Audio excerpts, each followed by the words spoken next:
peristiwa ini.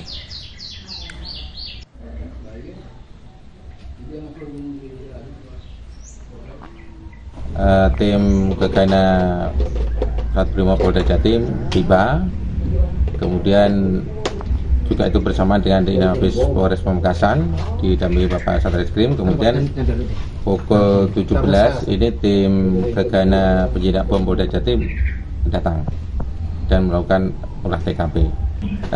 Ini masih proses penyelidikan, Mas ya. Masih kita dalami. Jadi apa penyebabnya, ya, bom jenis apa, ini masih kita dalami, masih kita selidiki. Kemudian juga motifnya apa, ini kami masih mengumpulkan bukti dan keterangan dari saksi-saksi yang ada di sekitar lokasi. Saudara, kami tutup Kompas pagi hari ini. Kawal terus suara di pemilu 2024 Anda bersama Kompas TV Independen terpercaya. Saya Asri Gunawan. Dan saya Yan Rahman, terima kasih atas kebersamaan Anda pagi ini. Sampai jumpa.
Diduga akibat bocornya tabung gas 3 kg, 6 bangunan kios di kawasan Empang, Kota Bogor, ludes terbakar.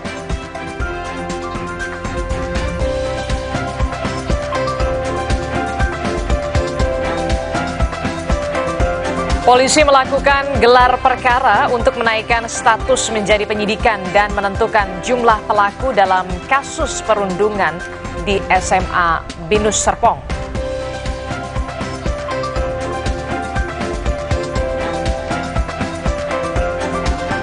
19 tempat pemungutan suara di Sumatera Utara akan melaksanakan pemungutan suara ulang atau PSU.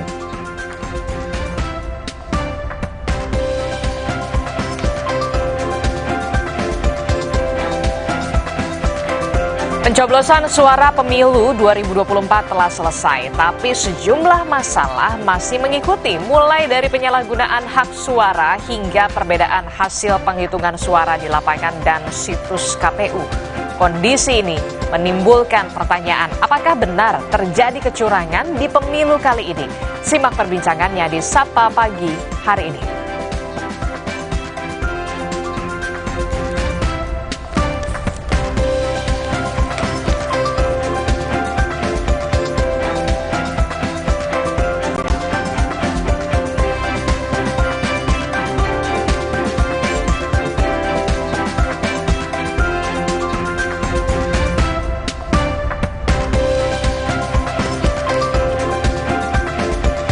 Menteri Keuangan Sri Mulyani memastikan tidak terlibat pembahasan sinkronisasi pemerintahan selanjutnya atau nantinya diprediksi akan dijabat oleh Prabowo Subianto dan Gibran Rakabuming Raka. Menkeu bilang hanya fokus mengurus anggaran pendapatan dan belanja negara alias APBN.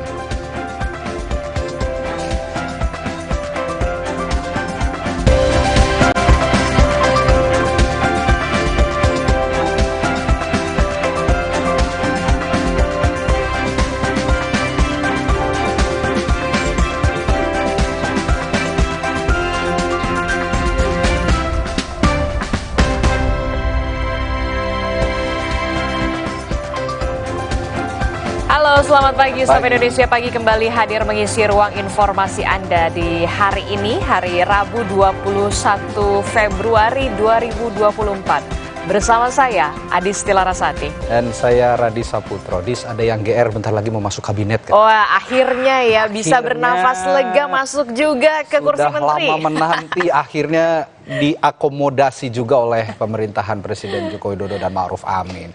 Ini di halaman 1 Harian Kompas juga jelas ditulis nih, Presiden tarik Demokrat ke kabinet. Nah, kira-kira posisi menteri apa yang pas buat Demokrat? Ya, kalau menurut informasi sih Agus Harimurti Yudhoyono ini akan menempati posisi Menteri Agraria dan juga Tata Ruang atau Kepala BPN. Nah, itu menjadi menarik ya, karena menjelang akhir pemerintahan Presiden Joko Widodo ini, Agus Harimurti Yudhoyono yang merupakan Ketua Umum Partai Demokrat ini harus mengemban tugas sebagai Menteri ATR BPN. Apakah kita akan melihat bagaimana kiprahnya beberapa bulan terakhir ini? Ya. Dan posisi Menteri ATR BPN itu, Kepala BPN sekarang kan Pak Hadi Cahyanto ya. Betul. Berarti Pak Hadi mau kemana ya kira-kira? Ini juga banyak spekulasi yang muncul gitu kira-kira, bahwa Pak Hadi Cahyanto ini akan mengisi posisinya Prof. Mahfud MD katanya. Ya, Menko Polhukam ya. Sudah mundur pada saat pencalonan wakil presiden sebelumnya. Jadi Menko Polhukam. Nah, ini jadi seru konstelasi politik menjelang pergantian atau transisi kepemimpinan. Nanti siapa yang akan menggantikan Presiden Joko Widodo dan juga Wakil Presiden Ma'ruf Amin di sisa masa jabatannya kalau nggak salah sampai Oktober ya. Betul. Ini juga akan menjabat beberapa menteri baru, termasuk sepertinya diduga kuat Ketua Umum Partai Demokrat Agus Harimurti Yudhoyono akan mengisi posisi Menteri Agraria dan Tata Ruang atau Kepala BPN. Nah, di sisi lain, ngomong-ngomong soal pemilu, tadi juga sempat disinggung di sorotan kami, salah satu sorotan kami yang akan dibahas hari ini, itu soal sistem rekapitulasi suara KPU nih, yang saat ini masih banyak penuai polemik, bahkan juga kritik dari publik. Nah, itu dia, karena memang ada ketidaksesuaian antara data di lapangan dengan data yang kemudian diinput di situs KPU yang bernama Sirekap. Nah, kita tahu memang Sirekap ini dari tanggal 14 sampai tanggal 19 atau tanggal 20 ini dilakukan pembersihan atau dilakukan perbaikan. Nah, seperti apa nantinya, apakah perbaikan ini juga akan berdampak baik? Pastinya jangan sampai kemudian ada, bisa dikatakan tudingan-tudingan kecurangan pemilu ya kan, karena kita tahu kubu 01 dan juga 03 ini lagi mengumpulkan sejumlah bukti-bukti dan juga temuan soal dugaan kecurangan pemilu nih, Radi. Jangan sampai memang kalau memang nanti ada pemenangnya begitu, degradasi legitimasi keabsahan suaranya gitu.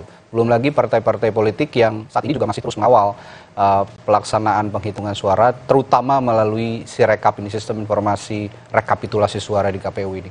Bahkan ada salah satu cawapres yang mendorong untuk mengaudit digital forensik katanya, karena memang banyak sekali keanehan, tidak seimbang antara suara yang masuk dengan hasil rekapitulasi real yang dilakukan petugas KPPS di lapangan. Wah, ini jangan sampai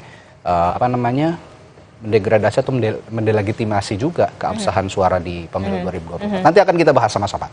Ada mantan komisioner KPU, ada peneliti pemilu, lalu juga ada pakar IT ya, karena ini melalui sistem informasi, begitu melalui sistem teknologi informasi. Jadi kita akan telah juga apakah di mana dispute-nya, di mana kesalahannya sehingga saat ini sepertinya ditunda ya? Iya, ditunda rekapitulasinya. Walaupun memang kemarin KPU sempat menyatakan bahwa pusat data informasi untuk Sirekap KPU ini berada di Indonesia dan datanya katanya aman. Tapi kita masih akan tunggu bagaimana perbaikannya seperti apa.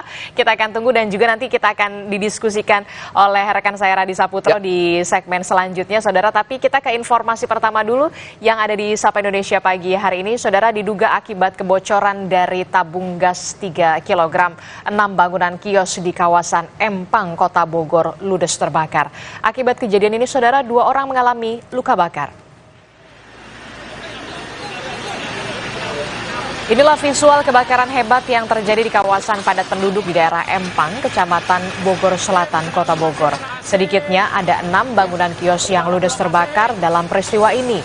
Diduga, Saudara, sumber api akibat kebocoran tabung gas 3 kg dari salah satu kios warung nasi. Lantaran banyaknya bahan material yang mudah terbakar, membuat api cepat membakar sekelilingnya. Api baru berhasil dipadamkan setelah petugas menerjunkan ada 8 unit mobil pemadam kebakaran dari kota dan Kabupaten Bogor. Meskipun tidak ada korban jiwa, sedikitnya ada 2 warga yang mengalami luka bakar dan langsung dibawa ke rumah sakit.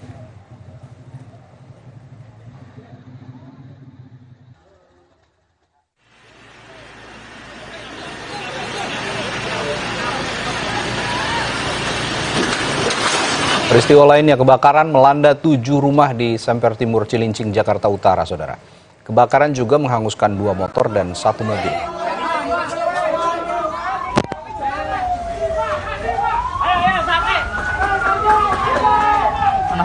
Kobaran api terus membesar dan membakar permukiman warga yang berada di Gang Swadaya 1, Semper Timur, Cilincing, Jakarta Utara pada Rabu malam.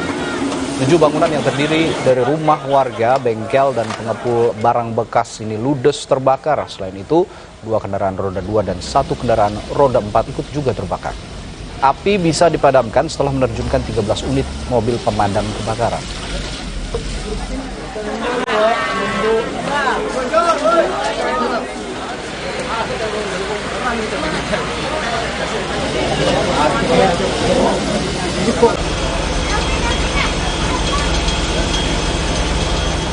Kita ke informasi lain, Saudara. Gara-gara berbeda pilihan partai, 2 kelompok warga terlibat saling serang di Kabupaten Langkat, Sumatera Utara. 6 rumah warga rusak dan sejumlah orang terluka.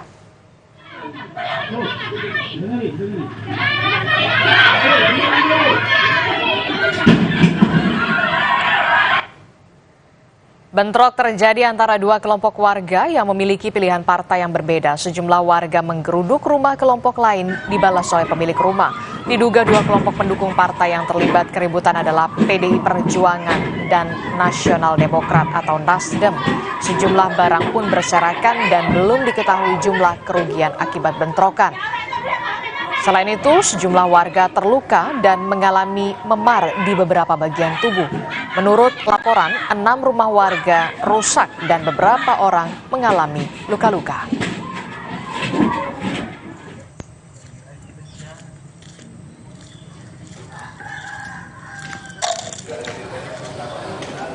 Dan pasca bentrokan, Ketua DPP PDI Perjuangan Jarod Saiful Hidayat langsung mengunjungi korban di Rumah Sakit Putri Bidadari Langkat. Jarod berharap pihak kepolisian mengusut tuntas aktor di balik bentrokan. Ia juga mengatakan berbeda pilihan dilindungi oleh undang-undang. Bagaimanapun juga, beda pilihan itu dijamin oleh undang-undang. Di sana jadi perbedaan pilihan.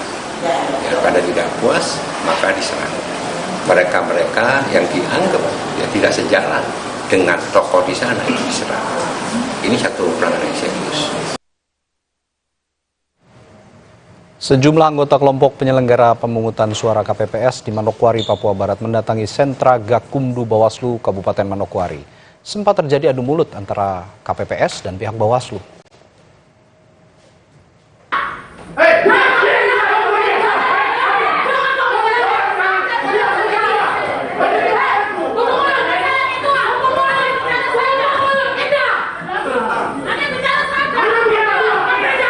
Adu mulut tidak terhindarkan saat para petugas KPPS melayangkan protes kepada Ketua Bawaslu Kabupaten Manokwari. Mereka berpendapat rekomendasi pemungutan suara ulang atau PSU yang dikeluarkan oleh Bawaslu tidak sesuai dengan fakta di lapangan. Sebelumnya Ketua KPU Manokwari menyatakan siap menjalankan rekomendasi Bawaslu terkait pemungutan suara ulang di 7 tempat pemungutan suara. Dan juga bahwa dari hasil koordinasi kami dengan Bawaslu, petugas KPPS itu permintaan dari Bawaslu sendiri bahwa mereka harus diberhentikan. Kita harus rekrut KPPS yang baru. Itu yang kami panggil, kami klarifikasi, menyampaikan supaya mereka juga tidak kaget. Saudara, rumah Ketua KPPS di Kabupaten Pamekasan, Jawa Timur diteror bom oleh orang tidak dikenal. Akibatnya rumah korban rusak berat. Peristiwa ini terjadi pada hari Senin dini hari saat pemilik rumah sedang tertidur lelap. Menurut korban yang juga merupakan ketua KPPS, awalnya dirinya tidak menyadari jika ledakan itu menimpa rumahnya. Namun saat tetangga sudah berkerumun di lokasi ledakan dan melihat rumahnya sudah porak-poranda, baru ia mengetahui rumahnya ini diteror bom oleh orang tak dikenal. Korban belum mengetahui pasti alasan pelaku meledakkan rumahnya. Korban mengaku saat bertugas sebagai KPPS dirinya telah menjalankan tugas sesuai prosedur.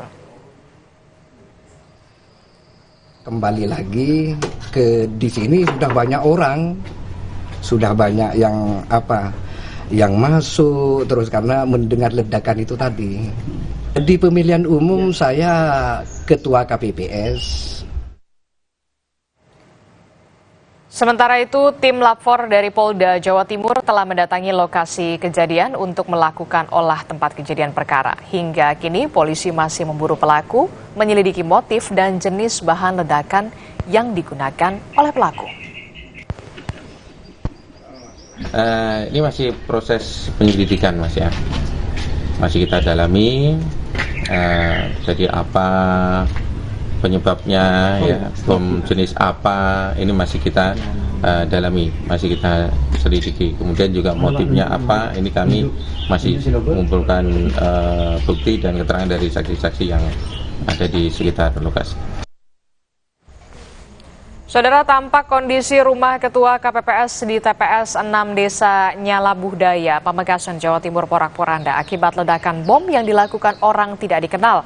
Tim Lapor Polda Jawa Timur telah mendatangi lokasi untuk melakukan olah tempat kejadian perkara serta membawa sejumlah barang bukti di lokasi kejadian. Motif pelaku dan jenis bom yang digunakan masih diselidiki polisi. Tidak ada korban jiwa dalam peristiwa ini.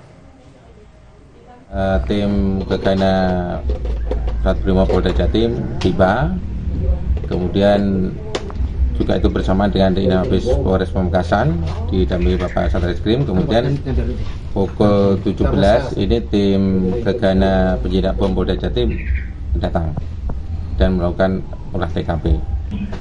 Ini masih proses penyelidikan, Mas ya. Masih kita dalami.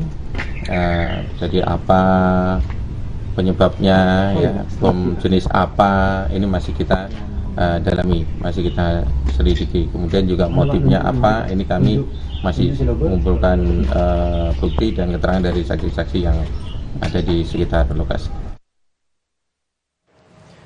19 TPS di Sumatera Utara akan melaksanakan pemungutan suara ulang.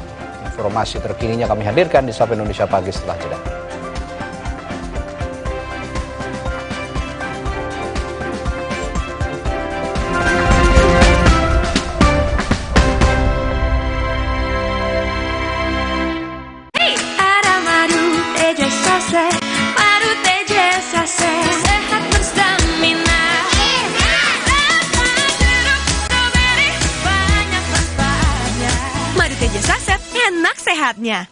Niatku madu TJ hitam pahit dengan kualitas madu TJ plus manfaat ekstra herbal. Niatku demi anakku. Niatku demi istriku. Madu TJ hitam pahit. Niatku jaga kesehatan. Mitsubishi X-Force. Surround yourself with lively experience. Mitsubishi X-Force. Infinite excitement. saatnya tidur. Waduh, sulit tidur nih. Sulit tidur? Minum Fulas 1 tablet menjelang tidur. Fulas mengandung formula dari bahan alam, juga halal. Fulas membantu meringankan gangguan sulit tidur. Energi kehidupan diambil Tuan Cungkat yang tamak. Sampai alam ia rusak. Putri Hijau bertekad menyelamatkan. Berbuka dan hidupkan harapan. Mengajar. Nyeri otot nih. Neoremasil tablet dulu. Aduh, nyeri, kebas, kram, kesemutan. Neoremasil Nuro. Paham bedanya? Nyeri otot sendi. Neoremasil tablet. Nyeri dan 3K. Neoremasil Nuro. Neoremasil terus bergerak, terus maju. Only for those with unapologetic ambition. Let the legend takes you. Carving your legendary path with Suzuki Jimny.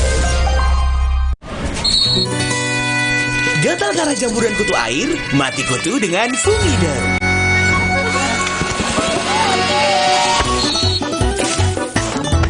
Fumider, aktif basmi jamur. Produksi Konimax. Aku mau kenal kamu lebih jauh. Oh, segini. Capek. Buruan pergi dari capek. Pakai motor listrik Polytron Fox Air.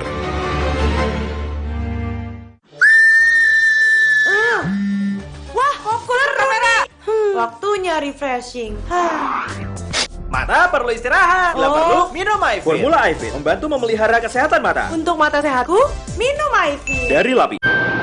Nyatanya, suara tetesan air nggak akan jadi lagu pengantar tidur yang nyenyak. Makanya soal cat pelapis anti bocor, pilih yang Aku Approve. Aku Approve dan Aku Approve Pro. Aku approve, aku approve. Lawan panas ekstrim, lawan ketombe bandel dan bau. Pakai Zinc Refreshing Cool. Rambut double fresh. Gak khawatir ketombe dan bau 360 derajat. Feel the double freshness. Zinc Refreshing Cool. Ketombe bandel dan bau, no worries. Alam permai di desa ini berasal dari energi kehidupan yang dilindungi sang penjaga. Tapi datang Tuan Cungkat, pembawa bencana. Ia ingin kuasai energi kehidupan. Putri Hijau bertekad, dia akan melindungi semua. Berbuka dan hidupkan harapan.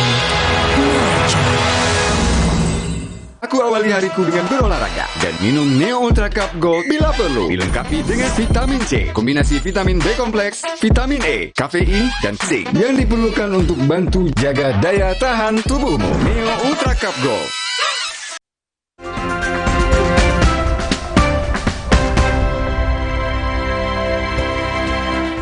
Terima kasih Anda masih bersama kami di Sapa Indonesia Pagi. Saudara, ada 19 TPS di Sumatera Utara akan melaksanakan pemungutan suara ulang, sedangkan 5 TPS akan melaksanakan penghitungan suara ulang. Ketua KPU Sumatera Utara, Agus Arifin, mengatakan pihaknya telah berkoordinasi dengan KPU RI dalam penyediaan logistik untuk pemungutan suara ulang.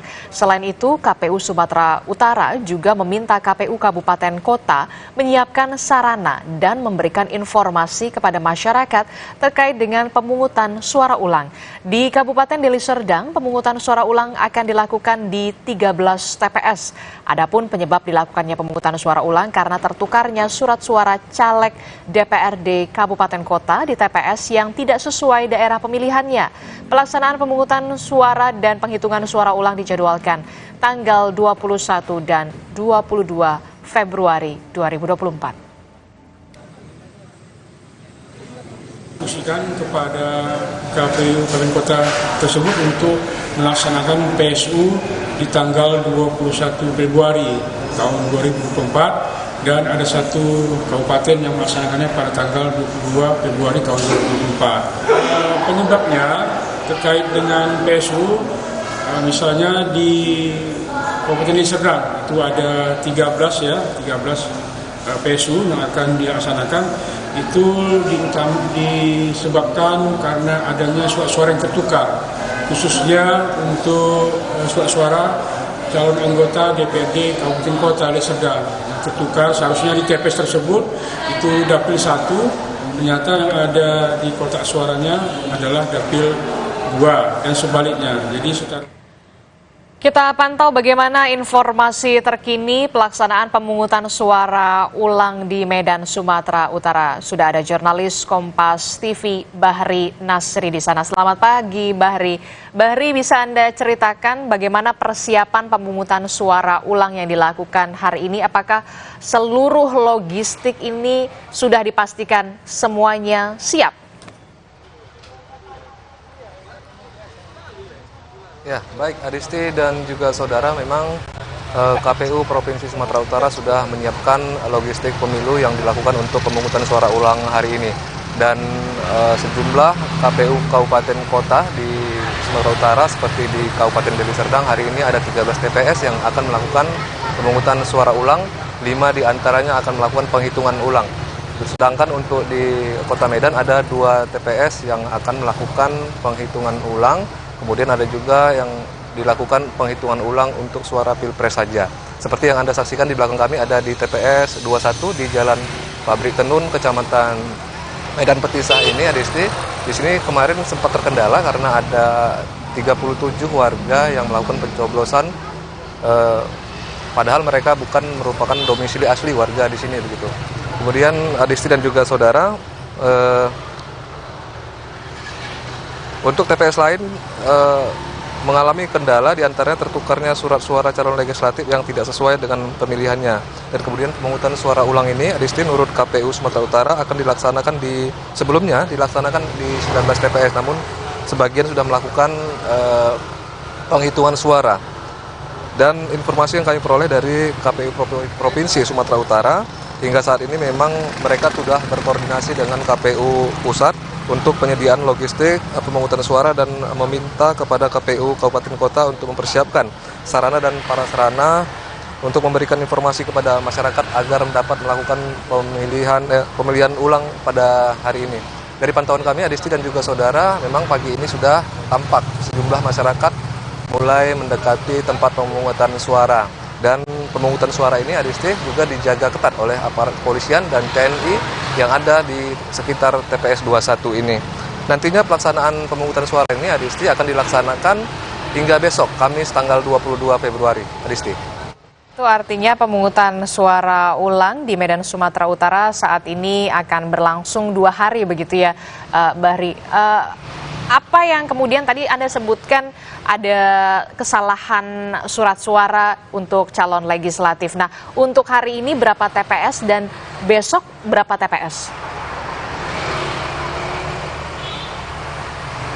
Ya, dari informasi yang kita peroleh di KPU Provinsi Sumatera Utara, memang hari ini rencananya seluruh TPS yang sudah diperkirakan akan melakukan pemungutan suara ulang, memang rencananya hari ini seluruhnya akan dilakukan.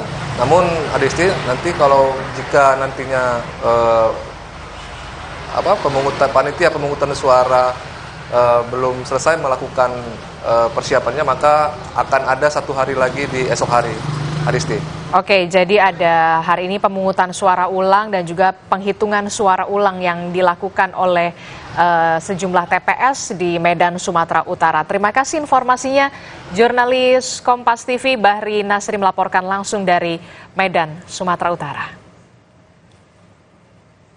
Saudara, sebanyak 4 tempat pemungutan suara atau TPS di Kota Serang, Banten menggelar pemungutan suara ulang. Pemungutan suara ulang dilakukan karena ada dugaan pelanggaran pemilu. Keempat TPS itu yakni TPS 1 Kelurahan Banjarsari, Kecamatan Cipocok Jaya, TPS 7 Kelurahan Kemanisan, Kecamatan Curug, TPS 24 Kelurahan Sepang, Kecamatan Taktakan, dan TPS 5 Kelurahan Bendung, Kecamatan Kasemen. Pemungutan suara ulang ini dilakukan lantaran ditemukan pemilih yang tidak terdaftar dalam DPT, serta data pemilih meninggal dunia namun digunakan orang lain untuk mencoblos surat suara DPRD.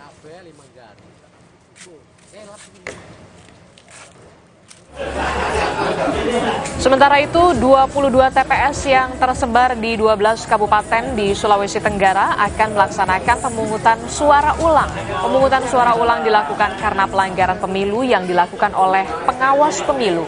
Menurut Ketua KPU Sulawesi Tenggara Asril, secara umum pelanggaran yang ditemukan seperti adanya pemilih yang tidak beralamat dan tidak dibekali oleh formulir pindah memilih. Namun petugas PPS tetap mengizinkan memilih di TPS tersebut.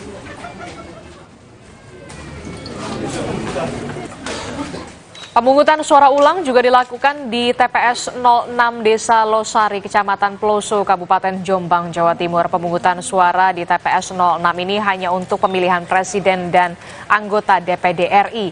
Pemungutan suara ulang digelar usai Bawaslu menemukan ada 21 pemilih yang tidak terdaftar di TPS 06 namun ikut mencoblos di TPS tersebut. Total ada 235 pemilih yang terdaftar di TPS 06 yang akan melakukan pencoblosan ulang.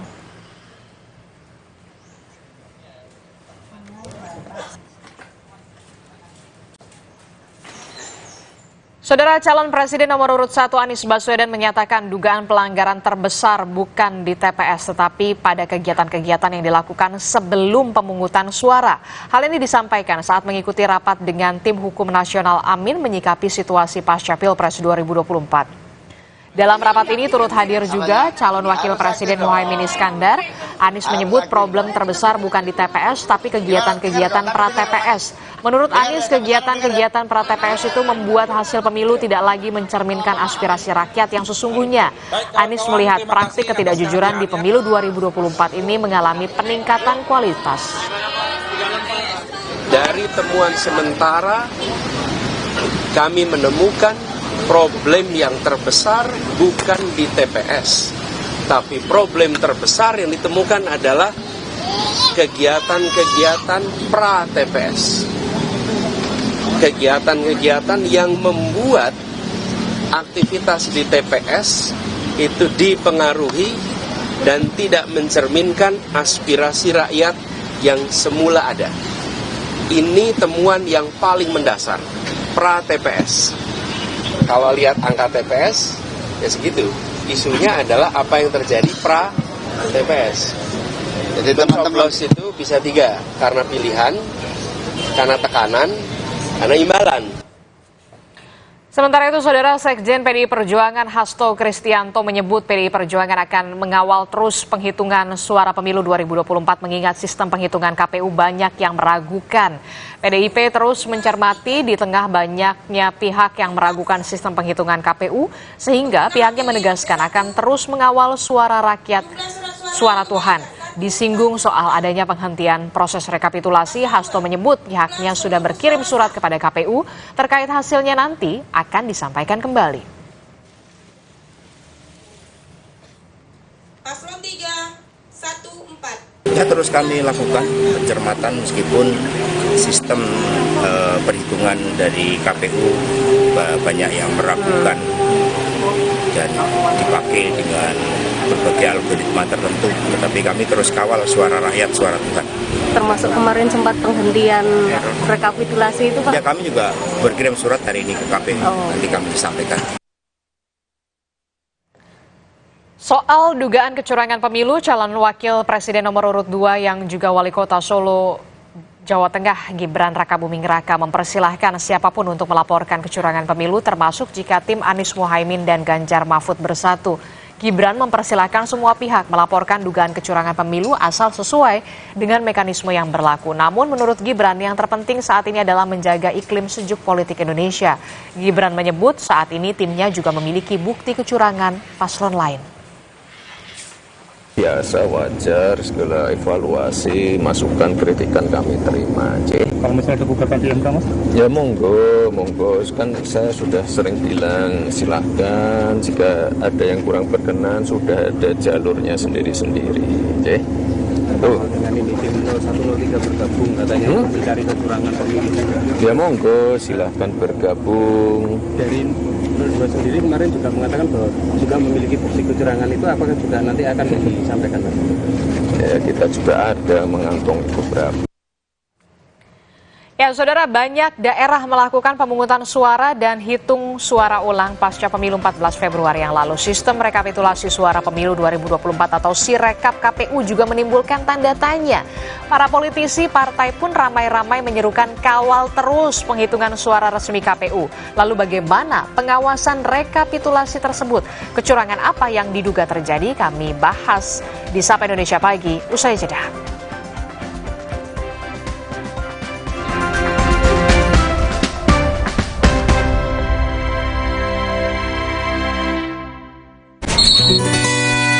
Gatal karena jamburan kutu air? Mati kutu dengan Fumider.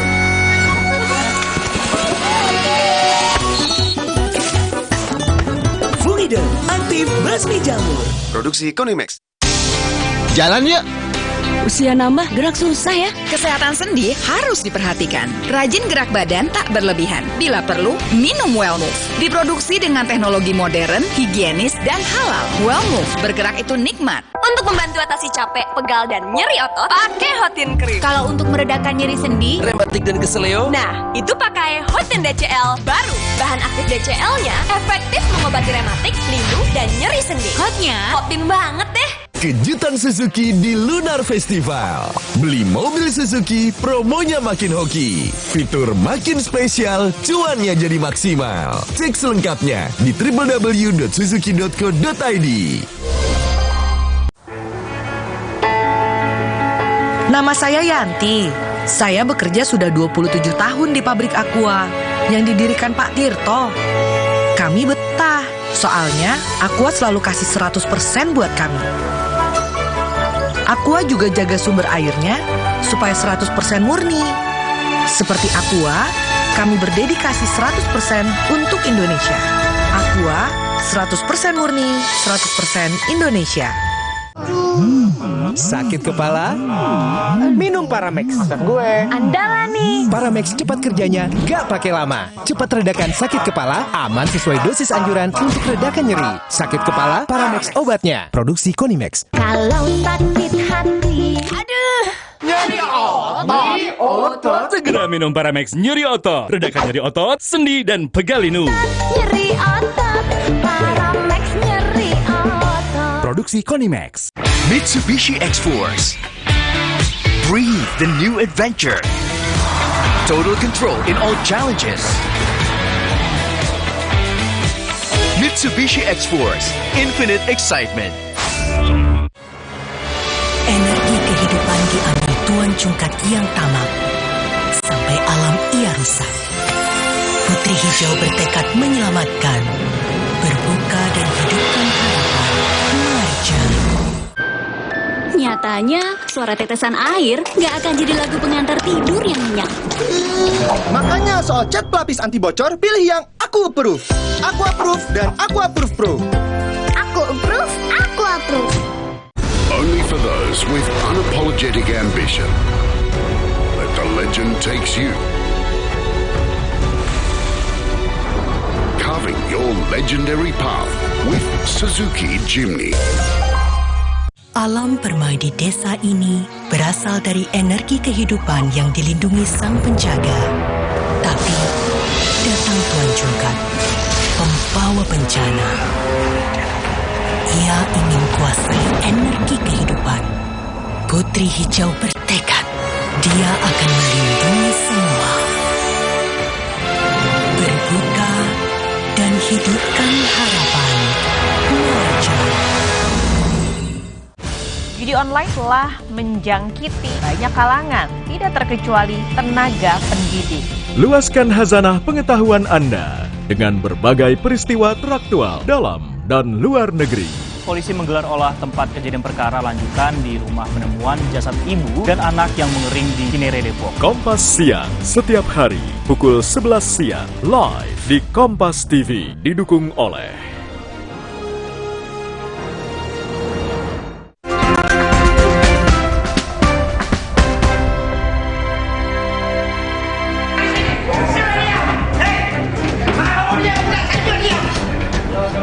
Kericuhan terjadi antara saksi partai politik dengan anggota Panitia Pemilihan Kecamatan atau PPK di Bulukumba, Sulawesi Selatan. Adu mulut dipicu adanya perbedaan jumlah suara.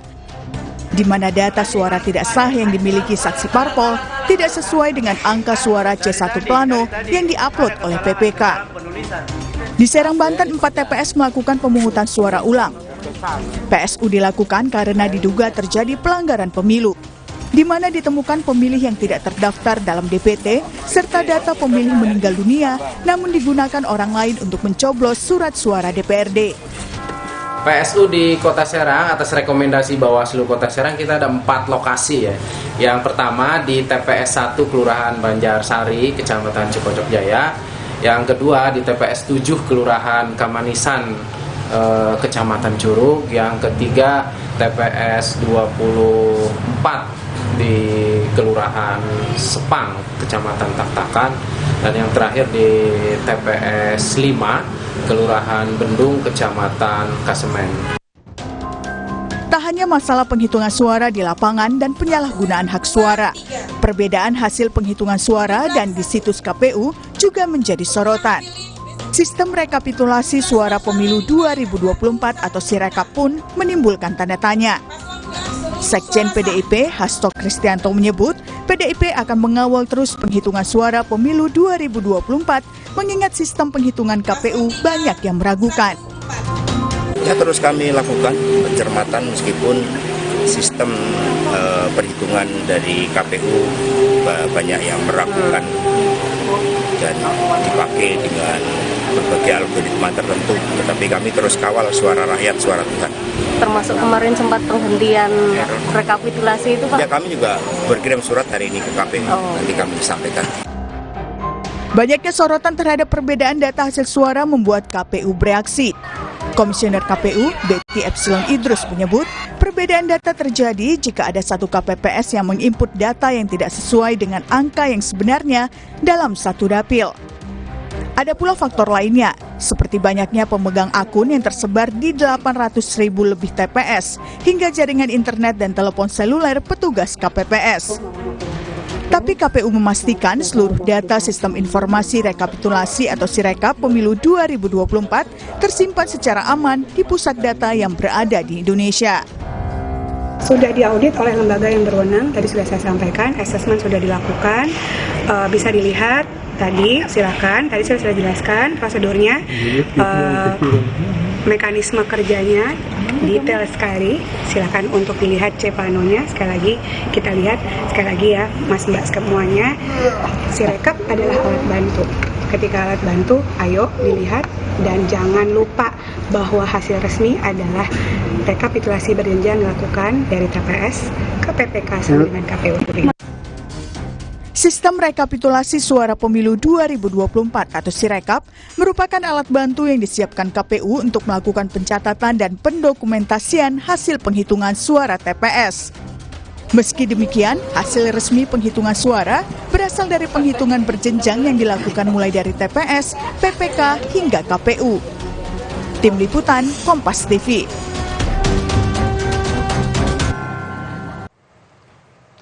Pemungutan suara pemilu 2024 telah selesai, tapi sejumlah masalah masih mengikuti, mulai dari penyalahgunaan hak suara hingga perbedaan hasil penghitungan suara di lapangan dan juga situs KPU yang diterapkan dalam sistem informasi rekapitulasi suara di KPU. Kondisi ini pun menimbulkan pertanyaan, apakah benar terjadi kecurangan di pemilu kali ini? Kita akan bahas soal ini bersama sejumlah narasumber.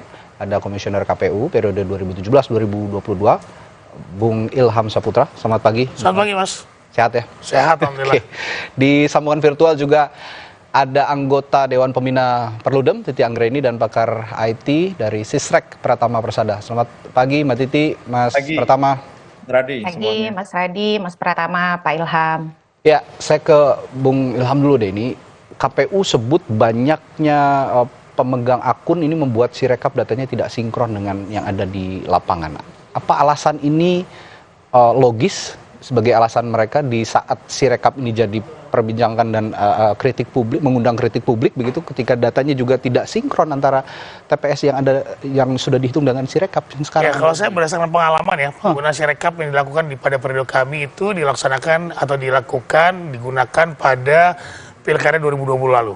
Dan itu seperti biasa kami juga melakukan disclaimer bahwa ini hanya alat bantu dan ini adalah pengembangan dan pengalaman evaluasi kami dari penggunaan situng ketika Pileg Pilpres 2019 sebelumnya. Jadi kami merasa bahwa perlu dicari alternatif teknologi yang kemudian bisa lebih transparan dan juga memudahkan pemilih untuk bisa mengupdate informasi hasil perolehan suara day by day. Nah, tetapi pengalaman kami pada 2020 lalu ketika menggunakan Sirekap, itu akunnya hanya dipegang oleh satu KPPS. Waduh. Nah, ini penting yang saya kami sampaikan ke KPPS sehingga hanya dia saja yang kemudian bisa jadi yang bisa memfoto itu hanya satu petugas. Gitu, yang punya HP atau HP yang kemudian sudah memenuhi syarat ke klasifikasi atau kemudian bisa memang digunakan sebagai alat pengguna Sirekap. Nah, seperti itu. Nah, walaupun Sirekap ini disclaimer adalah hanya untuk sebagai pembanding, sebagai alat transparansi, tetapi kemudian masyarakat pertama tidak disosialisasikan. Buat apa sih penggunaan Sirekap? Ya, sekarang orang ribut dan ramai kemudian bahwa banyak sekali perbedaan data, perbedaan perolehan suara yang ada di Sirekap yang melonjak lah, kemudian tidak make sense, kemudian juga ada suara yang melebihi dari jumlah DPT di TPS, misalnya seperti itu. Nah, pengalaman kami penggunaan Sirekap pada tahun 2020 lalu, kami melakukan uji coba yang lumayan masif, gitu ya, uji coba di daerah-daerah, dan memang penggunaan kami hanya untuk pilkada yang memang skupnya lebih kecil ya. Nah, kemudian setelah itu kami evaluasi dan kami juga menggunakan ITB tetap sebagai provider Sirekap ini. Kami diskusi lagi dengan mereka dan pada tahun 2021 akhir dan 2022 kami juga ketemu dengan rektor kembali untuk mengembangkan apakah mungkin Sirekap ini kita gunakan pada Pilpres dan Pileg 2024.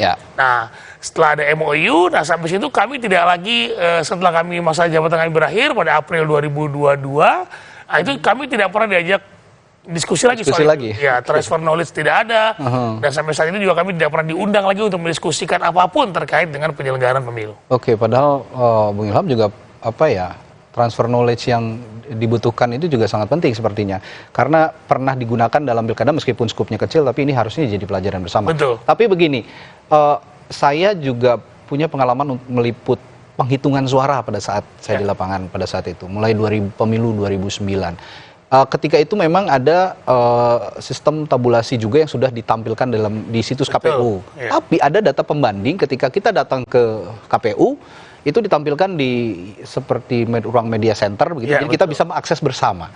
Saat ini sepertinya tidak ada data pembanding juga yang disodorkan oleh KPU sebagai salah satu bagian dari informasi publik gitu. Apakah ini Sirekap ini juga akurat atau tidak begitu. Nah, kira-kira Anda melihatnya kenapa tidak ada data pembanding lain selain Sirekap saat ini? Iya, sebetulnya justru data pembanding itu dari Sirekap. Dulu namanya ada Situng dan 2014, 2019 ya. Nah, kemudian tapi persoalannya sekarang data pembandingnya kan ada persoalan, ada permasalahan ya, karena memang sulit sekali untuk kita membandingkan dengan data yang amburadul seperti kemarin misalnya saja, walaupun ada perbaikan. Dan tetapi saya ingin menyatakan bahwa dari 2004 sampai 2024 sebetulnya kita memang ada data pembanding. Ya 2004, 2009 walaupun memang tidak maksimal hasil scanan dulu belum situng namanya dulu. 2014 baru situng hasil scanan, tapi belum maksimal, hanya sampai mungkin 20-30%. 2004 ada sekian persen, 2009 20 sekian persen kalau saya tidak salah. Kemudian 2014 ada sekian 80 sekian persen. 2019 kita mencapai 90% ya untuk menjadikan data itu. Dan sekarang saya tidak tahu apakah kemudian sudah sejauh mana ini sekarang Sirekap ini bisa memberikan informasi kepada masyarakat. Maksudnya mungkin baik ya, ada satu pintu gitu informasi penghitungan suara. Tapi kalau misalnya memang ada masalah ya seharusnya ada juga informasi pembanding mengenai hal ini, dan ini harus diungkapkan kepada publik. Mbak Titi, ini lagi-lagi Mbak Titi ya, kalau saya lihat tadi juga kita dalam berita pengantar sudah melihat ada protes sana-sini, ada protes dari saksi partai politik, belum lagi saksi capres-cawapres, begitu, di berbagai daerah di seluruh Indonesia. Saya agak khawatir jika ini didiamkan akan menjadi bola salju dan makin besar dan akhirnya eskalasinya masuk ke tahap nasional. lagi-lagi pertanyaan saya sama, apa yang harus dilakukan KPU ketika ini sepertinya terkesan didiamkan begitu, Mbak Titi? Iya, terima kasih Mas Radi. Jadi problem Sirekap ini saya kira ada 3 hal. Nanti yang detailnya bisa dengan Mas Pratama. Ya. Pertama adalah problem teknologi ya. Nah itu memang disampaikan bahwa ada ketidakakuratan di dalam mengkonversi foto menjadi angka. Nah yang kedua itu ada problem sosialisasi, itu tadi sudah disampaikan juga oleh Pak Ilham. Meskipun ada disclaimer itu di bagian bawah, dan banyak caleg kita itu yang terlalu terpana dan terpesona dengan angka yang tiba-tiba naik luar biasa. Ya. Ada yang sampai puluhan ribu dan seterusnya.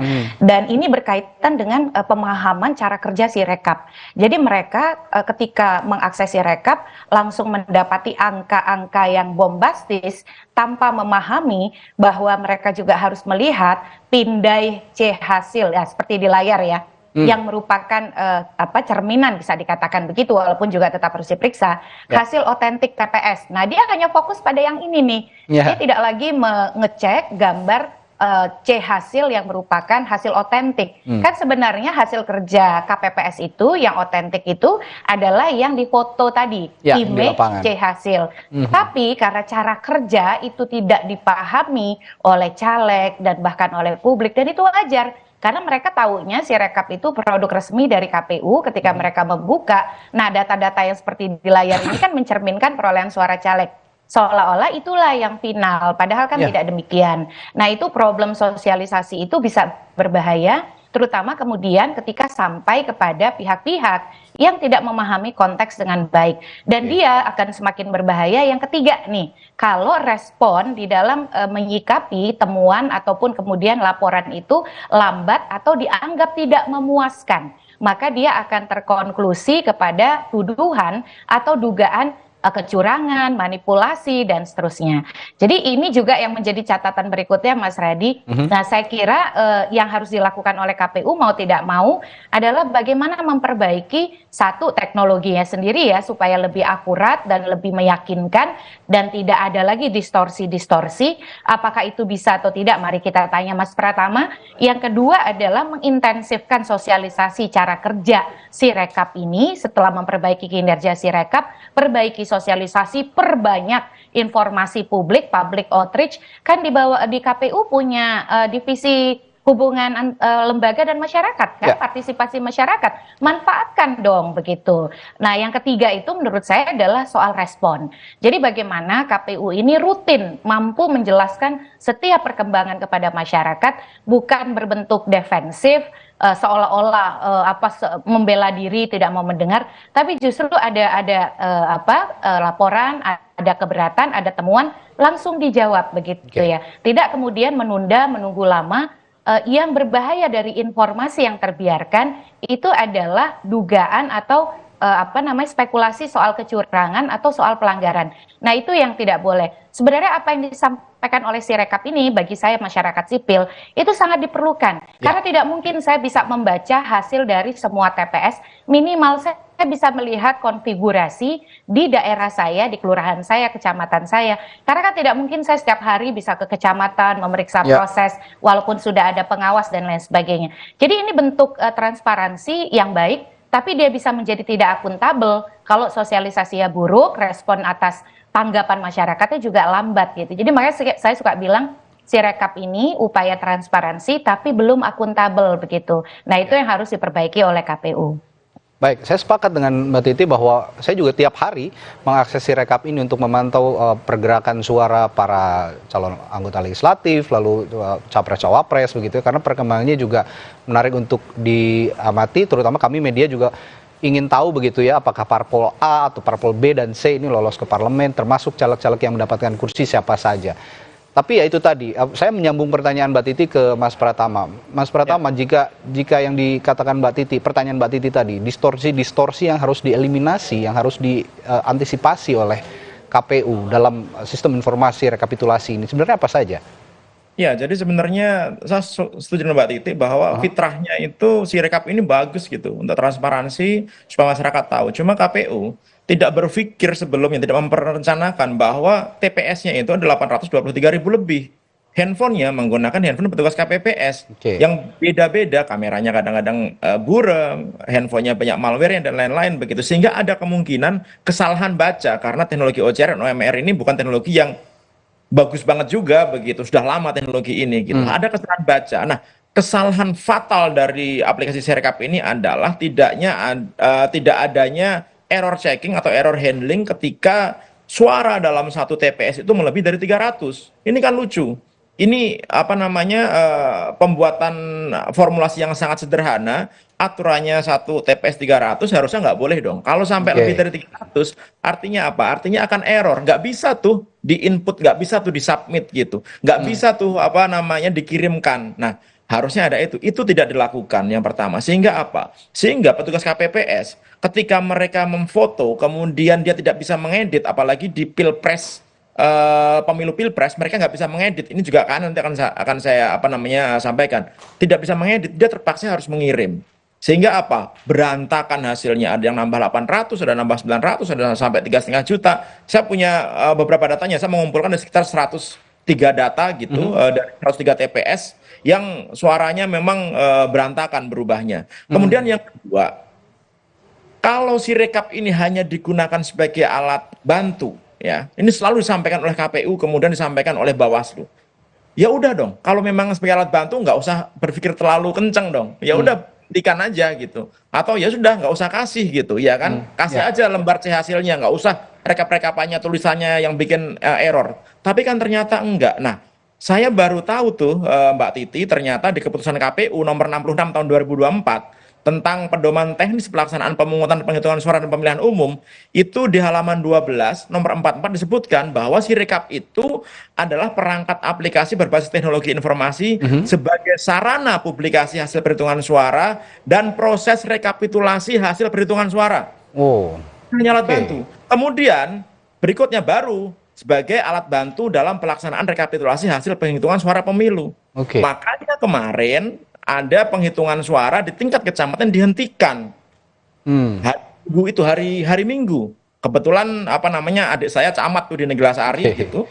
Dia ngomong sama saya, "Mas, ini dihentikan kenapa? Nggak ada alasannya gitu." Loh, harusnya nggak ada hubungannya antara Sirekap ini dengan perhitungan manual dong. Kan Sirekap hanya untuk alat bantu. Tapi ternyata gara-gara mau sinkronisasi apa data yang ada di Sirekap, perhitungan berjenjang itu juga dihentikan. Ada apa nih? Kan itu agak nggak logis. Kemudian yang kedua, disebutkan untuk pilpres, kok lucu gitu?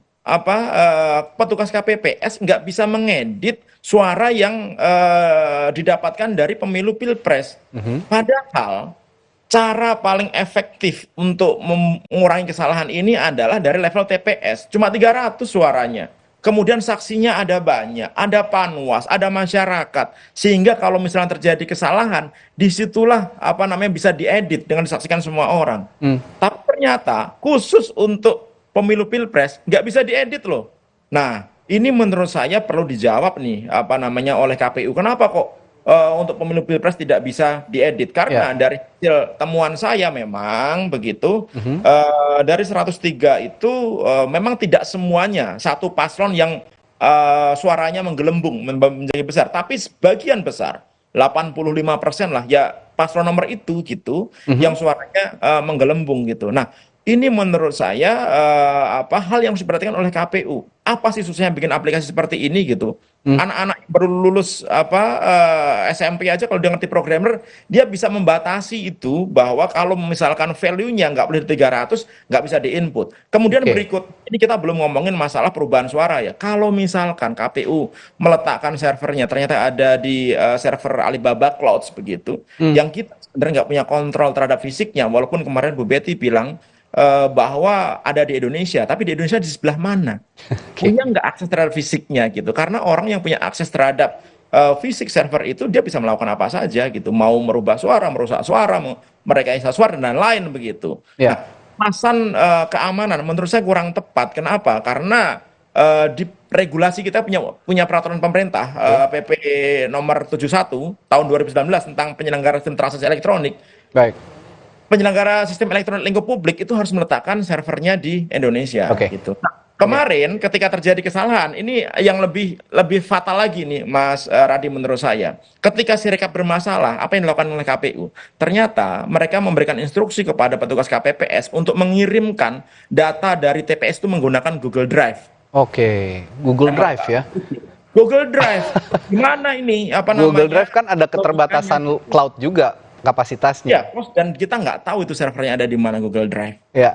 Oke. Nah, ini yang menurut saya KPU ini harus benar-benar dijelaskan oleh KPU. Tapi saya akan ke Bung Ilham soal KPU yang menghentikan sementara ini proses Sirekap atau penghitungan suara juga di lapangan karena ada kekisruhan atau kekacauan input data juga yang tidak sesuai dengan input data yang dilakukan di TPS dengan data yang ditampilkan dalam Sirekap. Nah, apakah langkah ini juga sudah tepat yang dilakukan KPU untuk menghentikan sementara proses penghitungan suara? Tapi jangan dijawab dulu ya, Bung Ilham. Saya akan tanyakan ini nanti setelah jeda. Tetaplah bersama kami di Sapa Indonesia Pagi. Kami segera kembali.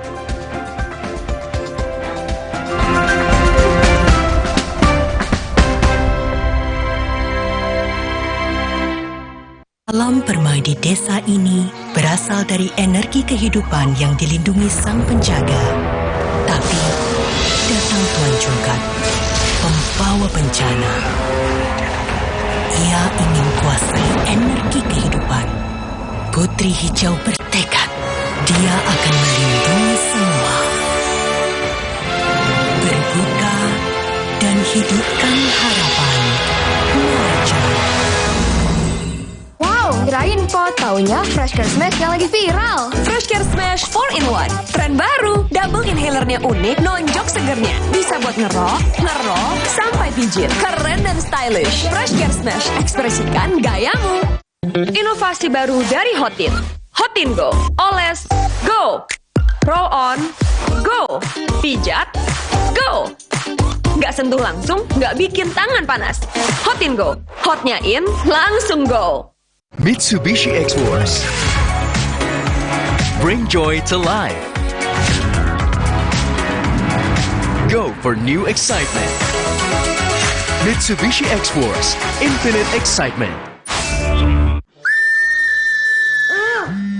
Wah, populer kamera. Waktunya refreshing. Mata perlu istirahat. Bila perlu, minum Myfit. Formula Myfit membantu memelihara kesehatan mata. Untuk mata sehatku, minum Myfit. Dari Lapi. Only for those with unapologetic ambition. Let the legend takes you. Carving your legendary path with Suzuki Jimny. Emang boleh seenggap ini? Saatnya minum susu kambing Karoma Insani. Dibuat dengan susu kambing Etawa, tinggi kalsium dan vitamin D. Karoma Insani, susu kambing Etawa. Mitsubishi X-Force. Everything you wish for is no longer imagination. Confidently enjoy every action. Mitsubishi X-Force. Infinite excitement. Energi kehidupan diambil Tuan Cungkat yang tamak. Sampai alam ia rusak. Putri Hijau bertekad menyelamatkan. Berbuka dan hidupkan harapan. Muarja. Alergi jontor nih. Aku biduran, obatnya yang depannya Indal CTN bisa dibeli tanpa resep dokter. Indal CTN, komposisi anti alerginya redakan alergi. Indal CTN. Luka, memar di kulit. sakit. Pagalino nyeri sendi, butuh dipijit. Sakit. Gak usah ngeluh kalau sakit, pakai Herba Wahid. Herba Wahid, minyak herbal berkhasiat. Herba Wahid, minyak gosok, urut dan pijit. Wahid. Sorry. Di sini kita kenapa? Minum Bodrek Flu dan Batuk Berdah HP. Dengan 3 oksinya Bodrek, efektif redakan flu batuk dan keluarkan dahak. Bodrek Flu dan Batuk Berdah HP, pas dan efektif, tanpa ngantuk. Energi kehidupan diambil Tuan Cungkat yang tamak. Sampai alam ia rusak. Putri Hijau bertekad menyelamatkan. Berbuka dan hidupkan harapan. Muarja. Nama saya Yanti. Saya bekerja sudah 27 tahun di pabrik Aqua yang didirikan Pak Tirto. Kami betah, soalnya Aqua selalu kasih 100% buat kami. Aqua juga jaga sumber airnya supaya 100% murni. Seperti Aqua, kami berdedikasi 100% untuk Indonesia. Aqua, 100% murni, 100% Indonesia.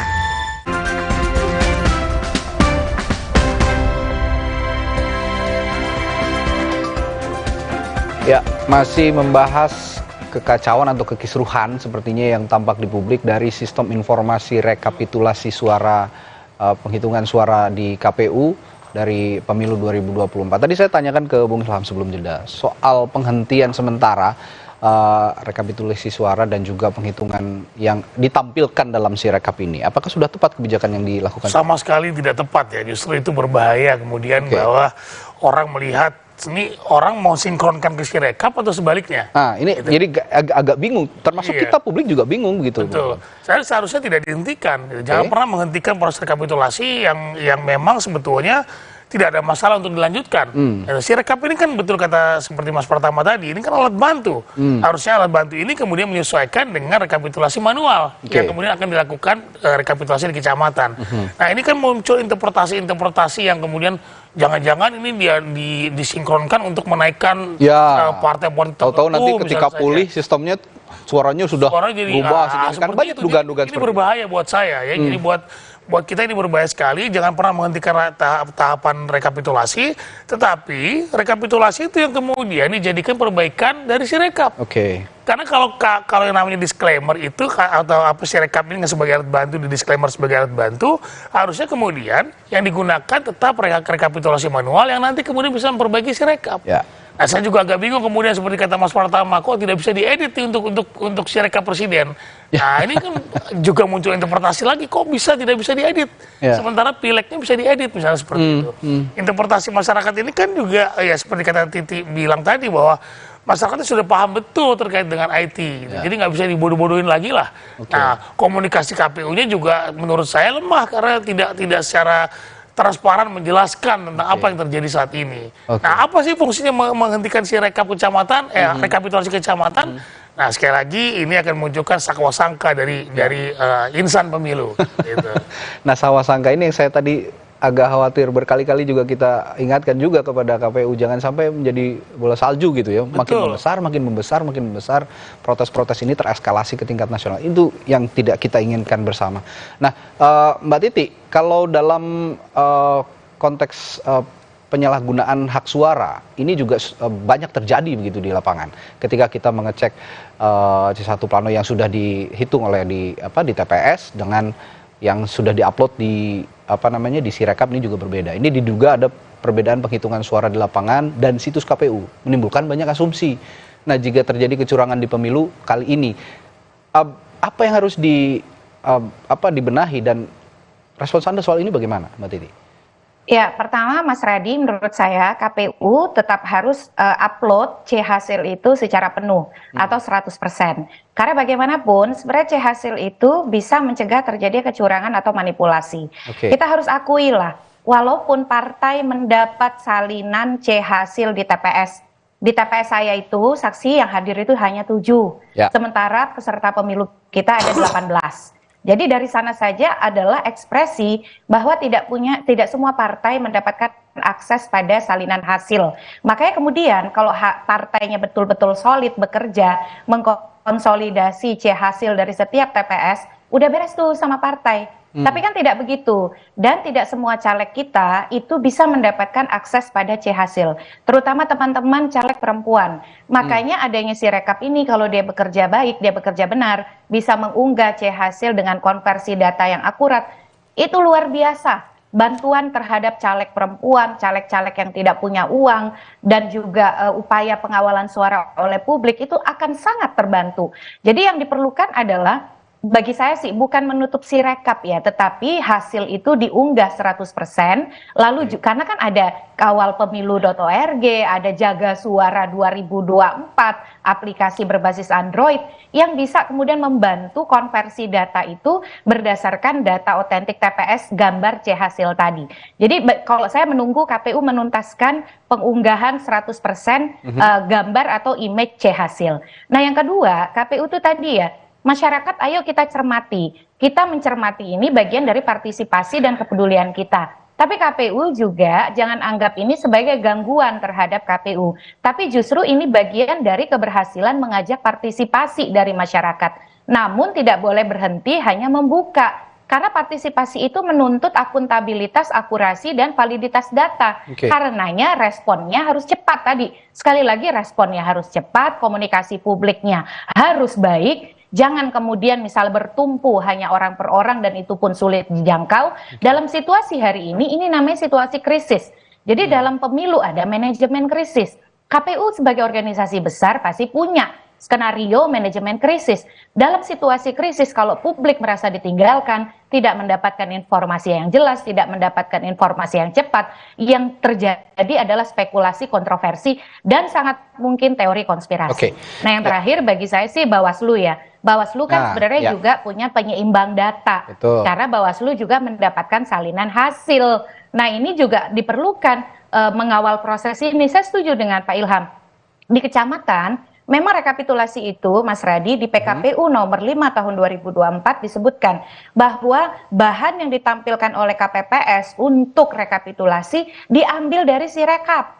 Itu di pasal 112 PKPU 5 2024. Jadi dia itu bukan sekedar alat bantu transparansi, tapi instrumen bahan PPK untuk menampilkan proses rekapitulasi. Kalau ada ketidaksesuaian, maka dilakukan koreksi menggunakan salinan C hasil atau C hasil yang berasal dari setiap TPS. Tapi masalahnya kan tadi sosialisasi, edukasi. Bayangkan saksi kan tadi marah-marah tuh. Karena antara yang di Sirekap dengan hasil itu tidak sama. Jadi kalau edukasinya tidak baik, tensi kemarahan itu lebih dulu daripada prosedur. Harusnya dia bisa dikoreksi. Kan ketentuan di PKPU itu kalau tidak ada kesinkronan antara Sirekap dan C hasil, maka yang dipakai adalah C hasil dan diinput manual. Tetapi di dalam kepala saksi yang kemudian tidak semuanya paham, kan kemarahan yang lebih dulu. Makanya tadi problem sosialisasi itu dampaknya bisa kemana-mana akhirnya begitu.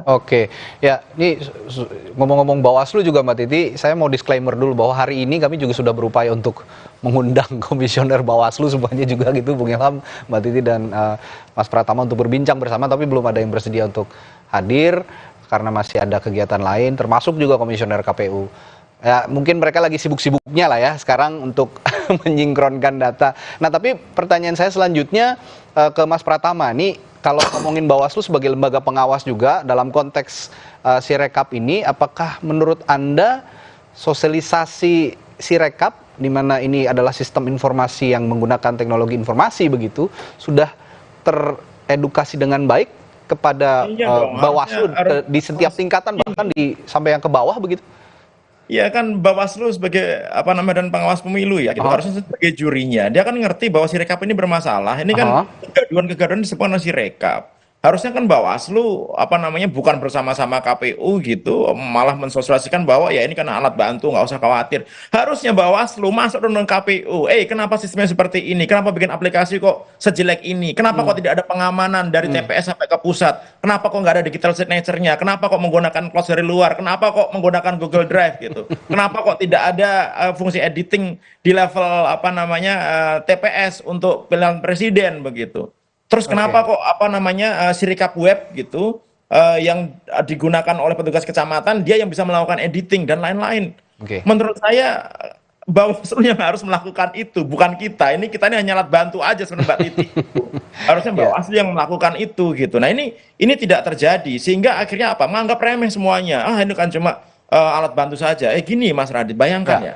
Kalau nanti misalkan ada pertas masuk ke dalam situs KPU, kemudian ketika pengumuman hasil finalnya KPU diretas, ketika diumumkan hasil Sirekap beda dengan hasil pemilu perhitungan berjenjang manual begitu, bedanya 30 juta gitu misalkan. Kira-kira yang kalah mau nggak? Mau terima nggak? Nggak akan mau, karena informasi yang disampaikan oleh Sirekap itu juga informasi resmi dari KPU dan itu sah menurut peraturan yang ada dan itu diakui oleh semua masyarakat. Kalau terjadi perbedaan begitu banyak, kemudian akhirnya terjadi konflik, kemudian tidak menyetujui hasil pemilu, menuntut penghitungan ulang. Bayangkan sekarang kotak-kotak udah di kecamatan, kalau sampai dihitung lagi ke TPS lagi, manggil PPS lagi, 823.000. Oktober itu belum selesai perhitungan. Nah ini pensiun, ini presiden pensiun, kita bisa nggak punya presiden itu nantinya gitu. Nah, makanya jangan menganggap remeh maksud saya itu. Perbaiki dengan benar, lakukan dengan benar. Ini pertanyaan saya selanjutnya untuk masing-masing narasumber saya ke Bung Ilham. Ini kan setelah ada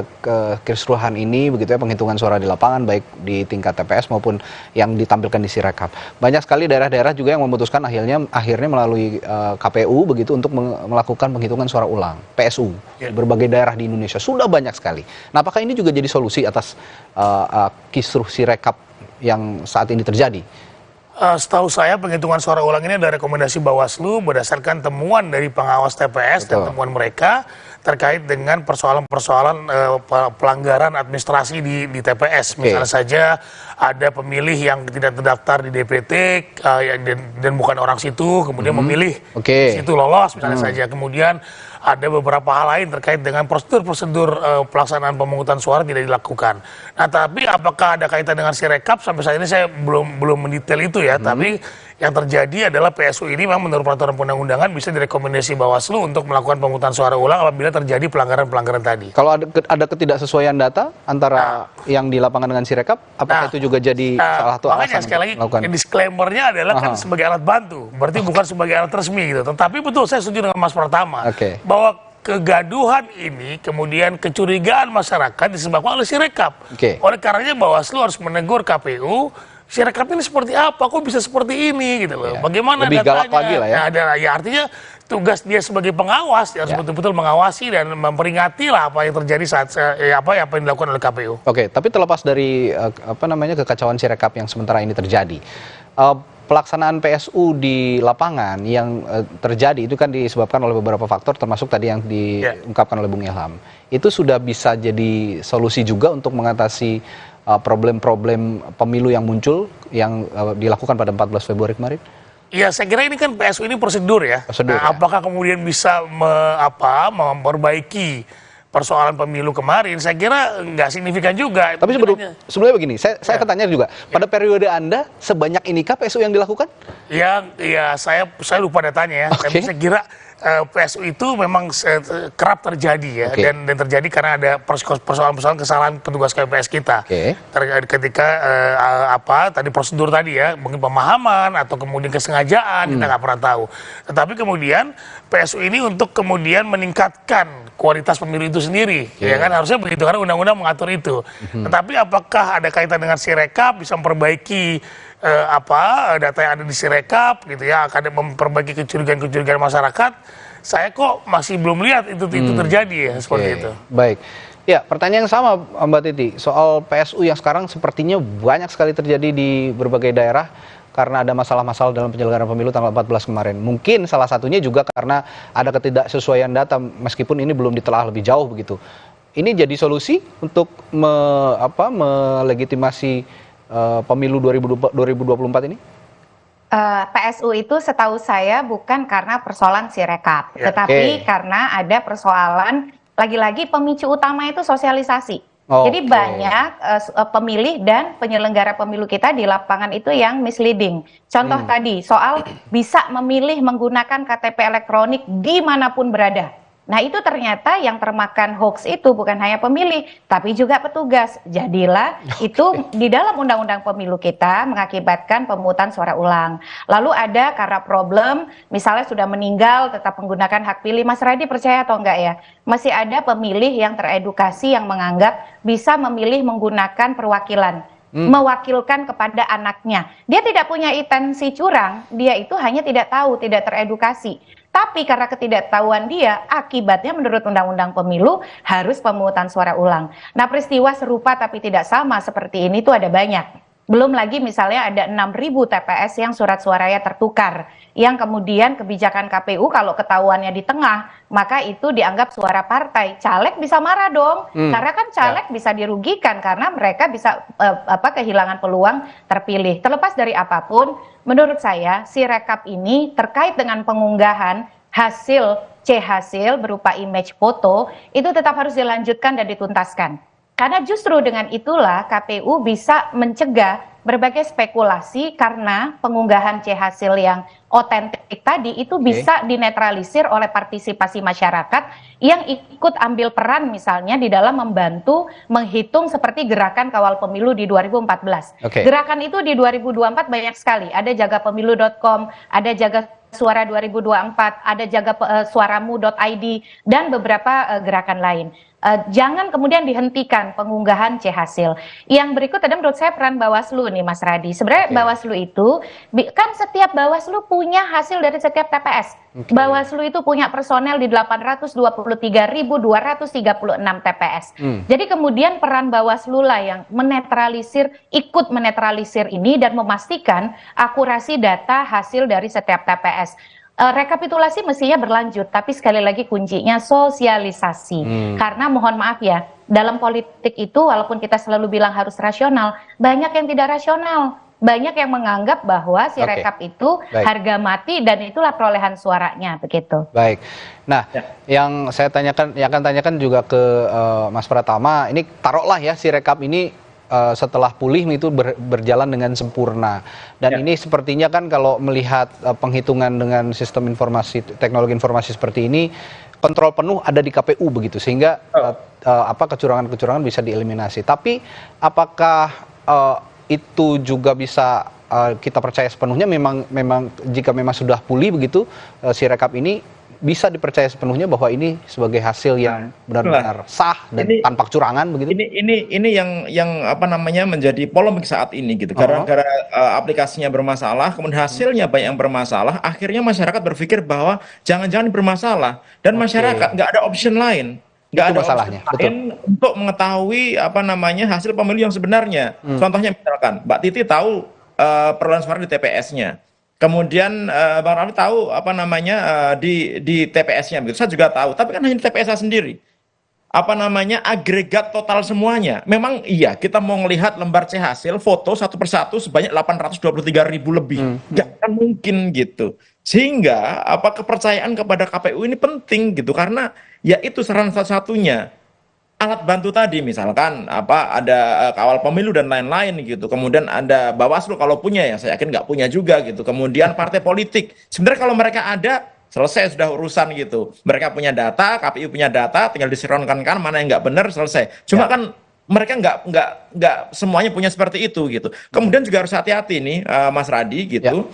Ketika lembar C hasil itu diupload bagus memang, saya setuju Mbak Titi gitu, ada transparansi gitu. Tetapi ketika nanti tanggal 20 Maret diumumkan, kemudian peserta pemilu itu hanya memiliki waktu 3 hari untuk melakukan komplain. Bayangkan kalau misalkan dia memiliki wilayah 16.000 TPS seperti teman saya gitu. Nggak akan mungkin dalam waktu 13 hari ngumpulin lembar C1-nya, kemudian ngitung lagi awal nggak mungkin. Jadi harus mulai sekarang nih. Dan benar tadi saya setuju dengan Mbak Titi, harus diupload semua sebelum tanggal 20 Maret. Ini kan sebenarnya simpel. Loh, si rekap ini kan diharapkan 2 hari setelah pencoblosan 100%. Gitu. Orang base sistem kok dari TPS langsung dikirim secara real, nggak lewat mana-mana, langsung ke pusat begitu, ya kan? Kan harus 100%, kan sampai sekarang belum, gitu. Nah ini menurut saya juga perlu dijelaskan oleh KPU kok bisa selambat ini, kenapa gitu? Ada masalah apa gitu? Ya kalau saya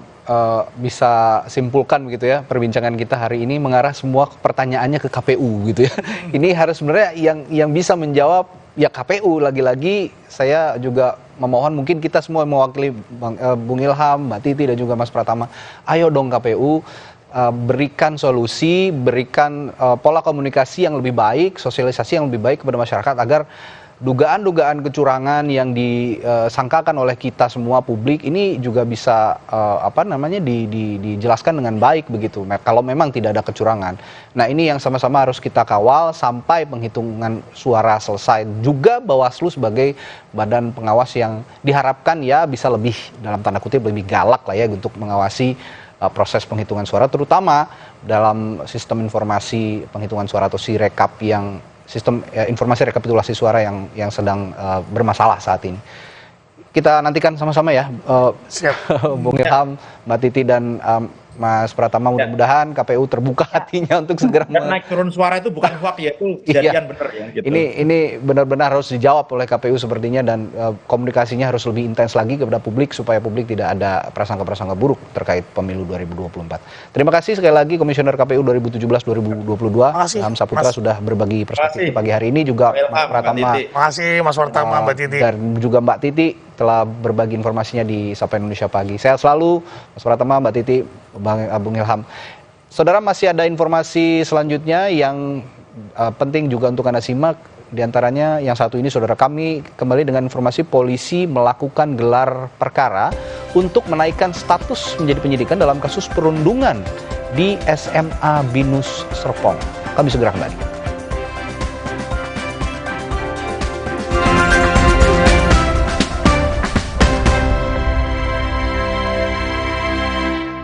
Kirain po, taunya Freshcare Smash yang lagi viral. Freshcare Smash 4-in-1. Tren baru, double inhalernya unik, nonjok segernya. Bisa buat ngerok, sampai pijit. Keren dan stylish. Freshcare Smash, ekspresikan gayamu.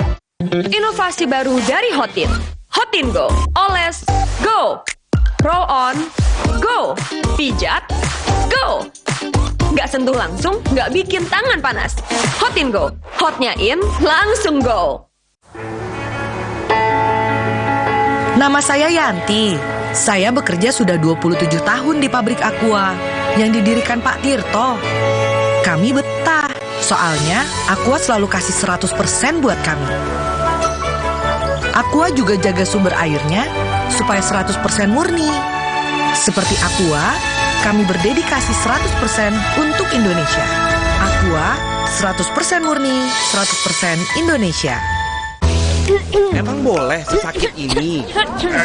Saatnya minum susu kambing Karoma Insani. Dibuat dengan susu kambing Etawa, tinggi kalsium dan vitamin D. Karoma Insani, susu kambing Etawa. Jadi motornya kenapa, Mas? Mesinnya aus, Mbak. Oh, sama. Capek. Pergi dari capek ganti oli. Dengan motor listrik Polytron Fox R. Saatnya tidur. Waduh, sulit tidur nih. Sulit tidur? Minum Fulas 1 tablet menjelang tidur. Fulas mengandung formula dari bahan alam juga halal. Fulas membantu meringankan gangguan sulit tidur. Energi kehidupan diambil Tuan Cungkat yang tamak. Sampai alam ia rusak. Putri Hijau bertekad menyelamatkan. Berbuka dan hidupkan harapan. Marja. Sorry. Di sini kita harus Minum Bodrek Flu dan Batuk Berdah HP dengan 3 okinya Bodrek, efektif redakan flu batuk dan keluarkan dahak. Bodrek Flu dan Batuk Berdah HP, pas dan efektif tanpa ngantuk. Omehar, minyak ikan pilihan dari laut dalam. Omehar, suplemen omega 3 esensial. Dalam mini kapsul, lebih mudah ditelan. Diproses dengan teknologi modern di Amerika. Bantu pelihara kesehatan tubuh kini dan nanti. Pak, ada kurma. Yakin cari kurma, Bu? Kan bukan Ramadan. Sari kurma Arab, yakin ada di Sari Kurma TJ. Baik diminum kapan aja. Dipanen di Arab, dikemas di Indonesia. Sari Kurma TJ, enak, halal, yakin. Nyeri otot nih. Neoremasil tablet dulu. Aduh, nyeri, kebas, kram, kesemutan. Neoremasil Nuro. Paham bedanya? Nyeri otot sendi. Neoremasil tablet. Nyeri dan 3K. Neoremasil Nuro. Neoremasil terus bergerak, terus maju. Alam permai di desa ini berasal dari energi kehidupan yang dilindungi sang penjaga. Tapi datang Tuan Cungkat, pembawa bencana. Ia ingin kuasai energi kehidupan. Putri Hijau bertekad, dia akan melindungi semua. Berbuka dan hidupkan harapan. Marja. Bosen nih. Diputar, dijilat, dan dicelupin. Selezat Oreo, selembut cake. Oreo soft cake baru. Serunya ngemil bareng si kecil. Superjoy, the most unbeatable deal in town. Internetan super duper fast hingga 200 MB per second. Hanya 275.000 per bulan. Langganan paket Superjoy sekarang. Superjoy, the most unbeatable deal in town. Internetan super duper fast hingga 200 MB per second. Hanya 275.000 per bulan. Langganan paket Superjoy sekarang.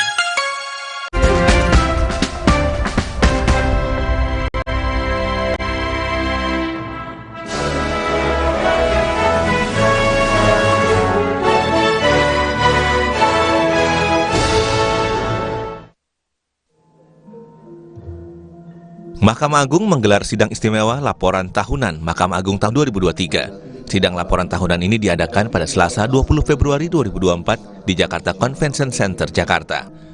Laporan tahunan Mahkamah Agung 2023 mengusung tema Integritas Kuat, Peradilan Bermartabat. Sidang istimewa laporan tahunan ini dipimpin langsung oleh Ketua Mahkamah Agung Muhammad Syarifuddin dengan dihadiri oleh Presiden Republik Indonesia Joko Widodo serta para Menteri Kabinet Indonesia Maju, Jaksa Agung, Panglima TNI, dan Kapolri. Ikut mendampingi Ketua Mahkamah Agung dalam sidang istimewa laporan tahunan ini, Wakil Ketua Mahkamah Agung Bidang Yudisial Sunarto, para Ketua Kamar Mahkamah Agung, Hakim Agung, Hakim Ad hoc, para Purna Bakti Pimpinan Mahkamah Agung, para Ketua Pengadilan Tingkat Banding, dan para Ketua Pengadilan Tingkat Pertama. Dalam pidato pembukaan, Ketua Mahkamah Agung Muhammad Syarifuddin menyampaikan berbagai capaian kinerja MA per tahun 2023, di mana MA berhasil memutus sebanyak 27.365 perkara dari 27.512 perkara yang masuk di tahun 2023, yang artinya progres capaian penyelesaian perkara MA tahun 2023 mencapai 99,47%. Saya akan menyampaikan gambaran penanganan perkara secara umum pada Mahkamah Agung dan badan peradilan yang berada di bawahnya sebagai berikut. Beban perkara pada Mahkamah Agung tahun 2023 adalah sebanyak 27.512 perkara yang terdiri dari perkara masuk sebanyak 27.252 perkara ditambah dengan sisa perkara tahun 2022 sebanyak 260 perkara. Dari jumlah beban perkara tersebut, Mahkamah Agung berhasil memutus perkara di tahun 2023 sebanyak 27.365 perkara atau sebesar 99,47%. Sehingga sisa perkara tahun ini adalah sebanyak 147 perkara. Jumlah sisa perkara tersebut merupakan rekor terendah yang pernah dicapai dalam perjalanan sejarah Mahkamah Agung.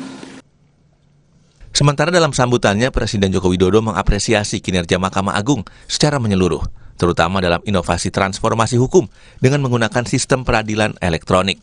Presiden berharap kinerja ini bisa dilengkapi dengan kualitas putusan pengadilan yang memberikan rasa keadilan dan kepastian hukum kepada seluruh masyarakat Indonesia. Pemerintah mengapresiasi inovasi-inovasi Mahkamah Agung dalam mendorong percepatan transformasi hukum. Peningkatan penggunaan sistem e-court, pengembangan Decision Support System DSS berbasis Artificial Intelligence yang akan mempermudah konsistensi putusan merujuk pada putusan adil yang ada sebelumnya. Rakyat Indonesia juga mengapresiasi terhadap komitmen keterbukaan kepada publik. Sudah ada 22 ribuan putusan telah dipublikasikan dalam direktori putusan yang bisa diakses oleh publik. Sidang istimewa laporan tahunan Mahkamah Agung, agenda tahunan Mahkamah Agung yang dilaksanakan di setiap awal tahun, bertujuan untuk menyampaikan capaian kinerja yang telah dilakukan oleh MA selama setahun sebelumnya. Dalam sidang laporan tahunan ini, Mahkamah Agung turut mengundang para Ketua Mahkamah Agung negara sahabat, antara lain Ketua Mahkamah Agung Malaysia, Singapura, Kuwait, Qatar, delegasi MA Sudan, delegasi MA Australia, delegasi MA Cina, delegasi MA Rusia, dan para duta besar negara sahabat.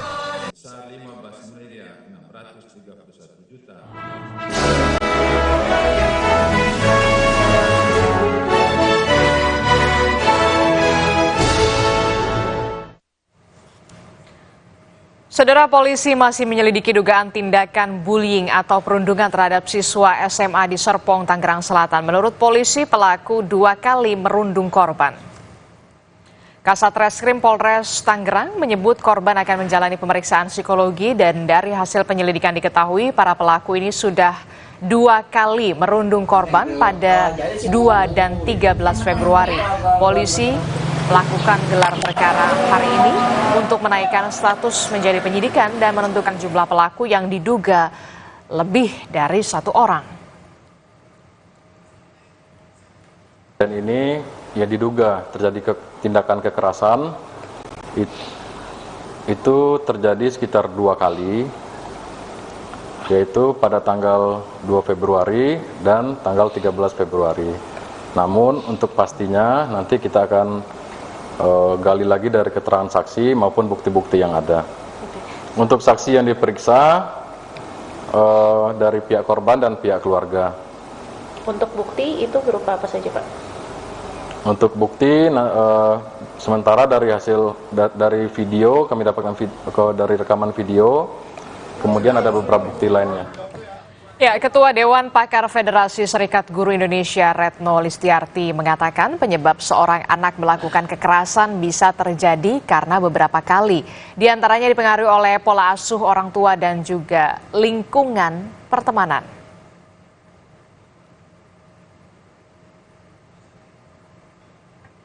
Faktor anak melakukan tindak kekerasan itu sama di semua tempat gitu ya, mulai dari pengasuhan, kemudian juga pertemanan gitu ya, lingkungan pertemanan, karena ini anak-anak kan dalam kondisi kalau secara psikologi berada pada fase middle ya. Nah kemudian yang ketiga gitu ya, itu memang faktor pengasuhan keluarga itu juga sangat berpengaruh, termasuk bagaimana sekolah itu membangun sistem pencegahan dan penanganan kekerasan. Oke, saya ke Budia. Soal perundungan siswa SMA di kawasan Serpong, Tangerang Selatan, Komisi Perlindungan Anak Indonesia atau KPAI menekankan pentingnya sistem pencegahan dan pengawasan dari satuan pendidikan. Sistem itu diharapkan mampu mendeteksi secara dini adanya kelompok-kelompok anak yang berpotensi berperilaku negatif termasuk perundungan.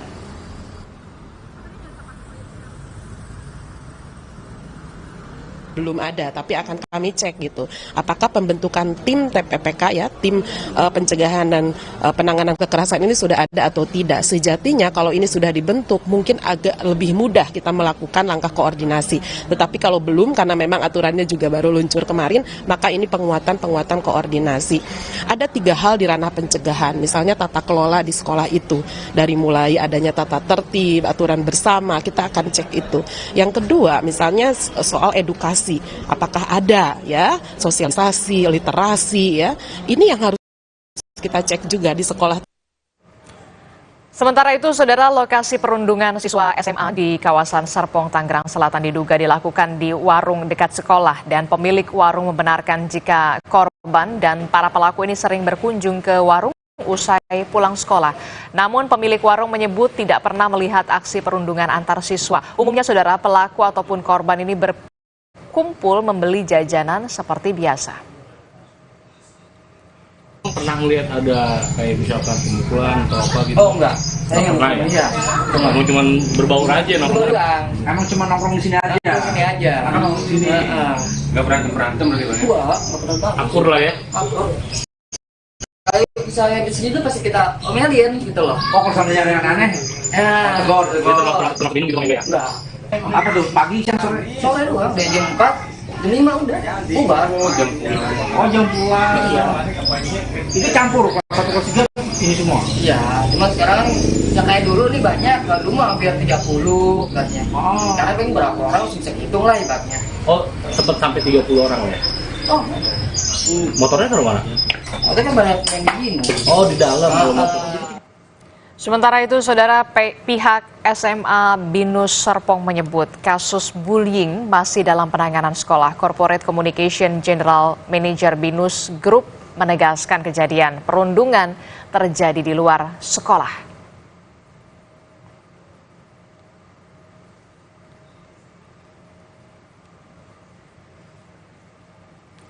Saudara, informasi penting dan juga menarik lainnya masih akan kami hadirkan. Selanjutnya kita simak informasi soal kenaikan harga beras yang terjadi di beberapa daerah di Indonesia. Informasinya akan hadir sesaat lagi.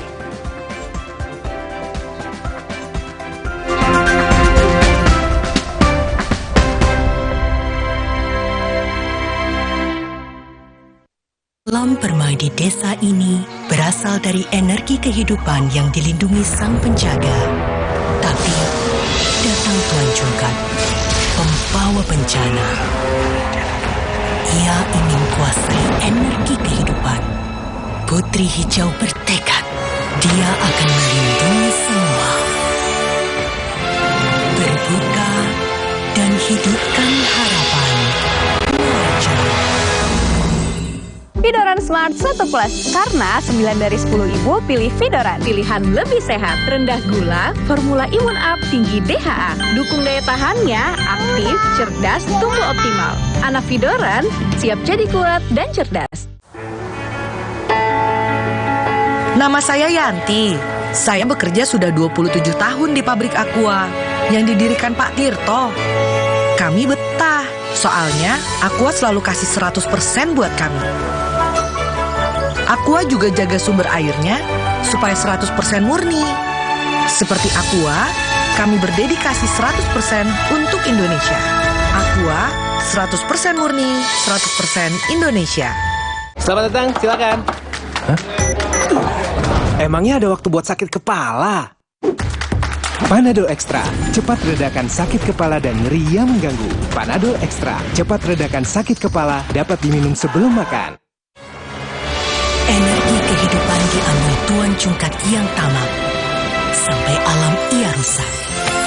Putri Hijau bertekad menyelamatkan, berbuka dan hidupkan harapan. Marja. Hey guys.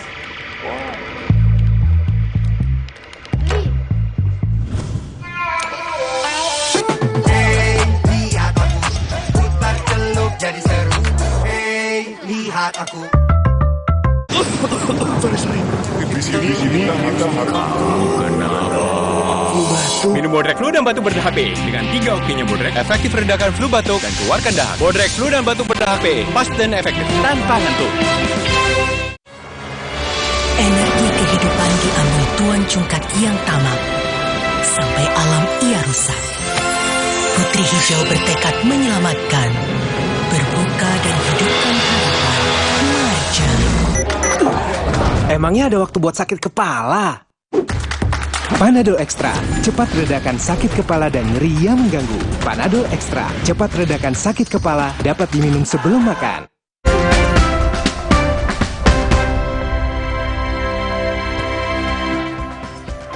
Saya Adistila Rasati masih bersama Anda di Sapa Indonesia Pagi. Saudara, harga beras di sejumlah daerah naik. Salah satunya terpantau di Pasar Baru, Kota Bekasi, Jawa Barat. Harga beras lokal yang sebelumnya Rp13.000 per kilogram kini naik jadi Rp15.000 per kilogram. Pedagang dan pembeli di Pasar Baru, Kota Bekasi mengeluhkan harga beras yang terus melonjak, saudara, seminggu ini. Tak hanya beras lokal, harga beras premium termurah saat ini mencapai Rp16.500 per kilogramnya, sedangkan harga beras premium tertinggi mencapai Rp19.300 per kilogram. Harga tersebut naik cukup tinggi dari sebelumnya Rp15.000 dan Rp16.000. Di Malang, Jawa Timur, pasar murah yang digelar oleh Pemkot diserbu warga. Mereka rela berdesakan demi mendapatkan paket sembako murah berisi beras 5 kg, minyak goreng, gula, serta bawang merah dan juga bawang putih. Antrean di lapangan Merjosari, Kota Malang didominasi para ibu rumah tangga. Pasar murah digelar demi meringankan beban warga di tengah kenaikan harga pangan yang terjadi. Di Karangasem, Bali, saudara, kenaikan harga beras sudah terjadi semenjak pertengahan Januari kemarin dan rata-rata harga beras berbagai jenis naik Rp2.000 per kilogram sehingga nominal harga beras medium kini mencapai Rp15.000 per kilogram, sedangkan untuk beras premium menjadi Rp17.000 per kilogramnya.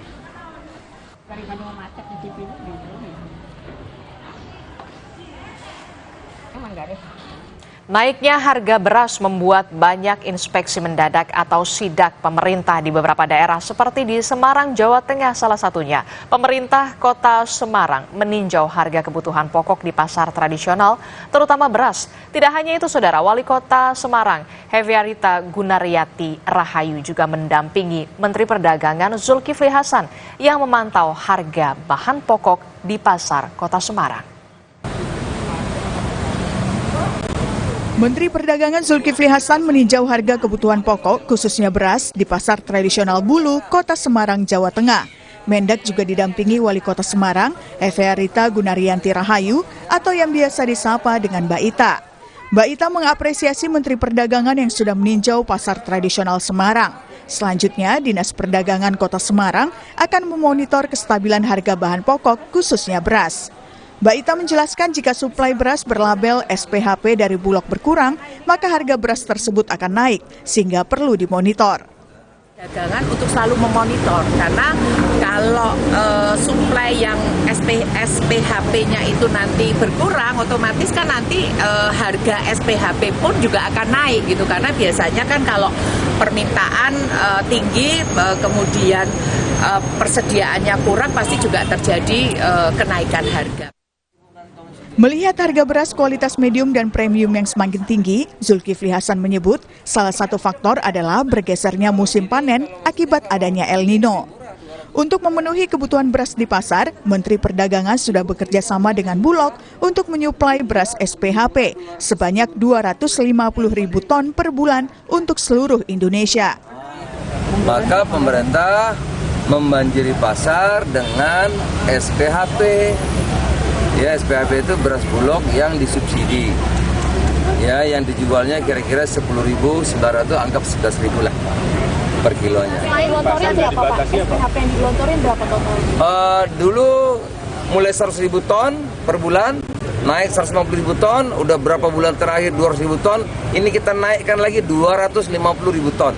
Berarti dari Sementara untuk menekan kenaikan harga beras di pasaran, suplai kebutuhan beras bersubsidi dari Bulog ini atau beras SPHP nantinya akan dijual dengan harga yang lebih murah atau di bawah harga eceran tertinggi HET. Beras SPHP diharap menjadi alternatif masyarakat dalam membeli beras dengan kualitas yang tidak kalah dengan kualitas premium. Gina Wirana Putri, Kompas TV, Semarang, Jawa Tengah. Tak hanya beras, saudara, harga cabai merah juga melambung tinggi di pasar tradisional Wonokromo, Surabaya. Harga cabai merah besar mencapai Rp80.000 per kilogram. Para pedagang mulai mengeluhkan harga cabai yang semakin melonjak. Harga cabai merah besar di Surabaya yang awalnya hanya sekitar Rp50.000 per kilogram, kini sudah mencapai Rp80.000 per kilogramnya. Sejak 5 hari yang lalu, para pedagang cabai merah sudah merasakan lonjakan kenaikan yang cukup signifikan. Kalau cabai besar 80.000. Normalnya berapa Bu cabai besar? Biasanya cabai besar itu paling mahal 40. 40 ya? Ya.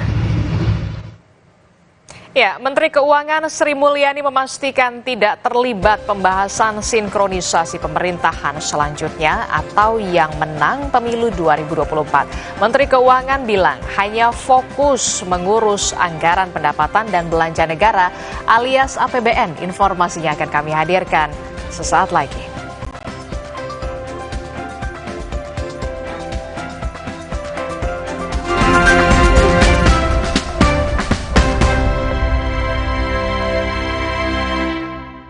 Silakan. Hah? Emangnya ada waktu buat sakit kepala? Panadol Extra, cepat redakan sakit kepala dan nyeri yang mengganggu. Panadol Extra, cepat redakan sakit kepala, dapat diminum sebelum makan. Alam permai di desa ini berasal dari energi kehidupan yang dilindungi Sang Penjaga. Tapi datang Tuan Cungkat, pembawa bencana. Ia ingin kuasai energi kehidupan. Putri Hijau bertekad, dia akan melindungi semua. Berbuka dan hidupkan harapan. Muarja. Tidak semua air itu aqua. Aqua berasal dari 19 gunung terpilih, bukan tempat yang mudah tercemar. Sehingga terasa dingin tanpa didinginkan. Aqua 100% murni. Energi kehidupan diambil Tuan Cungkat yang tamak, sampai alam ia rusak. Putri Hijau bertekad menyelamatkan, berbuka dan hidupkan harapan. Muarja.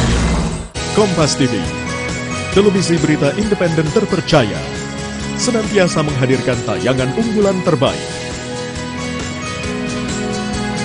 Kompas TV, independen, terpercaya. Energi kehidupan diambil Tuan Cungkat yang tamak, sampai alam ia rusak. Putri Hijau bertekad menyelamatkan, berbuka dan hidupkan harapan. Marja. Bosen nih. Diputar, dijilat, dan dicelupin. Selezat Oreo, selembut cake. Oreo soft cake baru. Serunya ngemil bareng si kecil. Energi kehidupan diambil Tuan Cungkat yang tamak, sampai alam ia rusak. Putri Hijau bertekad menyelamatkan, berbuka dan hidupkan harapan. Marja. Pernah nggak membayangkan nasi uduk yang biasa kita makan tiba-tiba harganya naik? Kok bisa? Banyak peristiwa di dunia yang seolah jauh, tapi ternyata sangat berpengaruh pada keseharian kita. Tapi kita nggak paham. Mata kita tertutup tirai algoritma media sosial. Buka mata. Ada El Nino, sehingga panen padi di seluruh dunia mundur. Gara-gara itu, negara eksportir beras seperti Thailand, India, dan Korsel mengurangi ekspor beras demi menjaga stoknya sendiri. Stok beras nasional yang sebagian berasal dari impor menipis. Harga beras pun melonjak. Udah kebayangkan kenapa harga nasi uduk bisa tiba-tiba naik? Bebaskan diri dari tirai algoritma media sosial ini. Buka mata dengan kompas.id.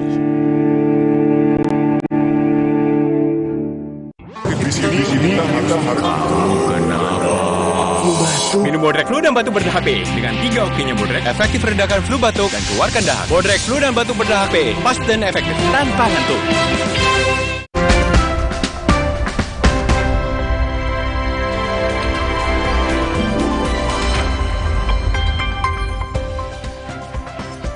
Halo saudara, selamat pagi. Saya Gleni Soktania menemani Anda di Kompas Bisnis. Menteri Keuangan Sri Mulyani memastikan tidak akan terlibat pembahasan sinkronisasi pemerintahan selanjutnya atau pemenang pemilu 2024. Sri Mulyani hanya ingin fokus mengurus anggaran pendapatan dan belanja negara. Sinkronisasi menjadi hak Presiden Joko Widodo. Meskipun tak dipungkiri harus ada konsolidasi anggaran pemerintahan saat ini dan pemerintahan selanjutnya. Pemerintahan era Jokowi akan berakhir pada 20 Oktober 2024. Pasangan Prabowo Subianto dan Gibran Rakabuming Raka sesuai hitung cepat Komisi Pemilihan Umum hingga Rabu 21 Februari ini masih unggul di atas 50%.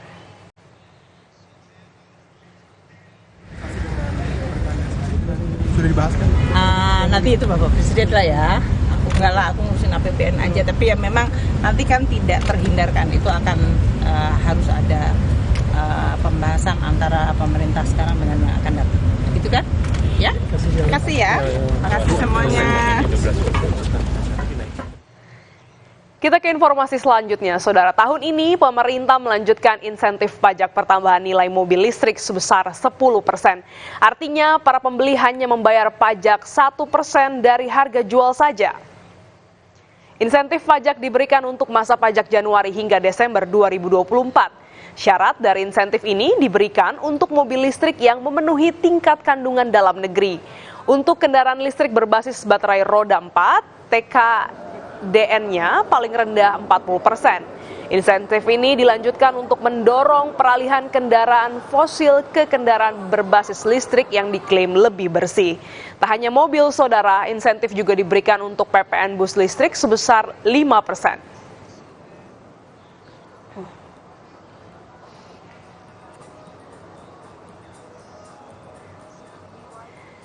Saudara, mobil listrik jadi primadona di ajang pameran otomotif IMS 2024. Meski menarik, namun ada juga sejumlah pertimbangan pengunjung untuk bawa pulang kendaraan listrik. Simak liputan jurnalis Kompas TV Putri Oktaviani dan juru kamera Bimo Wicaksana di IMS 2024.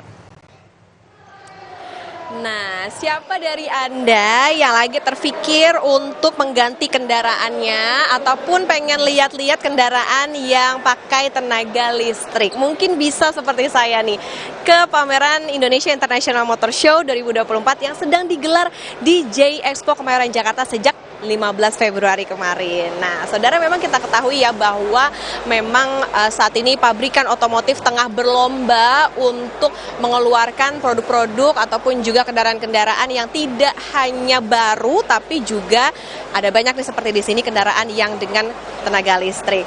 Kalau kita lihat di sini memang suasananya semakin ramai. Tadi kami berada di sini sejak pagi hari.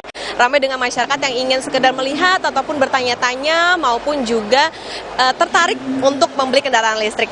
Sekarang saya mau memperlihatkan kepada Anda bersama dengan juru kamera Kompas TV Bimo Wicaksana bahwa di sini harganya memang beragam, saudara. Bahkan ada yang dimulai dari kisaran 100 juta rupiah, bahkan ada yang sampai miliar rupiah juga, saudara, yang dijual di IMS ini. Maupun juga tidak hanya mobil, tapi juga ada motor-motor listrik yang bisa saja cocok untuk Anda beli. Saat ini pemerintah juga tengah mengencarkan pergantian kendaraan masyarakat dengan bahan bakar listrik dari berbasis bahan bakar fosil. Jadi memang lebih hijau. Tujuannya tentu untuk mencapai net zero emission atau emisi nol bersih dan peralihan ke energi yang lebih hijau. Tapi tadi kalau kami berbincang dengan masyarakat yang tertarik untuk membeli atau memiliki kendaraan dengan listrik begitu, memang ada sejumlah pertimbangan tidak hanya dari segi harga tapi juga bagaimana nanti fasilitas pengisian bahan bakarnya, lalu juga berapa jarak tempuhnya. Nah, lebih lengkap kita dengarkan cuplikan pernyataan dari para pengunjung IMS soal kendaraan listrik berikut ini. Penasaran aja karena kebetulan mobil di rumah nggak ada yang belum punya yang listrik. Terus sekarang kan saya lihat di exhibition hampir mayority mobil-mobil listrik semua. Jadi penasaran pengen nyoba, dan harga sih sebenarnya secara ini lebih murah ya. Terus pajaknya kan disubsidi, itu penasaran makanya pengen nyoba. Om juga ini kalau misalnya udah punya mobil listrik, khawatir nggak sih sama infrastruktur listrik di Indonesia? Salah satu ketakutan rata-rata mungkin bukan hanya saya, mayoritas orang Indonesia, yaitu karena kayak di rumah juga kan belum ada fasilitas yang mencukupi untuk charging system dari mobil elektrik, juga belum punya. Walaupun mereka katanya mau kasih fasilitas itu segala macam. Cuman masih agak ragu-ragu, bener nggak nih seberapa besar pemerintah mau mensupport fasilitas ini untuk charging system dan lain-lain, kemudahannya terutama. Sekarang lagi eranya itu ya, energi terbarukan. Memang sampai sekarang harga masih sangat mahal. Tapi dengan adanya mobil China, terutama yang sudah kurang lebih 5-6 ton wuling, kita sudah bisa dibilang nggak ragu lagi. Tapi khawatir nggak sama infrastruktur listrik di Indonesia atau di rumah sendiri mungkin buat ngecasnya mobilnya nanti? Saya pikir sudah ada perencanaan ya dari pemerintah. Tadi dari Wuling juga disampaikan kalau mereka ada kerjasama dengan PLN, sehingga nantinya saya pikir nggak akan sulit ya. Menko Bidang Perekonomian RI, Erlangga Hartarto, ini menargetkan penjualan mobil di Indonesia mencapai 1,1 juta unit tahun ini, saudara. Dan dari jumlah itu, 200.000 unitnya ini adalah kendaraan listrik atau mobil listrik. Sementara kalau dari data yang ada saat ini, penjualan mobil listrik sudah mencapai sekitar 80.000 unit ini, tapi termasuk dengan kendaraan yang berbasis hybrid. Nah, bagi Anda yang memang ingin mencari atau sekedar mau jalan-jalan, lihat kendaraan-kendaraan, mobil, motor, ataupun mau cari aksesoris, atau mau sekedar test drive juga bisa, Anda bisa langsung datang ke IMS 2024 yang saat ini sedang digelar di J Expo Kemayoran Jakarta sampai tanggal 25 Februari 2024. Putri Oktaviani, Bimo Wicaksana, Kompas TV, Jakarta. Saya mau berburu lagi ya. Usai jeda, saudara, kami akan mengulas soal kendaraan listrik. Penjualan kendaraan listrik dunia turun. Bagaimana kabar penjualan di Indonesia? Kami akan kembali sesaat lagi untuk Anda.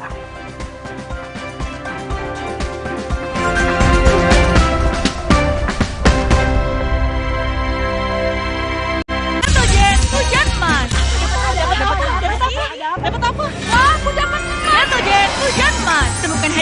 balik kemasan bertanda khusus. Dapatkan emas atau gratis Gentle Gen 1 lagi. Ibu-ibu pasti dapat hadiahnya. Beli Gentle Gen bisa dapat emas. Hey guys.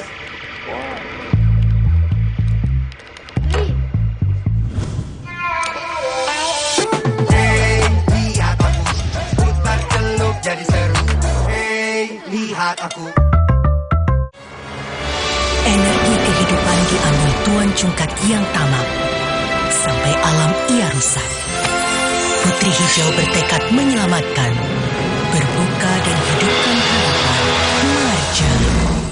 Nyeri otot nih, Neoremasil tablet dulu. Aduh, nyeri, kebas, kram, kesemutan. Neoremasil Nuro, paham bedanya? Nyeri otot sendi, Neoremasil tablet, nyeri dan 3K, Neoremasil Nuro. Neoremasil terus bergerak, terus maju. Energi kehidupan diambil Tuan Cungkak yang tamak, sampai alam ia rusak. Putri Hijau bertekad menyelamatkan, berbuka dan hidupkan harapan. Marja. Kakekmu yang itu juga dong. Tapi gigi kakek. Gak usah khawatir. Poliden adhesif membuat Anda bebas nikmati setiap gigitan dengan kuat dan cegah terperangkapnya sisa makanan.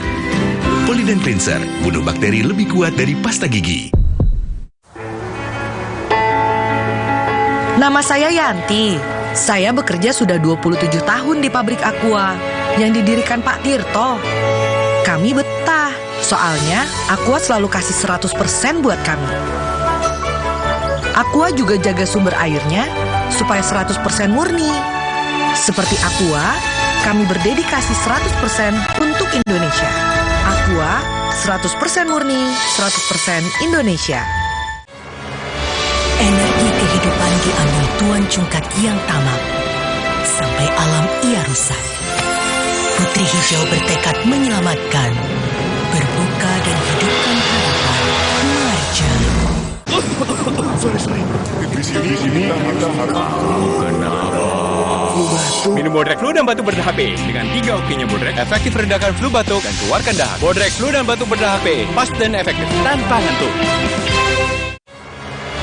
Energi kehidupan diambil Tuan Cungkak yang tamak, sampai alam ia rusak. Putri Hijau bertekad menyelamatkan, berbuka dan hidupkan harapan. Marja. Mau mengiklankan usaha kamu dengan harga terjangkau? Langsung aja ke pasangiklan.com. Pasang iklan segampang upload, bayar, tayang. Ada beragam paket yang bisa kamu pilih di pasangiklan.com. Mulai dari harga Rp50.000 sampai harga Rp1.000.000. Iklan kamu akan tayang di jaringan media milik Kompas Gramedia. Jadi, iklan kamu berpotensi dilihat oleh 270 juta pembaca. Di pasangiklan.com, kamu bisa memilih jenis iklan yang ingin ditayangkan. Kamu bisa memilih iklan untuk ditayangkan di website, Instagram, atau iklan baris di koran Kompas. Di pasangiklan.com, kamu nggak perlu khawatir, karena setelah iklan ditayangkan, kamu akan mendapatkan informasi mengenai perkembangan iklan berupa laporan performa untuk iklan digital dan Instagram, serta notifikasi penayangan untuk iklan baris di koran Kompas. Jadi, mau pasang iklan yang dilihat banyak orang dengan harga terjangkau? Segampang upload, bayar, lalu tayang? Tunggu apa lagi? Langsung aja ke pasangiklan.com. Mandi pakai sabun saja, kuman kotorannya masih ada. Baru ProGuard Daily Purifying, si mineral angkat kotoran sampai pori terdalam. Antibacterial Plus lawan 99,9% kuman. Kulit bersih maksimal dengan ProGuard Daily Purifying. Wingscare.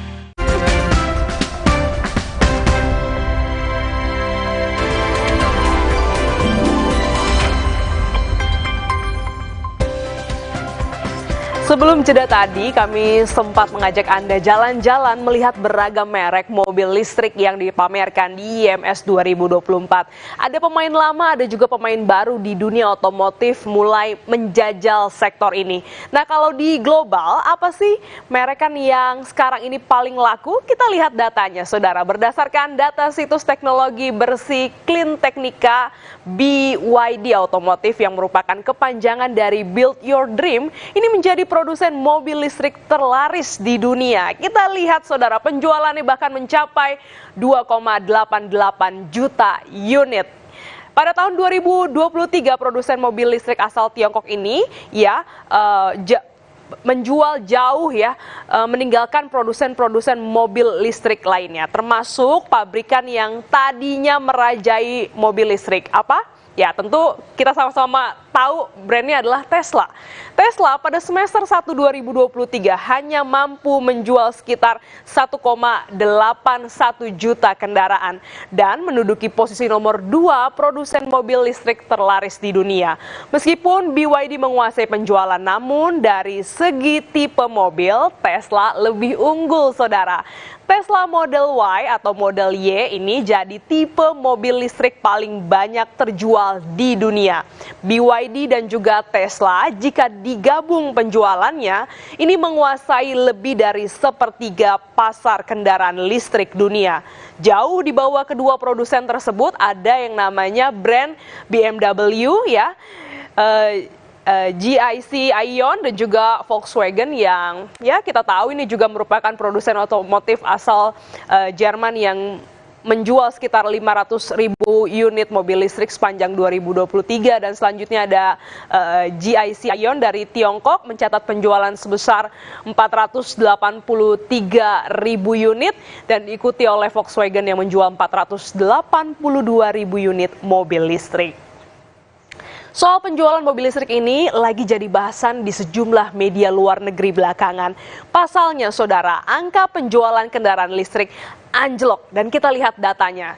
Sepanjang Januari 2024 ya, baru 1 bulan nih di tahun 2024 ini total kendaraan yang terjual sebanyak 1,1 juta unit. Angka ini sebenarnya naik, saudara, sekitar 69% jika dibandingkan penjualan pada Januari 2023. Tapi angka ini turun sekitar 23% secara bulanan. Para produsen mobil pun yang sebelumnya berjuang untuk memenuhi permintaan yang melonjak untuk kendaraan listrik setahun yang lalu, kini mulai memperlambat ambisi. Berdasarkan data Carscoops, ya, penjualan turun disebabkan berbagai faktor seperti pengurangan subsidi, peraturan yang lebih ketat atau penurunan penjualan secara musiman, terutama di pasar-pasar penting seperti Jerman, Prancis, dan juga Tiongkok. Lalu bagaimana nasib penjualan mobil listrik di Indonesia di tengah usaha pemerintah supaya masyarakat berpindah nih dari mobil berbahan bakar fosil ke mobil non-fosil ya. Berdasarkan data gabungan Industri Kendaraan Bermotor Indonesia atau GAIKINDO, ini dia datanya untuk Anda di tahun 2023. Total penjualan mobil konvensional adalah sekitar 1 juta unit kendaraan. Sementara mobil listrik ya, kita lihat angkanya jauh sekali perbandingannya baru sekitar di angka 17.000 unit, saudara. Dan ini artinya pangsa penjualan mobil listrik hanya sekitar 1,69%. Namun, angka ini mencatatkan sekitar kenaikan 65% jika kita bandingkan di tahun 2022. Dua merek yang menguasai mobil listrik dalam negeri adalah Hyundai dan juga Wuling. Secara umum, baik mobil konvensional ataupun mobil listrik sama-sama menghadapi tantangan soal harga. Apalagi kenaikan suku bunga acuan dalam 2 tahun terakhir juga turut berdampak pada daya beli masyarakat. Jadi sekarang masyarakat juga banyak yang wait and see ya, menunggu model mobil listrik yang lebih murah dengan teknologi yang mumpuni. Selain soal harga, ada juga yang bikin masyarakat ini khawatir ya, mikir-mikir mempertimbangkan matang-matang untuk ganti ke mobil listrik adalah soal infrastruktur listrik di Indonesia. Apakah sudah cukup baik dan juga menjamin mobil nggak bakal mogok karena kehabisan listrik? Pemerintah sebenarnya sudah menggeber ya kendaraan listrik di Indonesia sejak tahun 2017 dan berikut jumlah data pos infrastruktur listrik. Per 2024 saudara, PLN sudah membangun sekitar 1.124 pengisian kendaraan listrik atau yang kita tahu adalah stasiun pengisian kendaraan listrik umum atau SPKLU. Atau sekitar ya 1.839 untuk tempat penukaran baterai kendaraan listrik dan juga sekitar 9.558 tempat untuk pengisian listrik umum SPLU yang tersebar di seluruh Indonesia. Kelihatannya sih udah banyak ya, angkanya sudah ribuan begitu. Tapi nyatanya ini belum menggeber peningkatan jumlah kendaraan listrik di Indonesia. Janji pemerintah bakal terus melanjutkan komitmen membangun ekosistem kendaraan listrik di Indonesia, termasuk infrastruktur pengisian listrik. Dan saudara, Presiden Jokowi juga bilang mobil listrik bakal jadi masa depan Indonesia yang harus jadi pilihan karena ramah lingkungan.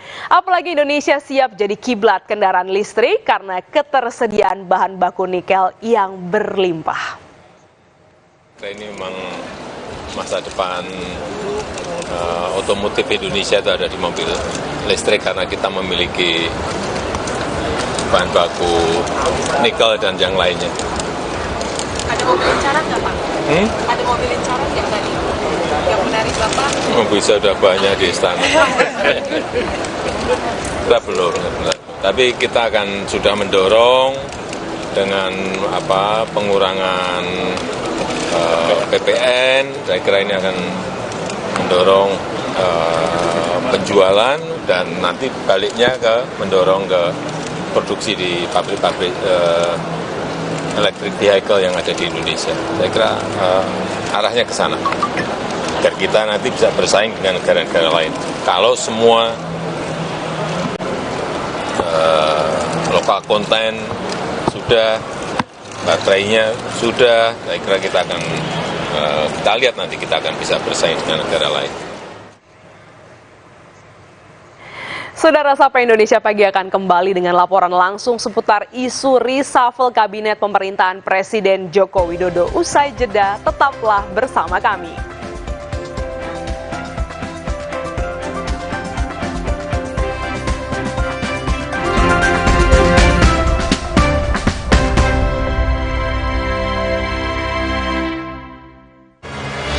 Energi kehidupan diambil Tuan Cungkat yang tamak. Sampai alam ia rusak. Putri Hijau bertekad menyelamatkan, berbuka dan hidupkan harapan. Marja. Untuk mereka yang bangun lebih pagi, agar bisa mendengarkan lebih awal, untuk mendengar lebih banyak hal, membaginya tepat waktu, agar lebih banyak yang mendengar, lebih banyak yang melihat. Dari generasi ke generasi, dengan lebih pasti. Selamat datang, silakan. Hah? Emangnya ada waktu buat sakit kepala? Panadol Extra, cepat redakan sakit kepala dan nyeri yang mengganggu. Panadol Extra, cepat redakan sakit kepala, dapat diminum sebelum makan. Mandi pakai sabun saja, kuman kotorannya masih ada. Baru ProGuard Daily Purifying. Si mineral angkat kotoran sampai pori terdalam. Antibacterial plus lawan 99,9% kuman. Kulit bersih maksimal dengan ProGuard Daily Purifying. Wingscare. Superjoy, the most unbeatable deal in town. Internetan super duper fast hingga 200 MB per second. Hanya 275.000 per bulan. Langganan paket Superjoy sekarang. Superjoy, the most unbeatable deal in town. Internetan super duper fast hingga 200 MB per second. Hanya 275.000 per bulan. Langganan paket Superjoy sekarang. Alam permai di desa ini berasal dari energi kehidupan yang dilindungi sang penjaga. Tapi datang Tuan Cungkat, pembawa bencana. Ia ingin kuasai energi kehidupan. Putri Hijau bertekad, dia akan melindungi semua. Berbuka dan hidupkan harapan. Marja. Dapat apa? Wah, aku dapat emas. Hujan emas. Temukan hadiah di balik kemasan bertanda khusus. Dapatkan emas atau gratis Gentle Gen satu lagi. Ibu-ibu pasti dapat hadiahnya. Beli Gentle Gen bisa dapat emas.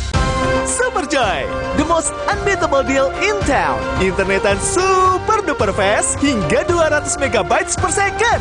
Hanya 275.000 per bulan. Langganan paket Superjoy sekarang. Superjoy, the most unbeatable deal in town. Internetan super duper fast hingga 200 MB per second. Hanya 275.000 per bulan. Langganan paket Superjoy sekarang.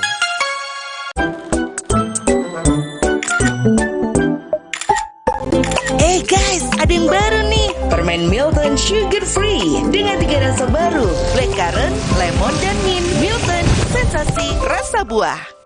Mandi pakai sabun saja, kuman kotorannya masih ada. Baru ProGuard Daily Purifying, si mineral angkat kotoran sampai pori terdalam. Antibacterial Plus lawan 99,9% kuman. Kulit bersih maksimal dengan ProGuard Daily Purifying. Wings Care.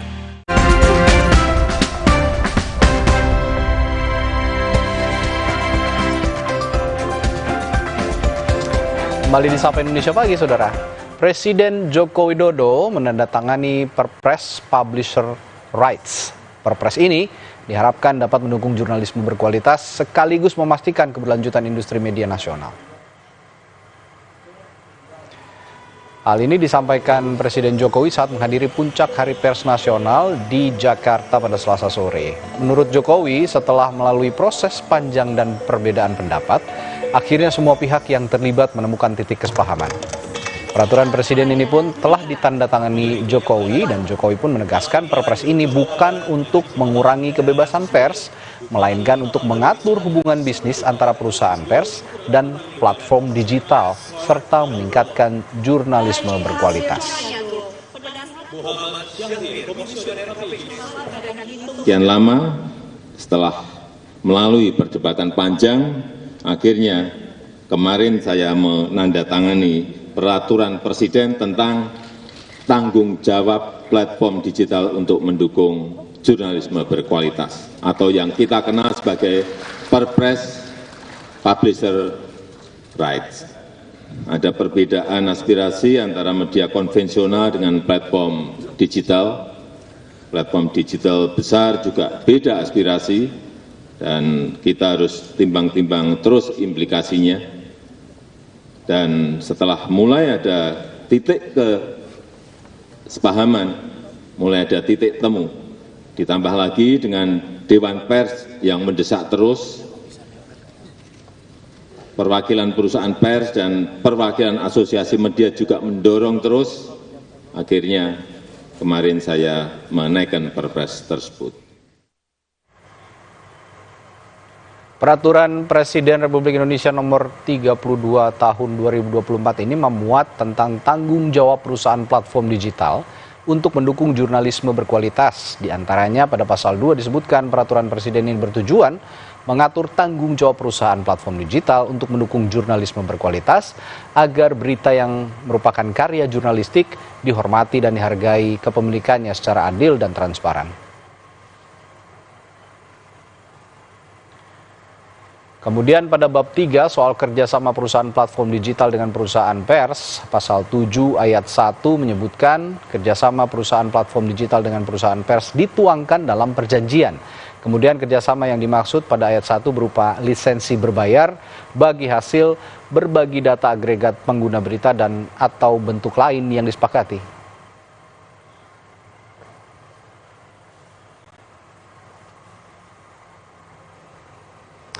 Presiden Joko Widodo menjawab isu reshuffle atau perombakan kabinet.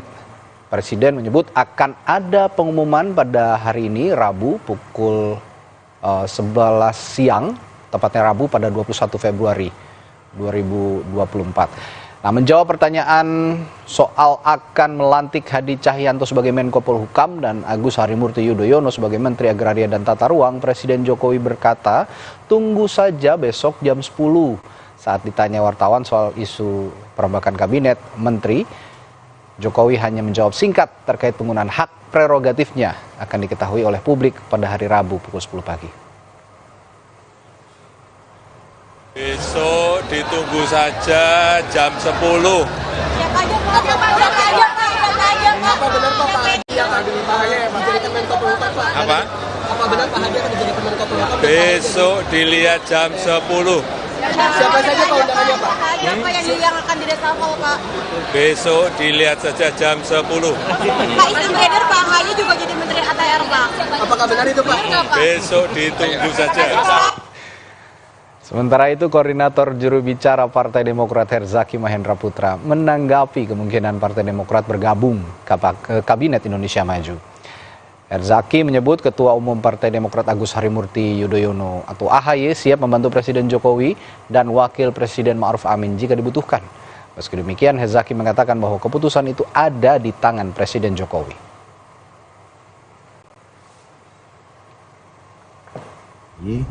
Ya, jika negara memanggil, tentunya Mas AHY ya sebagai seorang prajurit selalu siap ya untuk mengabdi bagi bangsa dan negara di medan pengabdian apapun. Dulu sebelumnya beliau mengabdi melalui penugasan di militer, lalu kemudian beliau masuk di jalur politik, memimpin partai politik. Ya, ke depannya apapun itu tentunya beliau akan siap untuk kepentingan bangsa dan negara. Dan kita pantau informasi paling akhir soal rencana perombakan kabinet bersama jurnalis Kompas TV Dipo Nurbahagia yang saat ini berada di Istana Kepresidenan Jakarta. Dipo, kalau kemarin Presiden Jokowi tunggu jam 10 pagi ini gitu ya, tunggu jam 10 pagi ini. Sudah ada yang ditunggu-tunggu belum jam 10 ini? Siapa yang datang di sana dan posisi apa menterinya nanti yang akan dirombak?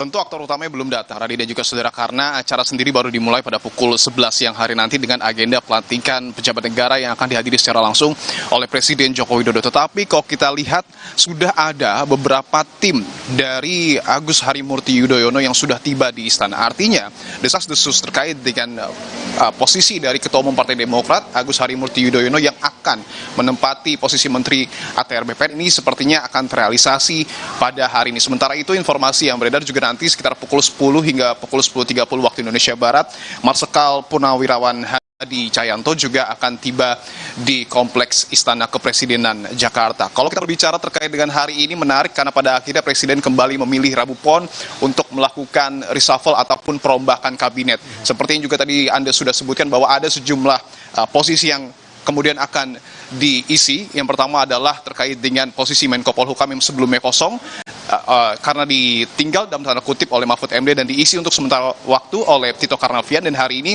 rencananya akan diputuskan akan diisi oleh Marsikal Purnawirawan Hadi Cahyanto. Sementara untuk posisi Menteri ATR BPN yang ditinggal oleh Marsikal Purnawirawan Hadi Cahyanto ini akan diisi oleh Agus Harimurti Yudhoyono, dan juga nanti akan ada sumpah jabatan anggota Komisi Kejaksaan yang juga akan dilakukan oleh Presiden Joko Widodo. Nah, berbicara terkait dengan dua nama, yakni Hadi Cahyanto dan juga AHY, ini menarik untuk kita lihat karena kalau kita tahu nama dari Hadi Cahyanto bukan merupakan nama baru di lingkungan istana. Setidaknya kalau kita lihat track recordnya sejak tahun 2015 hingga 2016, Hadi Cahyanto kerap beririsan dengan Presiden Joko Widodo dalam menjalankan tugas negara. Seperti misalnya adalah pada tahun 2015 hingga tahun 2016, Hadi Cahyanto ini merupakan sekretaris militer Presiden. Kemudian pada tahun 2017 hingga 2018 ia ditunjuk sebagai Kepala Staf Angkatan Udara, dan pada tahun 2017 hingga 2021 ia ditunjuk sebagai Panglima TNI, dan kita tahu saat ini sebelum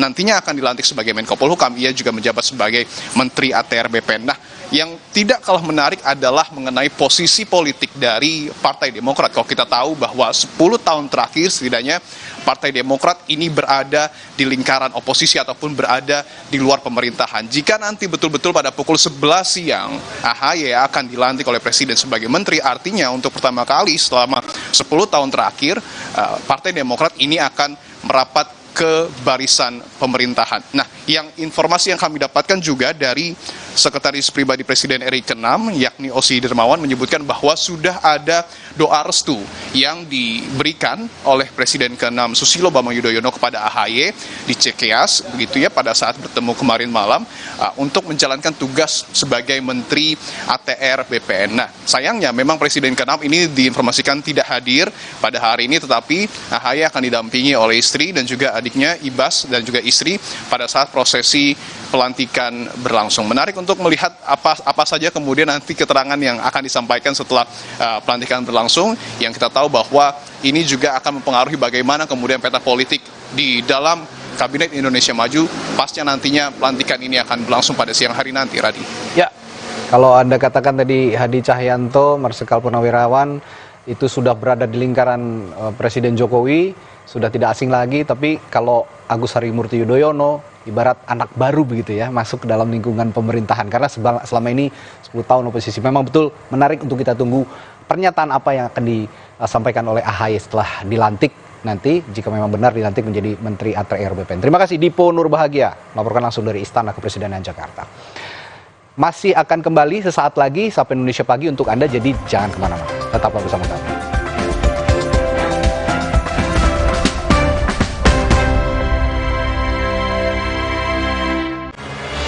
Energi kehidupan diambil Tuan Cungkat yang tamak, sampai alam ia rusak. Putri Hijau bertekad menyelamatkan, berbuka dan hidupkan harapan. Marja. Nyeri otot nih, Neoremasil tablet dulu. Aduh, nyeri, kebas, kram, kesemutan. Neoremasil Nuro, paham bedanya? Nyeri otot sendi, Neoremasil tablet. Nyeri dan 3K, Neoremasil Nuro. Neoremasil terus bergerak, terus maju. Hey guys.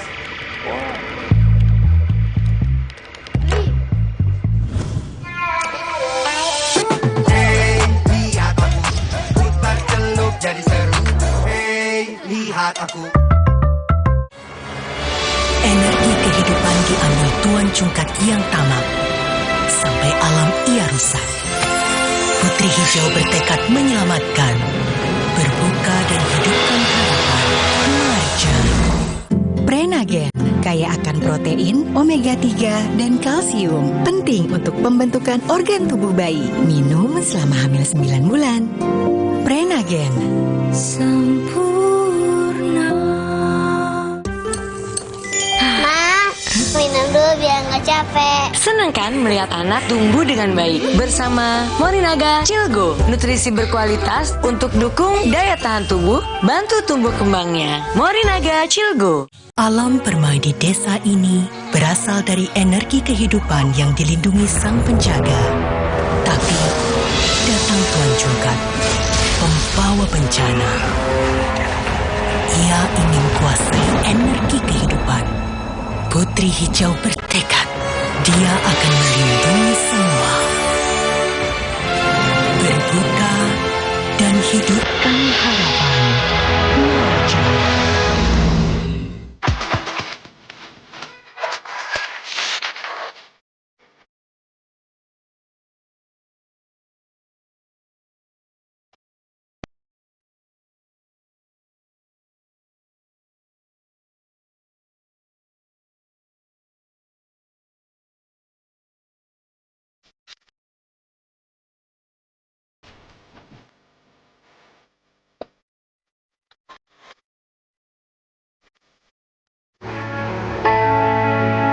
Nama saya Yanti. Saya bekerja sudah 27 tahun di pabrik Aqua yang didirikan Pak Tirto. Kami betah, soalnya Aqua selalu kasih 100% buat kami. Aqua juga jaga sumber airnya supaya 100% murni. Seperti Aqua, kami berdedikasi 100% untuk Indonesia. Aqua 100% murni, 100% Indonesia. Energi kehidupan diambil Tuan Cungkat yang tamak, sampai alam ia rusak. Putri Hijau bertekad menyelamatkan, berbuka dan hidupkan harapan. Marja. Selamat datang, silakan. Hah? Emangnya ada waktu buat sakit kepala? Panadol Extra, cepat redakan sakit kepala dan nyeri yang mengganggu. Panadol Extra, cepat redakan sakit kepala, dapat diminum sebelum makan. Ditandai dengan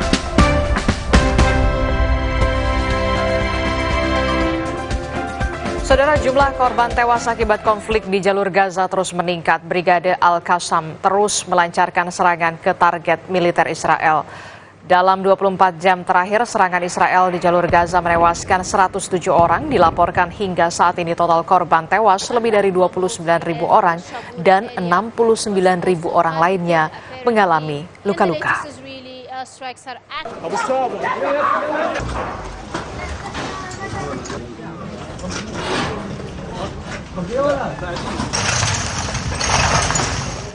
Informasi tadi sekaligus jadi penutup di Sapa Indonesia Pagi hari ini. Dan nantikan juga informasi-informasi penting lainnya, salah satunya yang nanti dinantikan jam 11 ya. Iya, nanti akan ada pelantikan. Aye, wah, selamat ya Mas Aye. Sepertinya nanti akan dilantik menjadi menteri yang baru menggantikan Pak Hadi Cahyanto. Tetap di Kompas TV, independen terpercaya. Saya Radhi Saputro. Dan saya Disla Rasati, kita jumpa lagi besok. Sampai jumpa.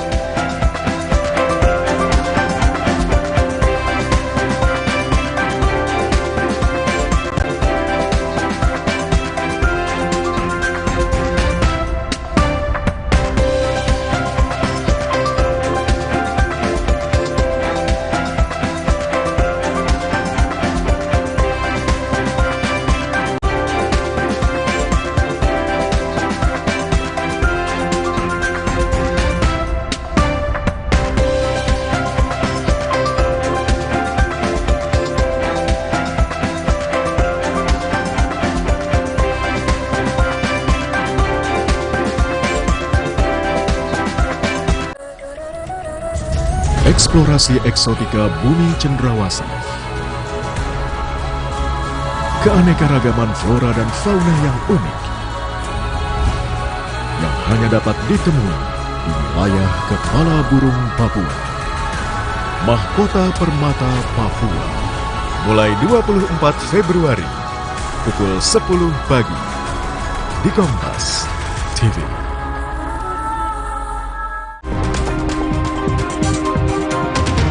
Ledakan terjadi di pabrik Indarung 5 milik PT Semen Padang. 4 dari 5 orang terluka dan dilarikan ke rumah sakit akibat mengalami luka bakar.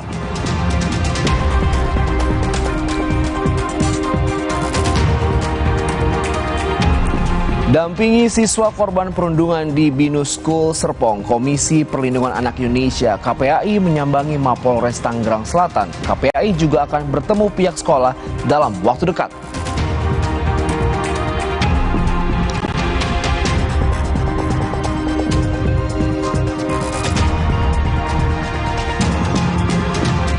Mahalnya beras di pasaran membuat warga rela antre panjang untuk mendapatkan paket sembako murah.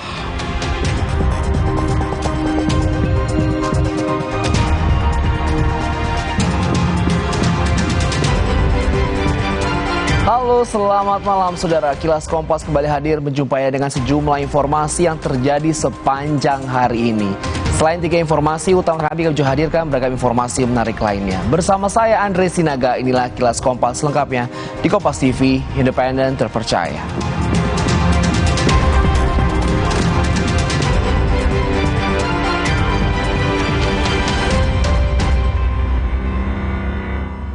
Kita ke informasi pertama. Ledakan terjadi di pabrik Indarung 5 milik PT Semen Padang. 5 orang dibawa ke rumah sakit akibat mengalami luka bakar. Terdampak ledakan gas nitrogen, 4 orang pekerja pabrik di Indarung 5 PT Semen Padang dibawa ke Rumah Sakit M. Jamil Padang. 2 dari ke-4 korban yang dirawat mengalami luka bakar di atas 20%. Dari ke-4 korban yang dirujuk ke Rumah Sakit M. Jamil Padang, 2 diantaranya mengalami luka bakar 1 dan 10%. Sementara 2 lainnya mengalami luka bakar di atas 20%. Dalam penanganan tim gabungan ini, ke-4 korban dalam kondisi yang stabil. Ada ledakan tadi, tapi bukan rumah sakitnya, di Semen Padang. Ada ledakan gas, jadi kita menerima 4 orang pasien luka bakar. Yang agak serius itu di atas 20-30% itu ada 2 orang di resus sekarang. Kemudian yang 2 orang lagi hanya 1%, ujung tangan saja. Ini ledakan apa ya? Tadi dengar beritanya gas, jadi gas nitrogen. Mereka sedang kumpul, kemudian ledakan gas, sehingga ada 5 tadi katanya, tapi yang 1 orang tak perlu dirujuk. Dari rilis resmi yang disampaikan oleh pihak PT Semen Padang, ledakan terjadi saat dilakukan pengisian gas nitrogen ke tabung akumulator. Ledakan terjadi karena diduga ada overpressure pada tabung akumulator tersebut. Akibat ledakan, 5 pekerja terdampak, di mana 1 diantaranya hanya mengalami luka memar. Sementara 4 lainnya dirujuk ke Rumah Sakit M. Jamil Padang.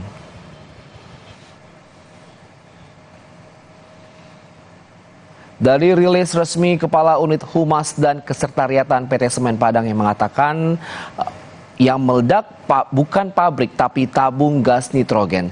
Tidak ada korban meninggal, 1 korban luka memar ringan dan 4 orang pekerja yang mengalami luka bakar saat ini sudah mendapatkan penanganan medis.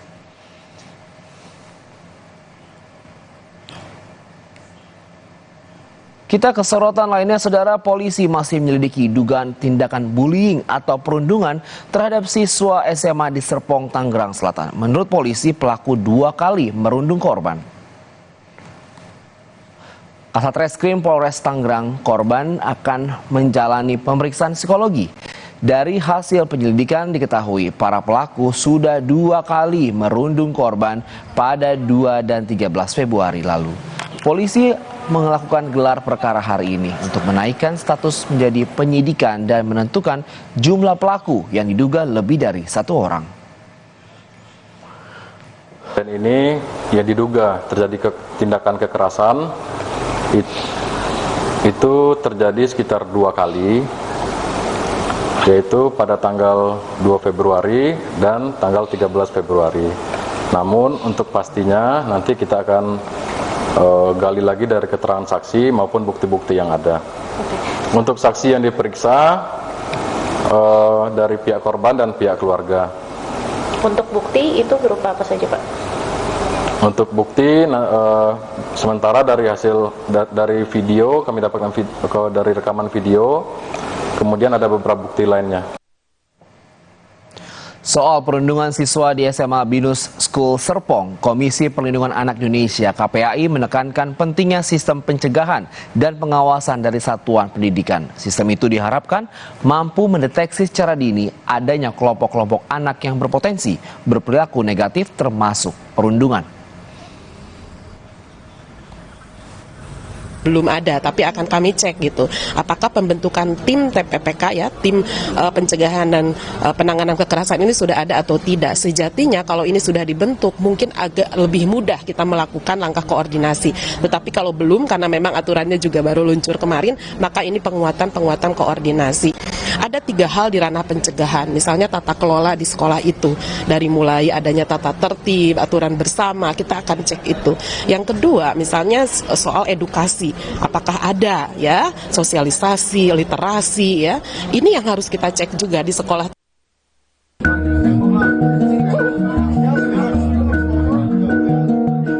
Bullying atau perundungan yang dilakukan siswa kembali terjadi. Kali ini perundungan terjadi di salah satu sekolah swasta internasional ternama di Serpong, Tangerang Selatan, Banten. Perundungan terjadi di sebuah warung yang tak jauh dari sekolah. Jurnalis Kompas TV, Masni Rahmawati dan juru kamera Arif Rahman menelusuri lokasi perundungan yang biasa disebut warung ibu gaul oleh para siswa.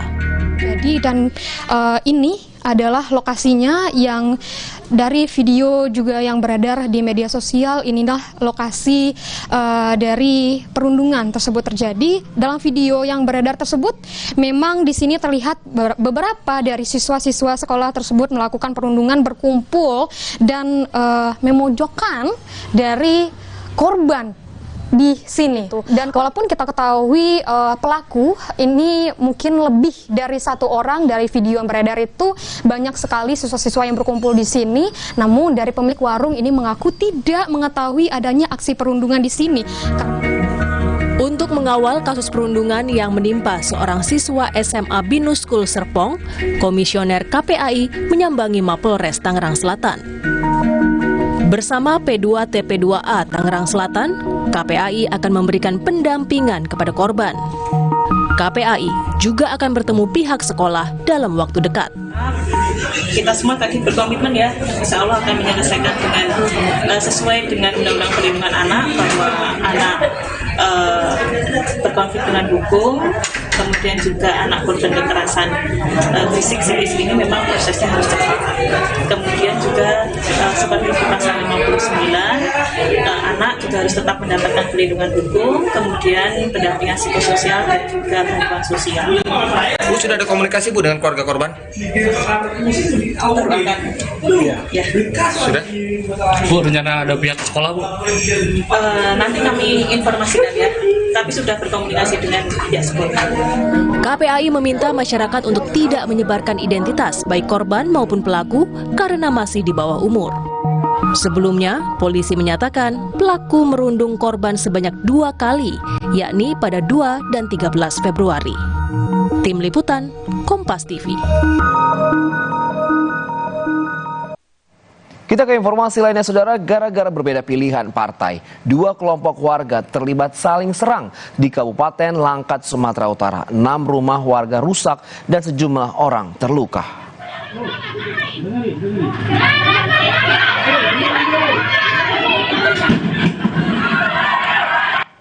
Bentrok terjadi antara 2 kelompok warga yang memiliki pilihan partai yang berbeda. Sejumlah warga menggeruduk rumah kelompok lain dan dibalas oleh pemilik rumah. Dan diduga 2 kelompok pendukung partai yang terlibat keributan adalah PDIP dengan Nasdem. Sejumlah barang-barang pun berserakan dan belum diketahui jumlah kerugian akibat bentrokan ini. Selain itu, sejumlah warga terluka dan mengalami memar di beberapa bagian tubuh. Menurut laporan, 6 rumah warga rusak dan beberapa orang mengalami mengalami luka-luka.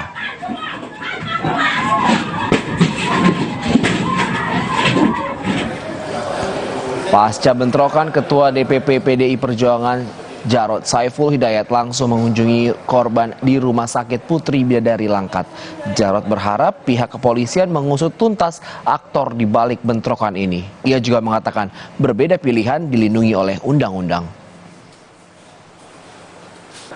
Bagaimanapun juga, beda pilihan itu dijamin oleh undang-undang. Di sana jadi perbedaan pilihan. Ya, karena tidak puas, maka diserang. Mereka-mereka yang dianggap ya tidak sejalan dengan tokoh di sana diserang. Ini satu pelanggaran yang serius. Selanjutnya, Saudara, rumah Ketua KPPS di Pamekasan, Jawa Timur diteror orang tak dikenal. Pelaku melempar bahan peledak ke rumah Ketua KPPS hingga rusak berat. Tampak kondisi rumah Kuswari, Ketua KPPS TPS 6 Desa Nyalabulu Daya Pamekasan, porak-poranda akibat ledakan yang dilakukan oleh orang tak dikenal.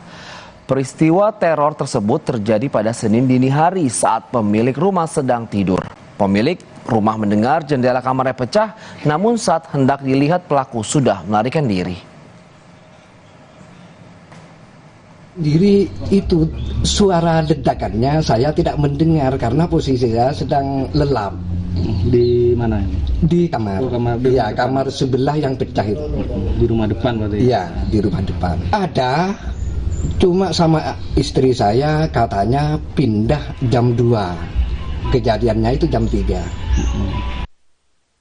Sementara itu, tim Lab 4 Polda Jawa Timur telah mendatangi lokasi kejadian untuk melakukan olah tempat kejadian perkara. Dan hingga kini polisi masih memburu pelaku dan menyelidiki motif serta jenis bahan ledakan yang digunakan pelaku.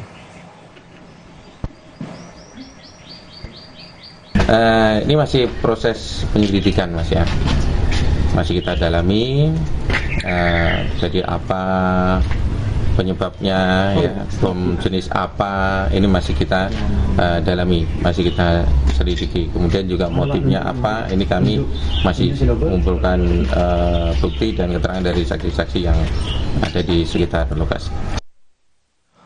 Mahalnya beras di pasaran membuat warga rela antri panjang untuk mendapatkan paket sembako murah. Informasi hadir saja dan tetaplah bersama kami di Kilas Kompas.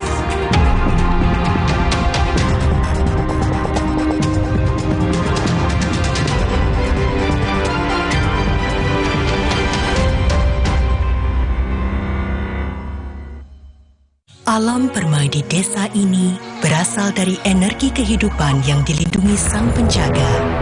Tapi datang Tuan Cungkat, pembawa bencana. Ia ingin kuasai energi kehidupan. Putri Hijau bertekad, dia akan melindungi semua. Berbuka dan hidupkan harapan. Muarja. Selamat datang, silakan. Hah? Emangnya ada waktu buat sakit kepala? Panadol Extra, cepat redakan sakit kepala dan nyeri yang mengganggu. Panadol Extra, cepat redakan sakit kepala, dapat diminum sebelum makan. Energi kehidupan diambil Tuan Cungkat yang tamak. Sampai alam ia rusak. Putri Hijau bertekad menyelamatkan. Berbuka dan hidupkan harapan. Muarja. Nyeri otot nih, Neoremasil tablet dulu. Aduh, nyeri, kebas, kram, kesemutan. Neoremasil Nuro, paham bedanya? Nyeri otot sendi, Neoremasil tablet. Nyeri dan pijaka, Neoremasil Nuro. Neoremasil terus bergerak, terus maju. Energi kehidupan diambil Tuan Cungkat yang tamak. Sampai alam ia rusak. Putri Hijau bertekad menyelamatkan. Berbuka dan hidupkan harapan. Muarja. Dulu, aku percaya hidup itu penuh beban. Tapi, semua berubah karena dia. Di bawah relax aja pakai Telkomsel Lite. 25.000 dapat 6 giga dan kuota 1 giga tiap bulan. Telkomsel Lite, di bawah relax aja.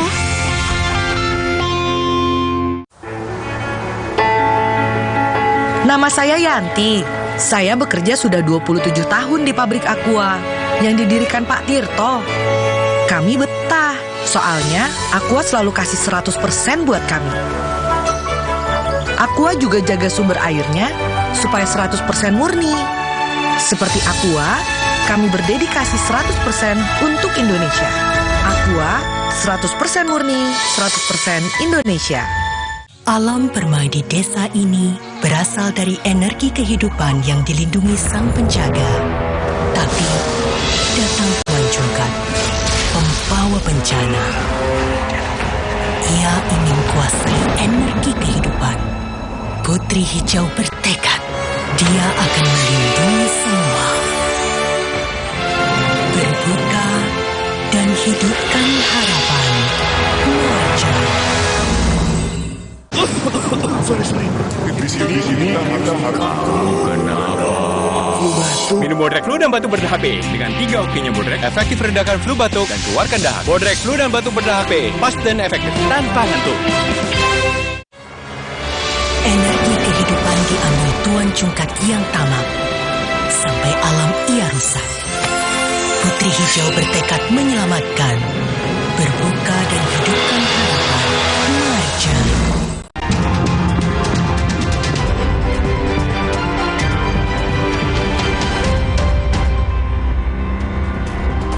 Anda masih menyaksikan Kilas Kompas bersama saya Andre Sinaga. Saudara, harga beras di sejumlah daerah naik.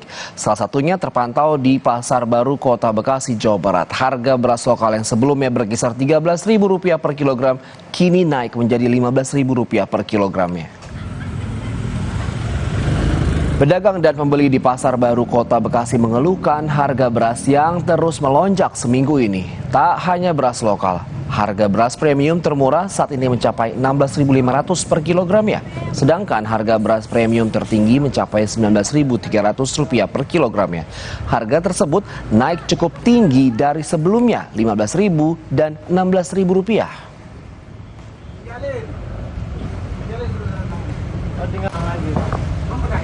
Sementara itu, di Malang, Jawa Timur, pasar murah yang digelar oleh Pemkot diserbu warga. Mereka rela berdesakan demi mendapatkan paket sembako murah yang berisi beras 5 kg, minyak goreng, gula, serta bawang merah dan juga bawang putih.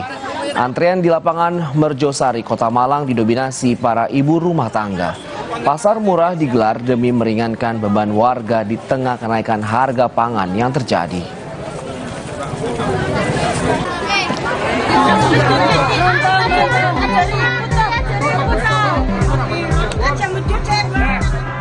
Harga beras naik, rakyat mulai menjerit. Di sejumlah daerah, antrean panjang warga untuk mendapat beras murah dari pemerintah mengular. Tak jarang yang berubah jadi kericuhan. Lonjakan harga beras yang terjadi di semua daerah di Indonesia ini diklaim Menteri Perdagangan Zulkifli Hasan sebagai dampak dari fenomena El Nino. Zulhas menyebut masa panen raya mundur sehingga membuat harga beras di pasaran naik. Mendak menyebut lonjakan harga beras terjadi di semua daerah di Indonesia. Karena beras lokal yang diminta itu produksinya turun. Ya, diperkirakan Januari, Maret dibanding tahun lalu itu 2 juta lebih bedanya. Artinya bukan turun, pindah musim. Ya, yang harusnya Januari, Maret, ini mungkin Maret, Mei pindah. Sehingga barangnya langka, barangnya sulit, maka harganya naik. Mengantisipasi kelangkaan dan kenaikan harga beras, pemerintah mengaku telah membanjiri pasar dengan stok beras Bulog yang bersubsidi. Di Jember, Jawa Timur, Bulog menggelontorkan 9.200 ton beras program stabilisasi pasokan harga pangan SPHP seharga Rp54.000 per 5 kg dan beras premium seharga Rp69.500 per 5 kg. Ke seluruh pasar, baik itu bisa bekerja sama dengan Bundesma, ya kan, selaku distributor atau reseller maupun dengan retail modern. Dan saat ini masyarakat tidak perlu khawatir bahwa beras SPHP ini sudah tersebar di seluruh retail modern yang ada di Kabupaten Jember. 3.000 ton di bulan Januari, ya kan. Untuk Februari ini kita telah melakukan penggelontoran beras SPHP sebanyak 6.200 ton. Kenaikan harga beras tak bisa disikapi main-main. Jika terus meroket, akan berpengaruh ke bahan pokok lain. Kondisi ini jelas menyulitkan masyarakat untuk memenuhi kebutuhan sehari-hari, sehingga solusi jitu dari pemerintah harus segera dieksekusi. Tim Liputan, Kompas TV. Yang juga menjadi sorotan, sejumlah calon anggota legislatif yang bertarung dalam pemilu 2024 mempermasalahkan jumlah perolehan suara yang berkurang secara bertahap. Padahal angka perolehan dipantau dari situs resmi KPU.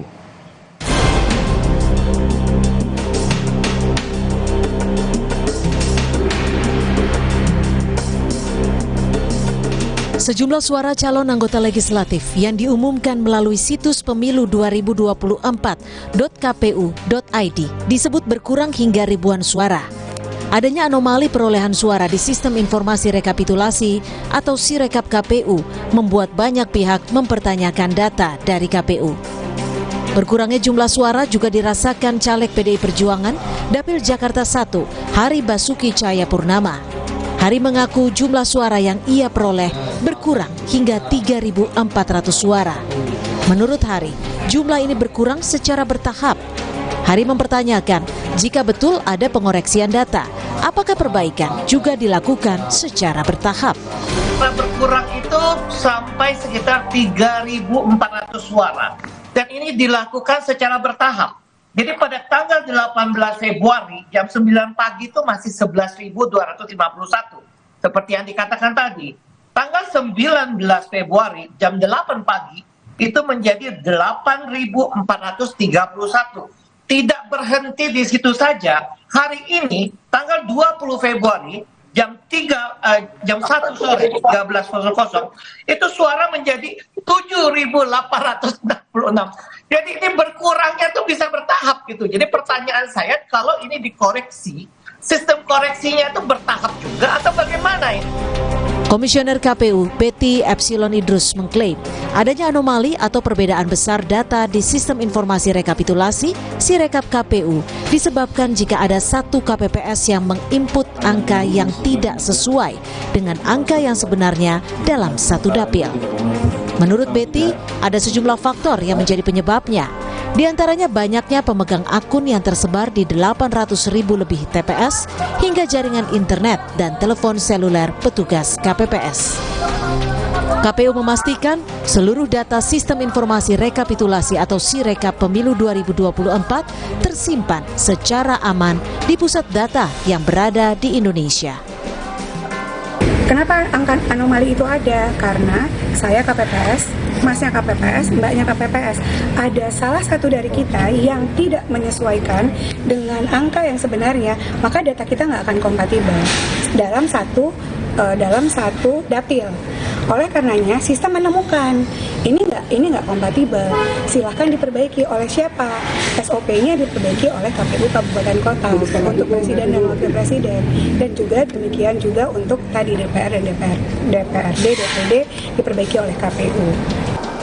Sistem rekapitulasi suara pemilu 2024 atau Sirekap merupakan alat bantu yang disiapkan KPU untuk melakukan pencatatan dan pendokumentasian hasil penghitungan suara TPS.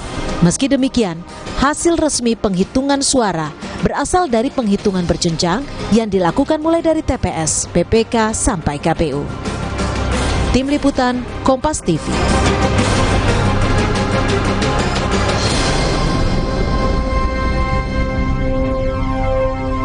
Warga Kota Bandung rela antri hampir 3 jam demi mendapatkan beras murah. Informasi ini kami rangkum dalam Kilas Nusantara berikut ini.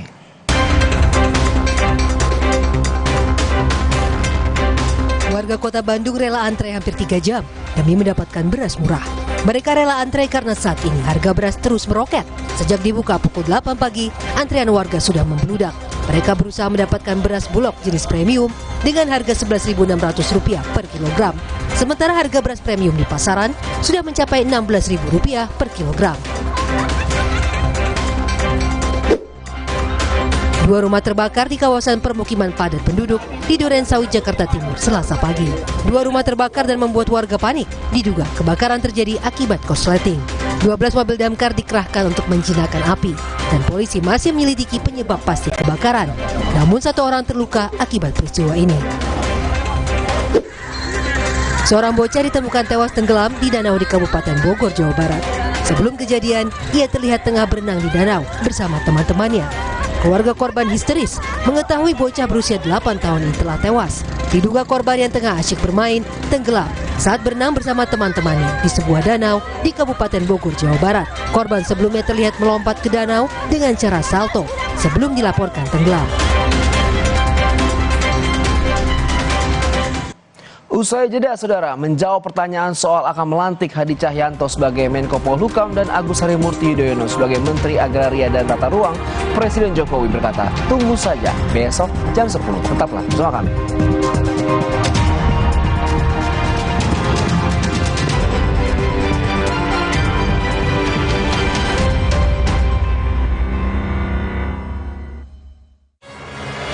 Energi kehidupan diambil Tuan Cungkak yang tamak, sampai alam ia rusak. Putri Hijau bertekad menyelamatkan, berbuka dan hidupkan harapan. Marja. Bosen nih. Diputar, dijilat, dan dicelupin. Selezat Oreo, selembut cake. Oreo soft cake baru. Serunya ngemil bareng si kecil. Energi kehidupan diambil Tuan Cungkak yang tamak, sampai alam ia rusak. Putri Hijau bertekad menyelamatkan, berbuka dan hidupkan harapan. Marja. Nama saya Yanti. Saya bekerja sudah 27 tahun di pabrik Aqua yang didirikan Pak Tirto. Kami betah, soalnya Aqua selalu kasih 100% buat kami. Aqua juga jaga sumber airnya supaya 100% murni. Seperti Aqua, kami berdedikasi 100% untuk Indonesia. Aqua, 100% murni, 100% Indonesia. Energi kehidupan diambil Tuan Cungkak yang tamak, sampai alam ia rusak.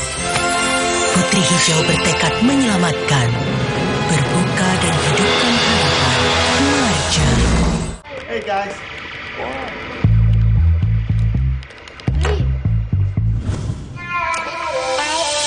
Hey, lihat aku, putar celup jadi seru.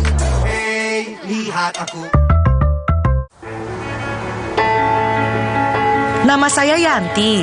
Saya bekerja sudah 27 tahun di pabrik Aqua yang didirikan Pak Tirto. Kami betah, soalnya Aqua selalu kasih 100% buat kami. Aqua juga jaga sumber airnya supaya 100% murni. Seperti Aqua, kami berdedikasi 100% untuk Indonesia. Aqua, 100% murni, 100% Indonesia. Alam permai di desa ini berasal dari energi kehidupan yang dilindungi sang penjaga. Tapi datang Tuan Cungkak, pembawa bencana. Ia ingin kuasai energi kehidupan. Putri Hijau bertekad, dia akan melindungi semua. Berbuka dan hidupkan harapan. Marja.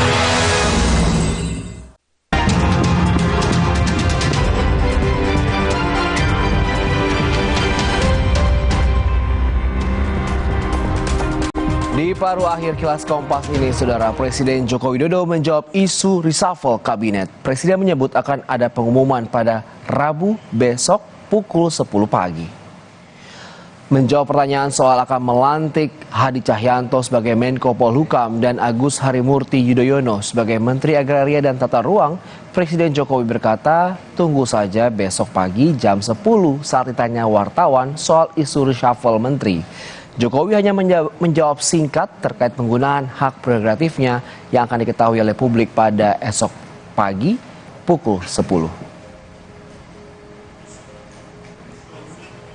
Besok ditunggu saja jam 10. Apa benar Pak Hadi yang ada di bahaya ya Pak? Jadi Menko Polhukam Pak? Apa?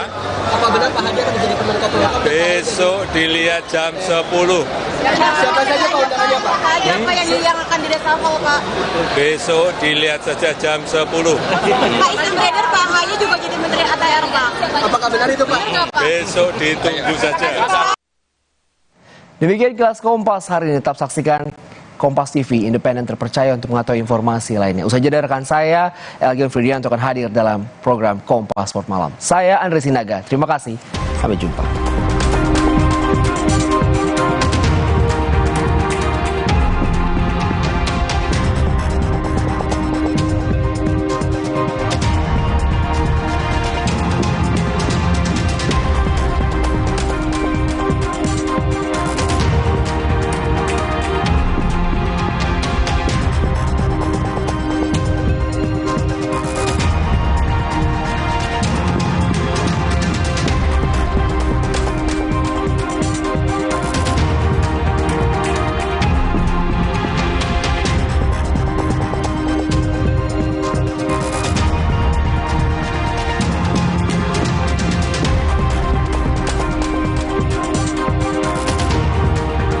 Sesaat lagi Anda akan menyaksikan Kompas Update yang didukung oleh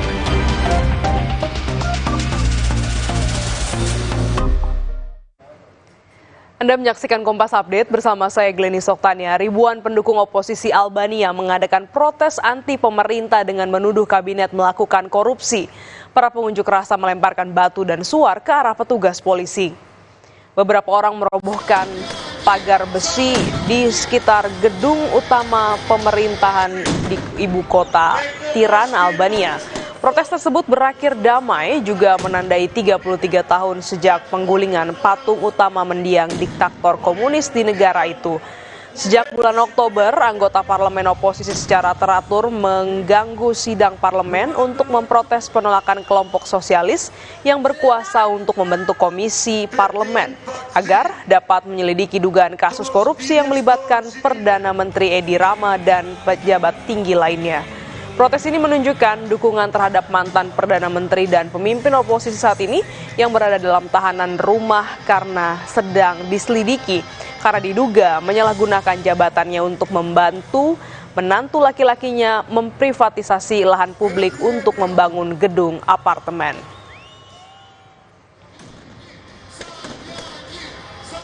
Demikian Kompas Update, saya Gleni Soktania, sampai jumpa. Terima kasih Anda telah menyaksikan Kompas Update yang didukung oleh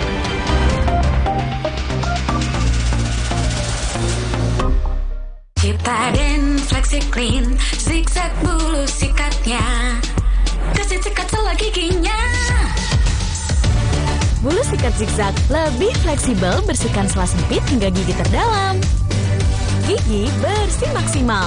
Ciptaden Flexi Clean baru, zigzag bulu sikatnya, clean maksimal hasilnya. Ciptaden Flexi Clean, gigi makin bersih, makin kuat.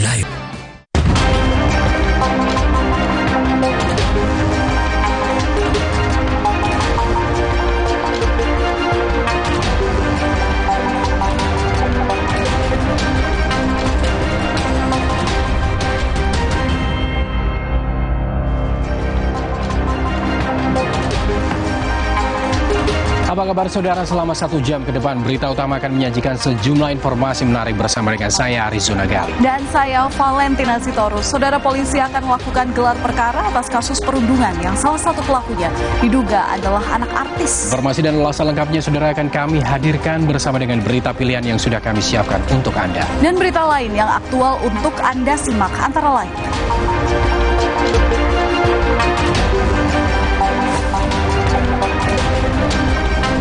Presiden nomor urut 3 Ganjar Pranowo mengajak partai-partai pengusung Anies Baswedan Muhaimin Iskandar untuk menggulirkan hak angket atau interpelasi di DPR untuk mendalami dugaan kecurangan di Pilpres 2024.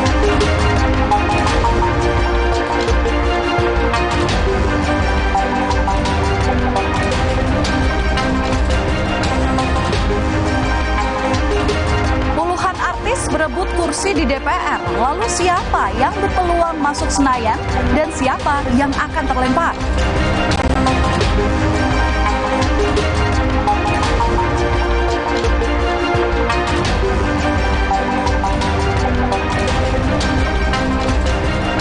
Mobil pebalap Ryan Blaney menabrak dinding pembatas sirkuit dalam ajang balap NASCAR di lintasan balap mobil Daytona, Florida, Amerika Serikat.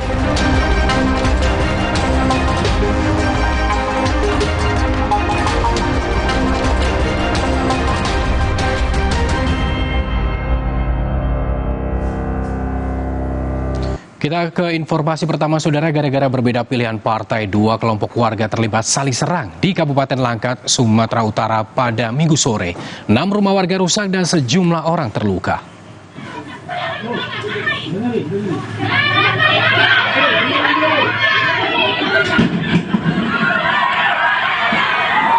Bentrokan terjadi antara dua kelompok warga yang memiliki pilihan partai yang berbeda. Sejumlah warga menggeruduk rumah kelompok lain dan dibalas oleh pemilik rumah. Aksi saling serang tak terhindarkan hingga situasi pun semakin memanas. Diduga dua partai yang terlibat keributan adalah PDI Perjuangan dengan Nasdem. Akibatnya, 6 rumah warga rusak dan beberapa orang mengalami luka-luka.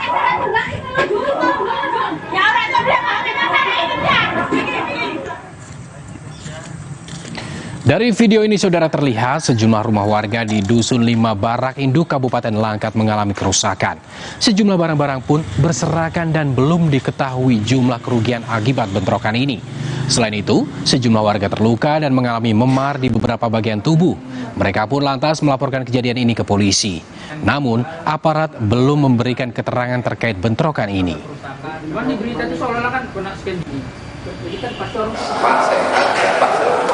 Sementara itu, pasca bentrokan, Ketua DPP PDI Perjuangan Jarod Saiful Hidayat langsung mengunjungi korban di Rumah Sakit Putri Bidadari Langkat. Jarod berharap pihak polisian mengusut tuntas aktor di balik bentrokan ini. Ia juga mengatakan berbeda pilihan dilindungi oleh undang-undang dan bentuk-bentuk penyerangan apalagi yang mengandung kekerasan merupakan perkara serius. Bagaimanapun juga, beda pilihan itu dijamin oleh undang-undang. Di sana jadi perbedaan pilihan. Ya, pada tidak puas, maka diserang. Mereka-mereka yang dianggap ya tidak sejalan dengan tokoh di sana diserang. Ini satu pelanggaran yang serius. Informasi selanjutnya, saudara, 2 rumah terbakar di permukiman padat penduduk di Durensawi, Jakarta Timur, Selasa pagi. Akibatnya, seorang warga mengalami luka bakar. 2 rumah terbakar dan membuat warga panik. Peristiwa pada Selasa pagi di wilayah Durensawi, Jakarta Timur ini diduga terjadi akibat korsleting. 12 mobil damkar dikerahkan untuk menjinakkan api dan polisi masih menyelidiki penyebab pasti kebakaran. Namun, 1 orang terluka akibat peristiwa ini.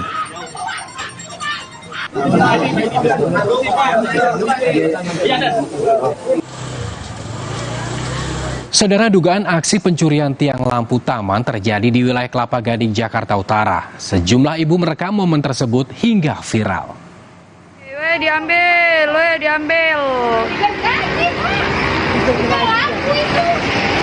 Siapa itu, Mak? Pria ini, saudara, menggotong sebuah tiang lampu taman di Jalan Yosudarso, Kelapa Gading, Jakarta Utara.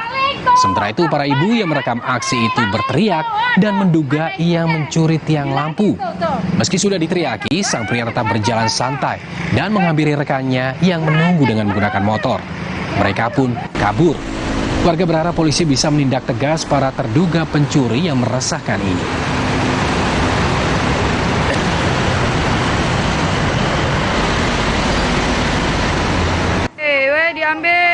Diambil. Polisi menangkap 2 pencuri belasan sepeda motor di wilayah Tanjung Priok, Jakarta Utara. Hingga kini polisi masih mengejar 2 tersangka lain yang masih buron. Motor curanmor, tangkap pada banyak di Gang 25. Inilah belasan barang bukti hasil kejahatan 2 pelaku curanmor yang direkam oleh warga. Barang bukti berupa 12 motor curian diletakkan di sekitar gang yang berada di wilayah Tanjung Priok, Jakarta Utara. Polisi menangkap kedua tersangka yang kerap beraksi dengan menggunakan kunci letter T setelah sebelumnya merusak gembok pagar dengan gerindra. Tangkap pada banyak. Hingga kini, saudara, polisi masih mengejar 2 pelaku lain yang masih buron. Water Curanmor. Bagi kehilangan, hubungi di Kepolres. Saudara, seorang bocah ditemukan tewas tenggelam di danau di Kabupaten Bogor, Jawa Barat. Sebelum kejadian, ia terlihat tengah berenang di danau bersama dengan teman-temannya. Keluarga korban histeris mengetahui bocah berusia 8 tahun ini telah tewas. Diduga korban yang tengah asik bermain tenggelam saat berenang bersama teman-temannya di sebuah danau di Kabupaten Bogor, Jawa Barat. Korban sebelumnya terlihat melompat ke danau dengan cara salto sebelum dilaporkan tenggelam.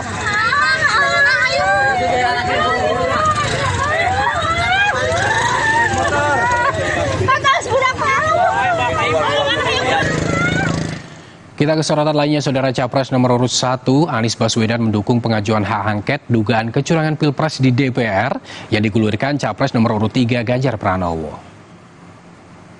Anies menilai inisiatif untuk mengajukan hak angket di DPR untuk mendalami dugaan kecurangan Pilpres sebagai inisiatif yang baik. Anies yakin jika hak angket diajukan PDI Perjuangan sebagai fraksi terbesar di DPR, 3 partai politik anggota koalisi perubahan akan solid mendukung hak angket. Panis sedikit, Pak. Kami melihat itu ada inisiatif yang baik. Dengan adanya inisiatif angket, proses di DPR bisa berjalan. Kami siap dengan data-datanya dan di bawah kepemimpinan fraksi terbesar, maka proses DPR bisa berjalan. Saya yakin partai koalisi perubahan siap untuk menjadi bagian dari itu. 3 partai ini siap ikut, dan PDI Perjuangan sebagai fraksi terbesar menginisiasi ini. Saya yakin 3-3-nya akan dukung jalan sama-sama. Capres nomor urut 3 Mahfud MD angkat bicara mengenai wacana pengajuan hak angket untuk menyelidiki dugaan kecurangan Pilpres. Kata Mahfud, rencana pengajuan hak angket urusan partai pengusung, sedangkan ia sebagai paslon ditugasi masalah hukum. Namun Mahfud membenarkan rencana hak angket sempat dibahas dalam rapat TPN Ganjar Mahfud dengan para ketua umum parpol pendukung. Hak angket itu benar sudah dibicarakan waktu tanggal 15 kemarin. Oh iya, angket, interpelasi itu dibicarakan, tetapi itu rapat partai pengusung. Sedangkan paslon ditugasi masalah hukum.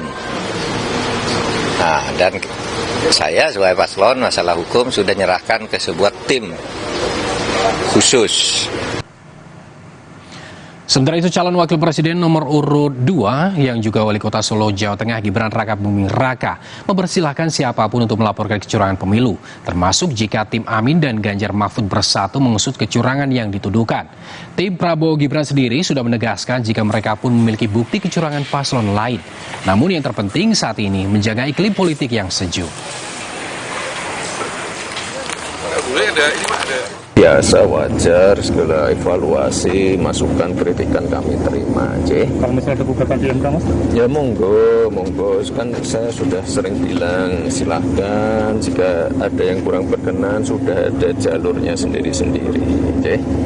Dengan ini tim 0103 bergabung katanya mencari kecurangan pemilu. Ya monggo, silahkan bergabung. Dari 02 sendiri kemarin juga mengatakan bahwa juga memiliki bukti kecurangan itu, apakah juga nanti akan disampaikan? Ya, kita juga ada mengantongi beberapa. Saudara, terpidana kasus korupsi mantan Bupati Tanah Bumbu Mardani Maming tertangkap kamera tengah berada di luar penjara Sukamiskin ke Banjarmasin. Dalam rekaman video dan foto yang beredar, terlihat pria yang diduga Mardani Maming ini tengah berada di bandara hendak meninggalkan Banjarmasin. Namun Kalapas kelas 1 Sukamiskin Badung menegaskan keberadaan Mardani di Banjarmasin untuk menjalani sidang peninjauan kembali atau PK atas kasus korupsi perizinan tambang yang menjeratnya. Keberangkatan Mardani yang terekam CCTV Bandara Internasional Syamsuddin Nur Banjarmasin juga sudah sesuai SOP dengan izin dari Kanwil Kemenkumham Jabar serta pengawalan ketat petugas lapas dan kepolisian. Usai menjalani sidang, Mardani Maming kini sudah kembali melanjutkan masa tahanan di Sukamiskin selama 12 tahun dengan denda 500 juta subsidi 4 bulan penjara. Kami dalam menghadirkan yang bersangkutan juga meminta izin ke kantor kantor wilayah Kementerian Hukum dan HAM Jawa Barat dan telah diizinkan sesuai dengan aturan yang berlaku, dan pada saat pelaksanaan ada pengawalan secara ketat dari petugas lapas dan juga pihak kepolisian. Saudara, puluhan artis berebut kursi di DPR. Lalu siapakah yang berpeluang masuk Senayan dan siapa yang akan terlempar? Ulasannya usai jeda.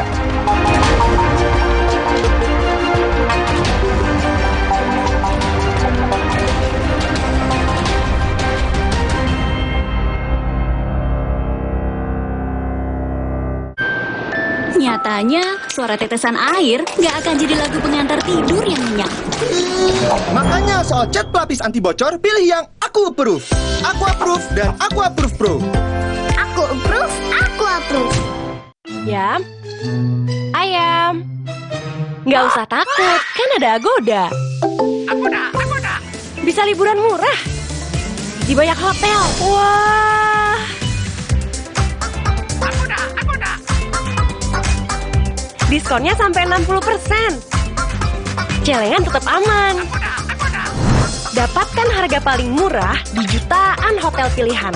Cuma di Agoda, booking sekarang. Agoda. Energi kehidupan diambil Tuan Cungkat yang tamak, sampai alam ia rusak. Putri Hijau bertekad menyelamatkan, berbuka dan hidupkan harapan. Marja. Suatu hari, sekeluarga nonton TV, tiba-tiba tembok rembes, plafon netes. Nippon Elastex 3-in-1 siap beresin dengan teknologi Hydroplex. Pasti beres pakai Nippon Elastex. Nyeri otot nih, Neoremasil tablet dulu. Aduh, nyeri, kebas, kram, kesemutan. Neoremasil Nuro, paham bedanya? Nyeri otot sendi, Neoremasil tablet. Nyeri dan 3K, Neoremasil Nuro. Neoremasil terus bergerak, terus maju. Hey guys.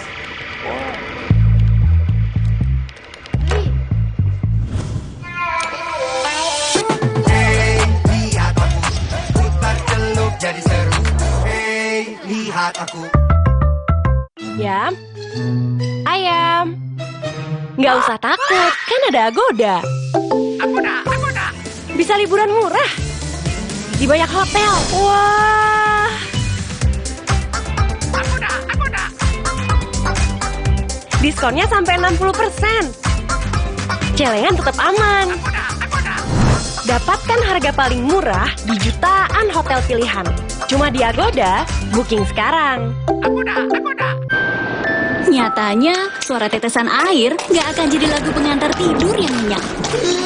Makanya soal cat pelapis anti bocor, pilih yang Aku Approve. Aku Approve dan Aku Approve Pro. Aku approve, aku approve. Energi kehidupan diambil Tuan Cungkat yang tamak, sampai alam ia rusak. Putri Hijau bertekad menyelamatkan, berbuka dan hidupkan harapan. Marja. Mudik bareng Nippon Pen tahun ini hadir lagi. Caranya, belanja produk Nippon Pen dan ikuti program Penta Reward di mitra toko Nippon Pen terpilih. Lalu, upload video bersama produk Nippon Pen di Instagram. Tersedia 1000 tiket kereta eksekutif. Daftarkan diri kalian di periode Februari hingga Maret untuk keberangkatan di 6 dan 7 April 2024. Info lebih lanjut, cek sosial media Nippon Pen Indonesia. Ayo segera belanja sebelum kehabisan. Yam, ayam. Nggak usah takut, kan ada Agoda. Agoda. Bisa liburan murah di banyak hotel. Wah. Agoda. Diskonnya sampai 60%. Celengan tetap aman. Dapatkan harga paling murah di jutaan hotel pilihan. Cuma di Agoda, booking sekarang. Agoda. Eksplorasi eksotika bumi cendrawasih. Keanekaragaman flora dan fauna yang unik yang hanya dapat ditemui di wilayah Kepala Burung Papua. Mahkota Permata Papua. Mulai 24 Februari pukul 10 pagi di Kompas TV.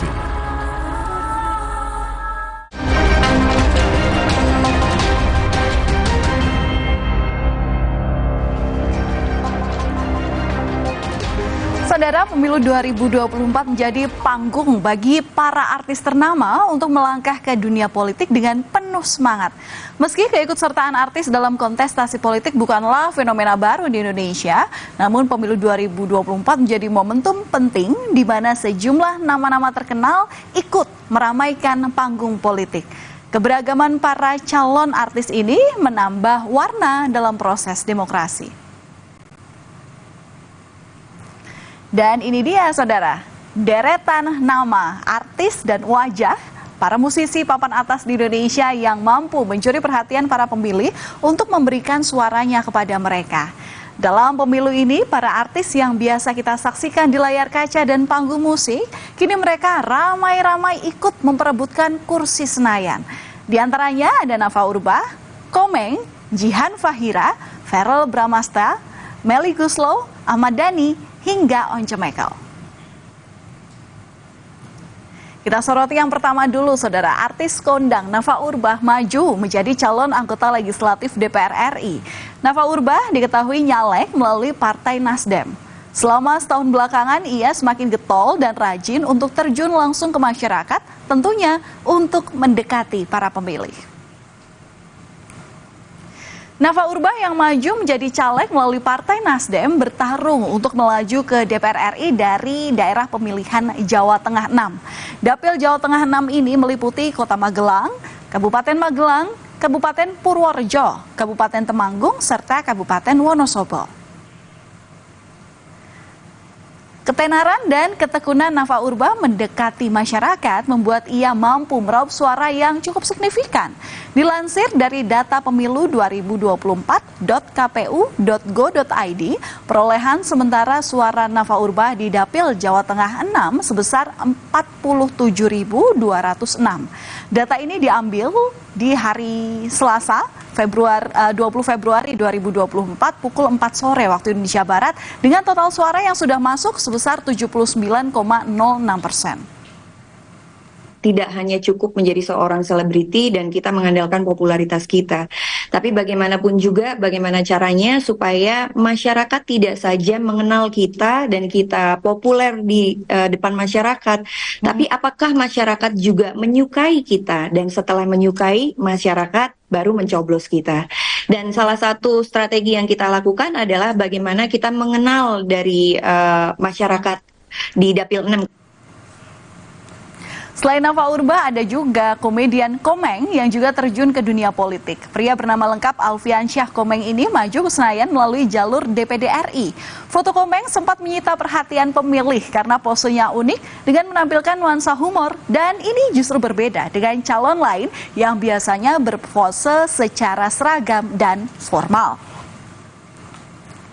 Dikutip dari website yang sama, pemilu 2024.kpu.go.id. Untuk pemilu DPD RI wilayah Jawa Barat, Komeng sementara meraih 1.805.810 suara.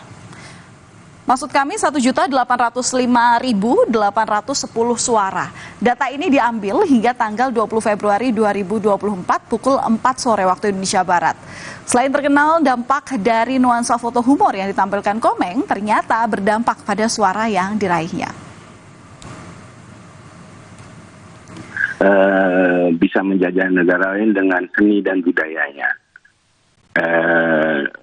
Katanya itu pemasukannya dari seni budaya itu hampir double digit buat APBN negaranya. Sedangkan kita kan lebih luas dari Korea Selatan dan lebih beragam suku-sukunya. Suku Sunda, suku Jawa, suku Riti, suku Cadang, hampir semua ada di Indonesia. Masa kita nggak bisa? Tak hanya Komeng, saudara, artis yang terjun ke dunia politik melalui jalur DPD RI wilayah Jawa Barat, ternyata ada juga nama Jihan Fahira. Jihan Fahira ini merupakan artis ternama di era tahun 90-an hingga 2000-an. Nama Jihan Fahira banyak dikenal saat ia bermain sinetron. Meski suara yang diraih tak sebesar Komeng, artis yang pernah membintangi sinetron yang sangat dikenal oleh penonton TV memperoleh suara sementara sebesar 646.076. Data ini dikutip dari laman pemilu2024.kpu.go.id hingga tanggal 20 Februari 2024 sama pukul 4 sore waktu Indonesia Barat. Jihan berada di posisi 3, sementara perolehan suara untuk DPD RI wilayah Jawa Barat di bawah Komeng dan Anyarina Casmayanti. Selain artis dan komedian, ada juga musisi Once Mekel yang terjun ke dunia politik. Once Mekel yang bergabung dengan PDI Perjuangan nyalek DPR RI. Mantan vokalis band Dewa 19 ini maju jadi caleg DPR RI dengan Dapil DKI Jakarta 2. Selama masa kampanye, Once mengaku telah bertemu masyarakat di 157 titik. Perjuangan Once untuk menuju Senayan bisa dibilang tidak mudah. Banyak orang yang bilang kalau Dapil DKI Jakarta 2 ini merupakan dapil neraka. Karena banyak sekali politisi incumbent yang bertarung di dapil ini. Namun ternyata perolehan suara sementara Once cukup signifikan. Hingga 20 Februari 2024 di jam 4 sore waktu Indonesia Barat, Once berhasil meraih suara 23.770. Kemudian mantan rekan satu band dari Once yakni Ahmad Dhani juga ikut maju nyalek. Musisi Ahmad Dhani nyalek dari Partai Gerindra melalui Dapil Jawa Timur 1. Dapil ini juga disebut sebagai dapil neraka lantaran ada sejumlah petahana hingga nama-nama baru yang ikut memperebutkan 10 kursi DPR RI dari dapil ini. Namun ternyata suara yang diraih Ahmad Dhani ini cukup besar. Hingga 20 Februari 2024 jam 5 sore waktu Indonesia Barat, Ahmad Dhani sementara meraup suara 43.616. Suara yang patut diperhitungkan untuk bisa lolos ke Senayan. Kemudian artis selanjutnya Aldi Taher ini juga mencoba peruntungannya di dunia politik. Selain dikenal sebagai artis, nama Aldi Taher ini juga dikenal karena kerap mengundang kontroversi di mata netizen dan memberikan komentar yang dinilai aneh di media sosial. Aldi Taher ini juga pernah membuat geger dunia politik karena ia ini sempat akan maju menjadi bacalek di dua partai yang berbeda. Aldi Taher juga sempat ingin maju sebagai calon presiden. Aldi Taher ini, saudara, ternyata maju sebagai caleg melalui Partai Perindo di Dapil Jawa Barat 7. Namun cita-cita Aldi untuk meraih kursi ke Senayan masih sulit tampaknya.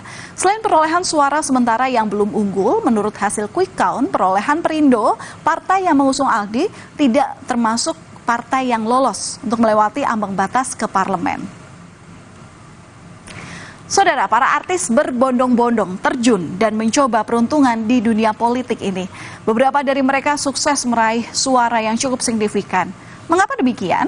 Pengamat politik Indo Strategik Ahmad Hoirul Umam bilang bahwa caleg dari kalangan artis ini punya bekal popularitas tinggi dibandingkan dengan caleg lain.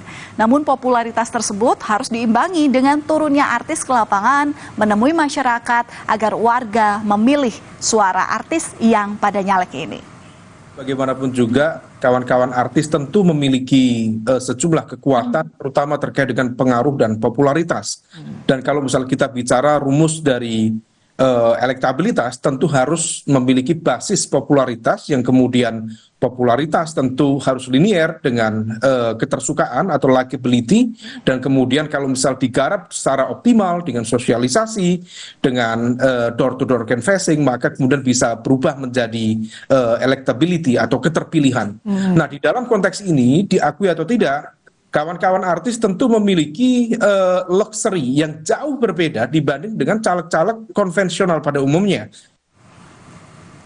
Di tengah keramaian Pesta Demokrasi Indonesia, sejumlah nama-nama terkenal dari dunia hiburan mencuri perhatian sebagai calon legislatif untuk pemilu 2024. Tak hanya dikenal sebagai figur yang mahir di atas panggung dan layar kaca, keberanian mereka untuk terjun di dunia politik menunjukkan tekad untuk berperan aktif dalam perubahan sosial dan membawa suara masyarakat ke panggung legislatif. Berita utama masih akan hadir usai jeda dengan informasi mengenai seorang murid yang menjadi korban perundungan teman-temannya di Tangerang Selatan, Banten. Salah satu pelaku diduga merupakan anak dari seorang artis.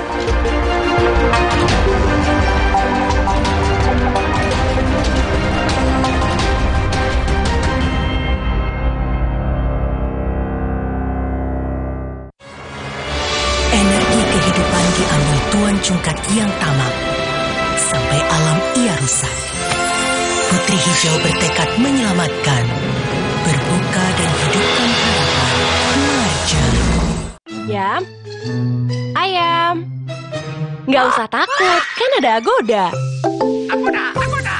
Bisa liburan murah di banyak hotel. Wah. Agoda. Diskonnya sampai 60%. Celengan tetap aman. Dapatkan harga paling murah di jutaan hotel pilihan. Cuma di Agoda, booking sekarang. Agoda. Nippon Elastex 3-in-1 dengan teknologi Hydroflex, perlindungan lebih maksimal, gampang meresap ke pori-pori tembok, daya sebarnya luas. Pasti beres pakai Nippon Elastex. Selamat datang, silakan. Emangnya ada waktu buat sakit kepala? Panadol Extra, cepat redakan sakit kepala dan nyeri yang mengganggu. Panadol Extra, cepat redakan sakit kepala, dapat diminum sebelum makan. Energi kehidupan diambil Tuan Cungkat yang tamak, sampai alam ia rusak. Putri Hijau bertekad menyelamatkan, berbuka dan hidupkan harapan. Marja. Nyatanya, suara tetesan air nggak akan jadi lagu pengantar tidur yang nyenyak. Makanya soal cat pelapis anti bocor, pilih yang Aku Approve. Aku Approve dan Aku Approve Pro. Aku approve, aku approve. Hey guys.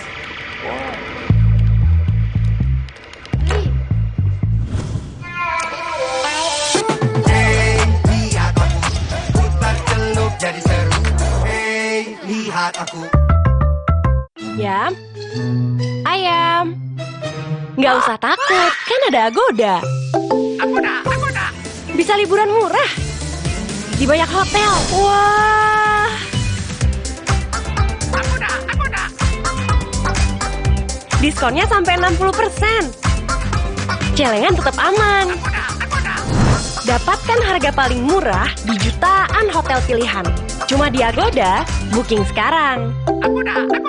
Alam permai di desa ini berasal dari energi kehidupan yang dilindungi sang penjaga. Tapi datang Tuan Cungkat, pembawa bencana. Ia ingin kuasai energi kehidupan. Putri Hijau bertekad, dia akan melindungi semua. Berbuka dan hidupkan harapan. Marja. Nyatanya, suara tetesan air nggak akan jadi lagu pengantar tidur yang nyenyak.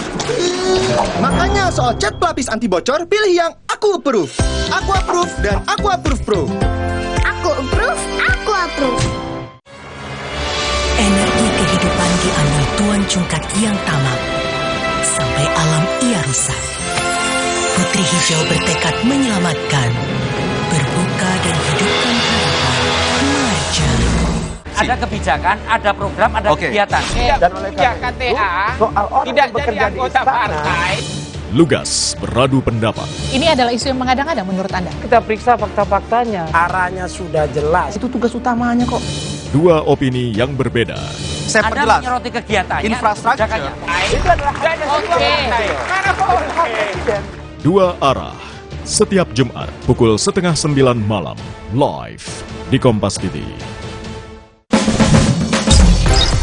Kompas TV kini hadir di sejumlah layanan TV berlangganan. Nikmati program-program berkualitas Kompas TV di TV berlangganan pilihan Anda. Sekarang, Kompas TV, independen, terpercaya.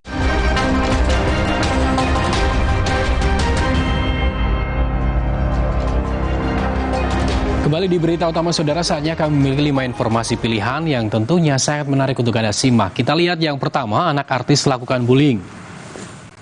Saudara, seorang murid sekolah swasta internasional di kawasan Serpong, Tangerang Selatan menjadi korban perundungan yang dilakukan oleh seniornya. Korban pun mengalami sejumlah luka dari perundungan yang diduga salah satu pelakunya merupakan putra seorang artis. Dalam video ini, seorang murid SMA dari sekolah swasta internasional di kawasan Serpong, Tangerang Selatan menerima tindak kekerasan dari sejumlah seniornya. Menurut informasi, korban dipaksa melakukan sejumlah hal, mulai dari meneriakkan nama hingga membeli makanan untuk senior. Jika tidak dituruti, maka ia akan mendapatkan hukuman fisik. Akibat perundungan itu, korban mengalami luka memar dan luka bakar.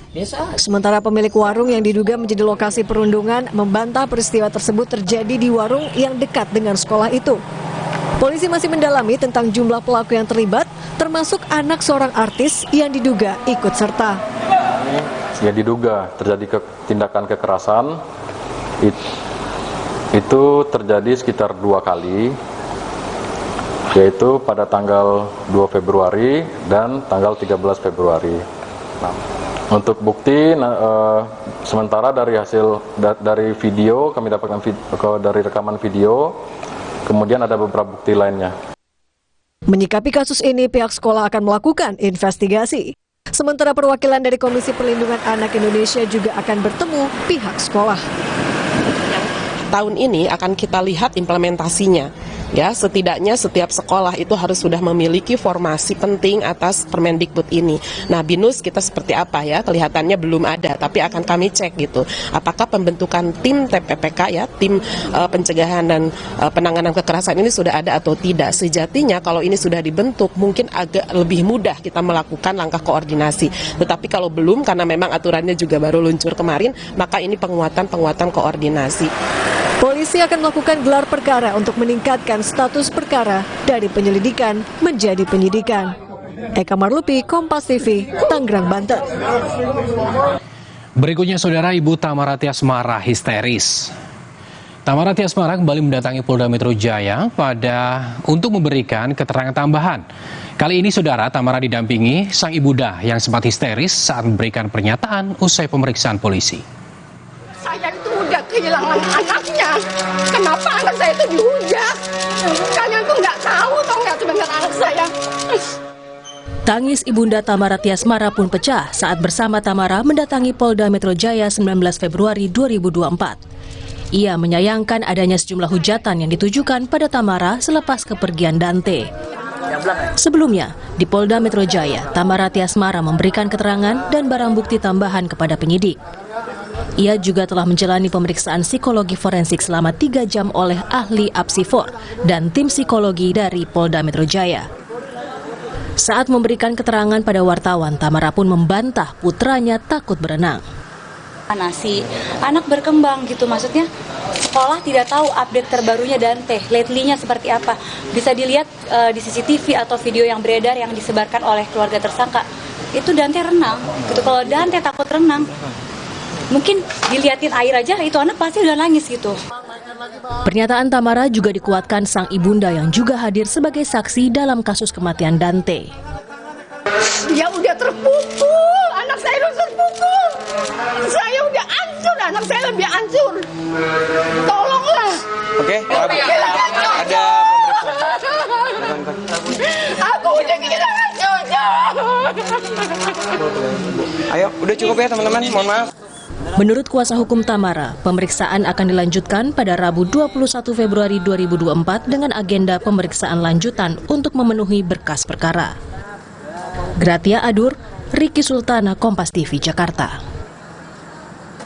Kita lihat selanjutnya, Saudara, rumah KPPS diteror bom. Rumah Ketua KPPS di Kabupaten Pamekasan, Jawa Timur mengalami kerusakan setelah menjadi sasaran teror bom ikan. Polisi kini masih memburu pelaku teror. Rumah milik Kusairi, Ketua KPPS TPS 6, Desanya Labuh Daya, Pamekasan, Jawa Timur ini porak-poranda akibat ledakan. Kerusakan antara lain terjadi pada dinding rumah, serta pintu dan kaca jendela. Peristiwa ini terjadi pada Senin dini hari saat pemilik rumah sedang tertidur. Di sini sudah banyak orang, sudah banyak yang masuk terus karena mendengar ledakan itu tadi. Pada saat kejadian ada orang nggak di dalam situ? Ada, cuma sama istri saya katanya pindah jam 2. Kejadiannya itu jam 3. Tim Laboratorium Forensik Polda Jawa Timur telah mendatangi lokasi untuk melakukan olah tempat kejadian perkara. Polisi menemukan bahan peledak berjenis bom ikan atau bondet. Oh ya, sudah di Pamekasan ya, sudah kita identifikasi bahan dasarnya adalah dari kalau nggak salah bom ikan bondet. Mudah-mudahan motif sama pelaku sedang didalami sama tim dalam waktu yang tidak terlalu lama, mudah-mudahan bisa kita ungkap. Hingga kini polisi masih memburu pelaku peledakan. Misbahul Munir, Tim Liputan, Kompas TV. Informasi pilihan selanjutnya, pedagang cekcok, 1 luka parah. Selisih paham soal pembayaran air minum, 2 orang pedagang terlibat keributan hingga salah satunya terpaksa dilarikan ke rumah sakit. Korban mengalami luka di bagian tangan akibat sabetan parang.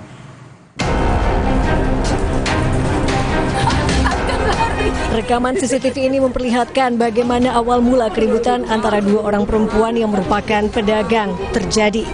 Di Pasar Minggu Kota Bengkulu, pelaku dengan membawa sebilah parang terlihat mengejar korban yang mengenakan kaos berwarna hitam. Sontak aksi ini membuat sejumlah pedagang pasar panik dan berusaha melerai penganiayaan.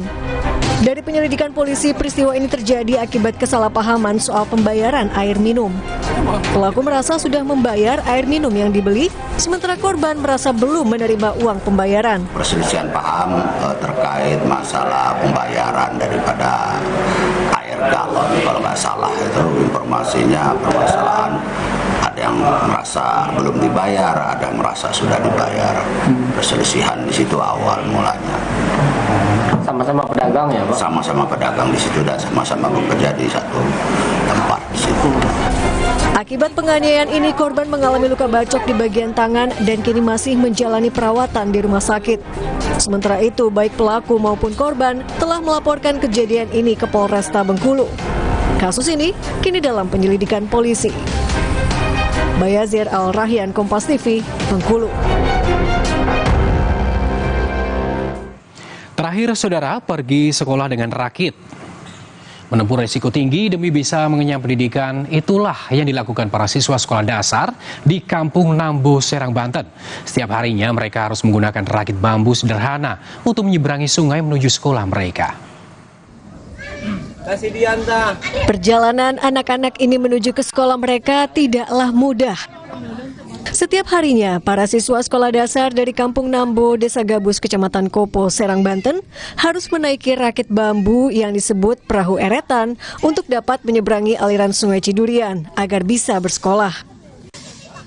Tanpa alat pengaman yang memadai, mereka secara bergantian menaiki rakit.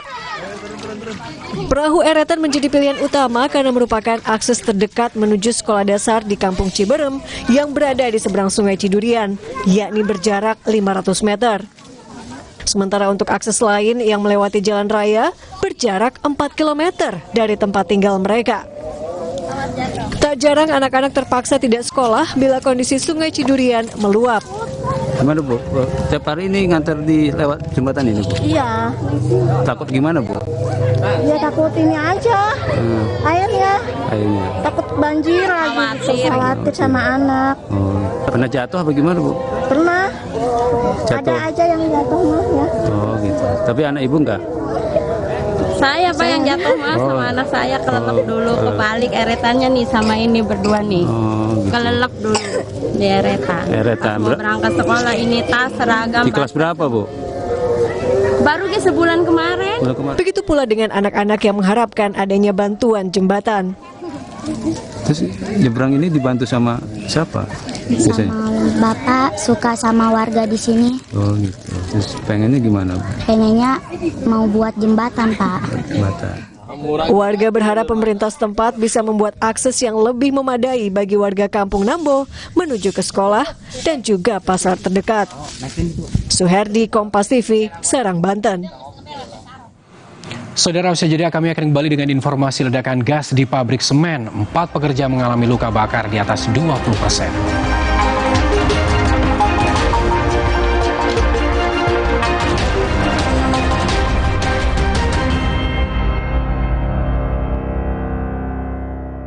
Mudik bareng Nippon Paint tahun ini hadir lagi. Caranya, belanja produk Nippon Paint dan ikuti program Paint Reward di mitra toko Nippon Paint terpilih. Lalu upload video bersama produk Nippon Paint di Instagram. Tersedia 1000 tiket kereta eksekutif. Daftarkan diri kalian di periode Februari hingga Maret untuk keberangkatan di 6 dan 7 April 2024. Info lebih lanjut, cek sosial media Nippon Paint Indonesia. Ayo segera belanja sebelum kehabisan.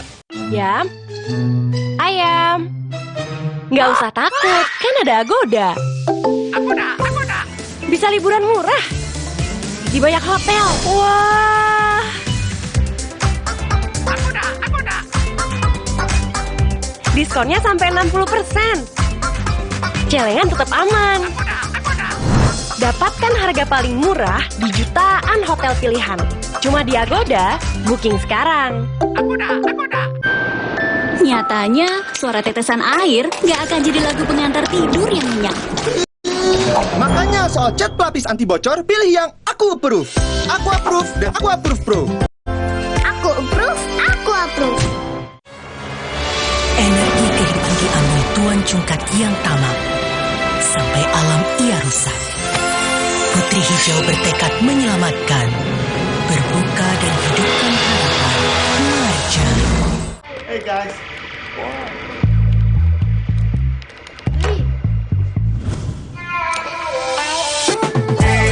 Lihat aku, putar celup jadi seru. Hey, lihat aku. Yam, ayam, nggak usah takut, kan ada Agoda. Agoda.